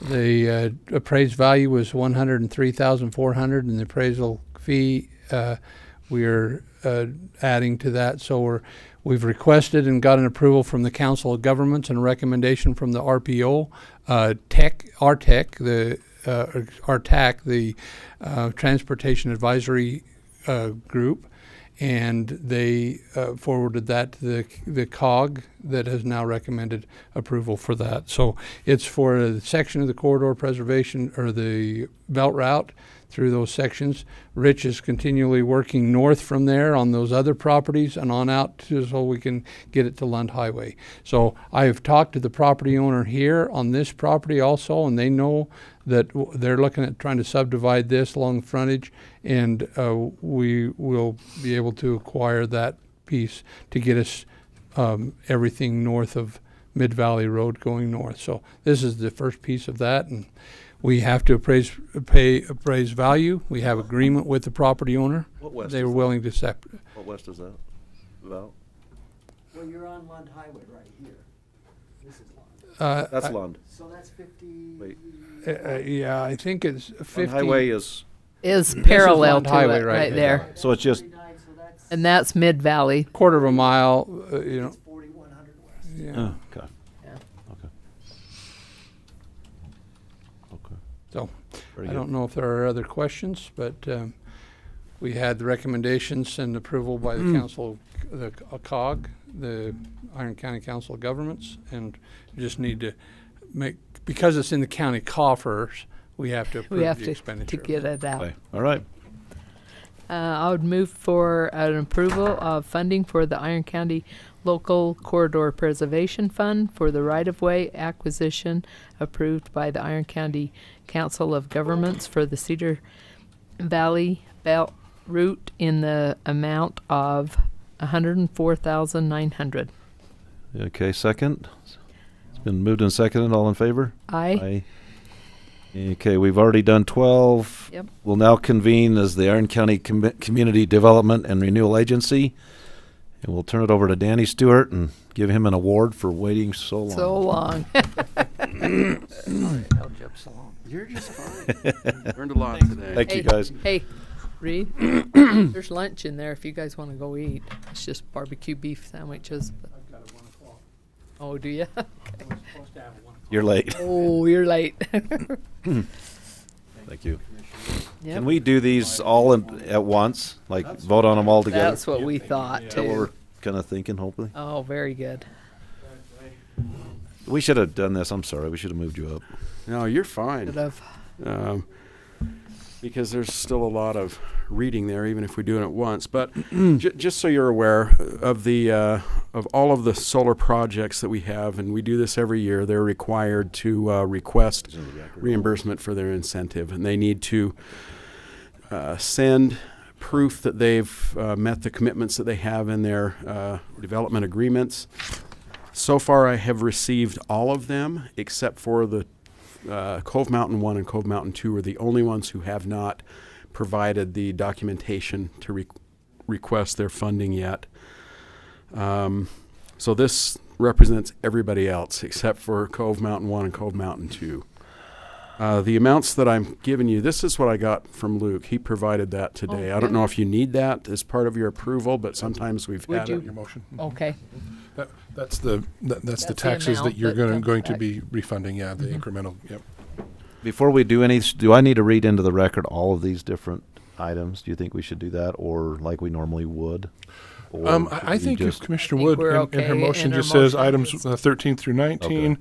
You're good with that? and then incremental for any, and just list each outfit and their dollar amount. Amount. And I think that's sufficient. You don't have any heartburn with that, do you, Danny? I don't. I've received all of the materials. I've reviewed them back, all the worksheets. I've submitted those to you. If you hadn't had a chance, there's 114 pages of PDFs to look So through. Danny, let me ask you. So on this map, solar map, Yes. Iron County is the most, looks like the most desirable. Oh, yeah. almost, right? Without a By doubt. far. You know, and we, you know, we all agreed to this, or whenever it was done. But based on that and the attractiveness of Iron County for solar, are we giving away the farm to some degree? Do we need to relook at that, or? I think as other, any time that we have other companies who are interested in coming, I think we should evaluate those for sure. I think especially if those that came through early on, I mean, it was really groundbreaking in the county, and especially Reed did a lot of work to put together policy for how this is done and how what to do after the life of these and everything else. So a lot of work's been done. Right. You know what I'm talking about, right? Can we really look at it close we gave them moving forward? these tax increments, but it's still more than what you would have gotten on Greenbelt, right? Oh, By far. yeah, A hundreds lot, of times. Yeah. The big ones And- are 50% and the small ones are 70. Since the newer ones have the 10% housing part of it too, but so the county's still getting 30%. So when you see 468,000 for Red Hills, that means there's 120,000 in tax revenue that did come in. That did or come in whatever. that we wouldn't have. That we wouldn't have had compared to that otherwise. Greenbelt. It Yeah. would have been pennies. It's kind of, we talked about this a lot when the inland port was here, but it's the but for argument. But for making the solar project, it would still be, class 1 Greenbelt. Right. Yes. Anyway. And I think that's the discussion we need to have with any type of project, whether it's solar or anything else. Is that what makes the difference of them actually coming here instead of going somewhere else? And to this point, that's been the case. Also, we've done the bulk of these through Smith Hartfixon and Adam Long. And the discussions that we've had, and I'm sure he's had with staff, is that those percentages have gone down with each newer one. And I can't remember the most recent, but even the larger ones that would have been 70% plus early on, we're now in the 50% range for that tax increment. So we're not shooting from the hip. We're trying to negotiate so that still comes in our favor, but we can still get the projects if they're beneficial. Right. Okay. One interesting challenge for solar farms, and I kind of had this conversation with Luigi Resta, who's developed a fair majority of our projects in Iron County under different companies. Yeah. But that when they started the Red Hills, which is this one in Peril, the first and biggest, it's got about 340 some odd solar panel, 340,000 some odd solar panels. It's an 80 megawatt project. I think when they first ran it, it was going to be well over $1 billion. And with the increment, it was going to pencil. And what has happened is the panels have gotten cheaper. I think when they built it, it was like $120 million. Yeah, I think that one was 150 or 60, but yeah. Significantly less than when they started. But also, because, you make electricity when the sun shines, you don't provide base load per se, which means the power companies pay you like 1 penny per kilowatt hour. You get the lowest rate because they still have to figure out how to provide base load. And guys like Luigi have tried to look at pumped hydro or, flow redox batteries and all these technologies to try and get past, be able to provide energy when the power company needs it. So the irony is, it feels like, because I've felt that same feeling, it feels like, man, are we giving away the farm here, Yeah. And part of the problem is they're getting less and less dollars per kilowatt hour. And we can look through the 100 plus pages of documentation that Danny provided, and you'll see that they're in operation and they get paid, but it's less per kilowatt hour than. The other thing that I think we should note is the people that are putting that on their property, they are getting paid very well. Yeah. And so True. that stays in our community too. Yeah. That's true. The bulk of these are leased. I think there's only one of 13 that the company actually purchased property. Yeah. There's another guy that really has been one of the leaders of bringing stuff like this around. And Brian, what's Brian's last name? From Beaver County. I can't think of his last name. Anyway, but, he was telling me one time, this was when I worked in the recorder's office, they were doing wind in Wyoming, and there were these guys that had like a 4,000 acre cattle ranch. But they just allowed them to put solar turbines on their cattle ranch. They made more money from the wind than they did their ranching operation. I can contest to that. I can contest It was like, because it's not profitable to ranch anymore. I have to say. So I mean, there are positives, but it's interesting how the whole thing has evolved. But they were still able to ranch. Yeah.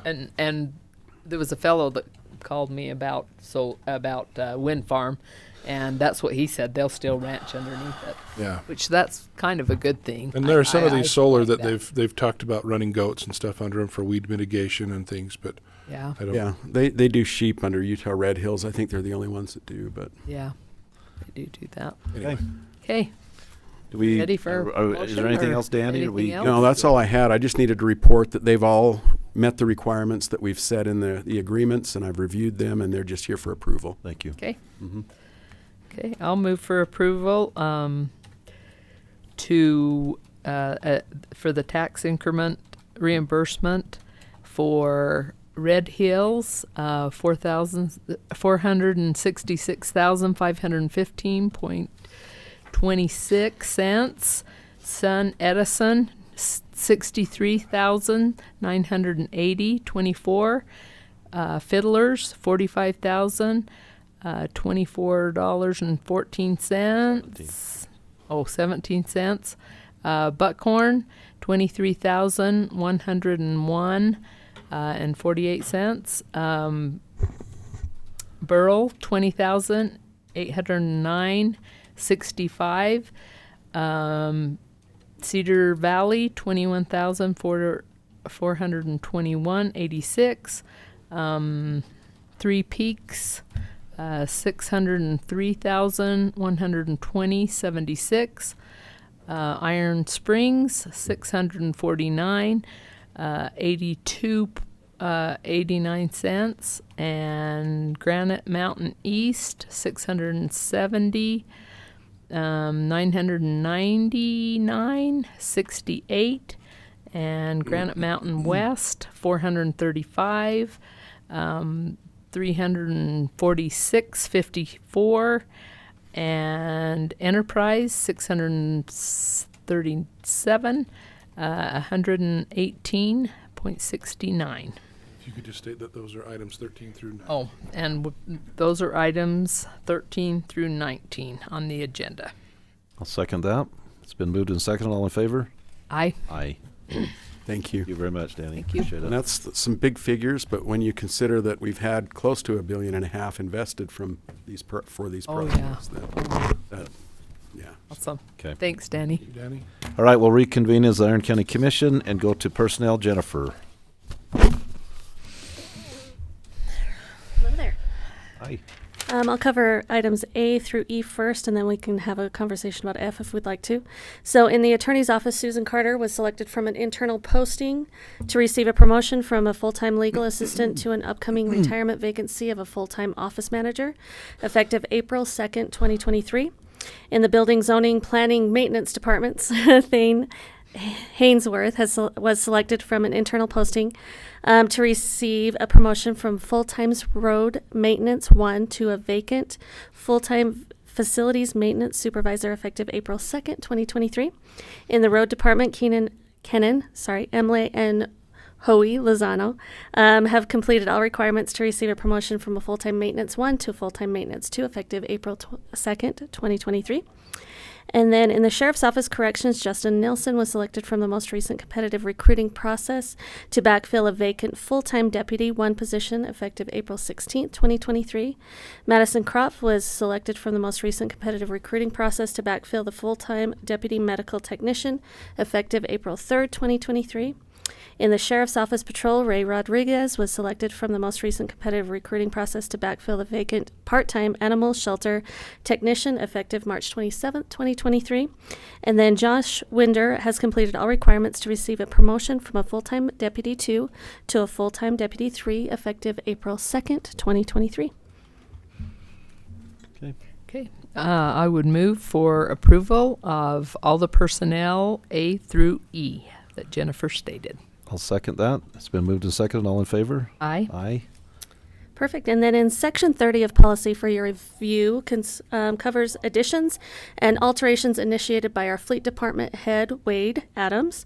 Some of the changes included taking out verbiage about mileage and maintenance logs, which are now tracked by his department, as well as additions stating that employees are encouraged to take county vehicles when respective department or the county fleet pool is available. Another topic we'll be monitoring extensively is the proposal for the employees who take their vehicle home or take a vehicle and park it at a county office that it is not part of their department, they will be taxed on that. We have to follow the IRS taxation on vehicles. And I can break that down if you'd like to. So there are a couple of people that are taking vehicles that not necessarily are parking them in their homes, but are taking them to another office building and parking them there, trying to kind of skirt it a little bit. We can't do that anymore. We have to have taxation on that. And it's only a couple $100 a year, if that. So we're going to be monitoring that because we don't want to be out of compliance for IRS. We discussed this quite a bit We didn't did. at our meeting. I Yeah. had to leave a little bit early, so I might have missed a little bit of that. But Yeah. how do you feel about all of this? I think it's good to have those changes, and I think to be in compliance, I think we need to be right on. So I think it's good. So you think it's good? Mhm. I mean, it's from your perspective as Yeah, HR. and I had Sam look over it. Okay. He altered a few things and kind of made it a little bit more not as drawn out. So I liked when it was more compacted and not as confusing, I guess, for the employee. Okay. I'll make a motion to approve policy change in F, in the fleet alteration, section 30 policy. Okay, I'll second that. It's been moved and seconded. All in favor? Aye. Aye. Motion carries. County non-delegated items. Thank you, Jennifer. Thank you. Thanks. Non-delegated items. Non-delegated items. County boards. Anything? I don't think have we anything. right now. We'll have to talk about that water Yeah, board. I That, put that on my calendar. To yeah, we look better at that. So. discuss that. And that. Other than that, I think we're good. We'll declare this meeting adjourned. Okay, Thank you. Very good. 4 hours and Ooh. 30 minutes. Ooh, that was a record. So I brought, this is a sample of Cold Creek. Oh, really?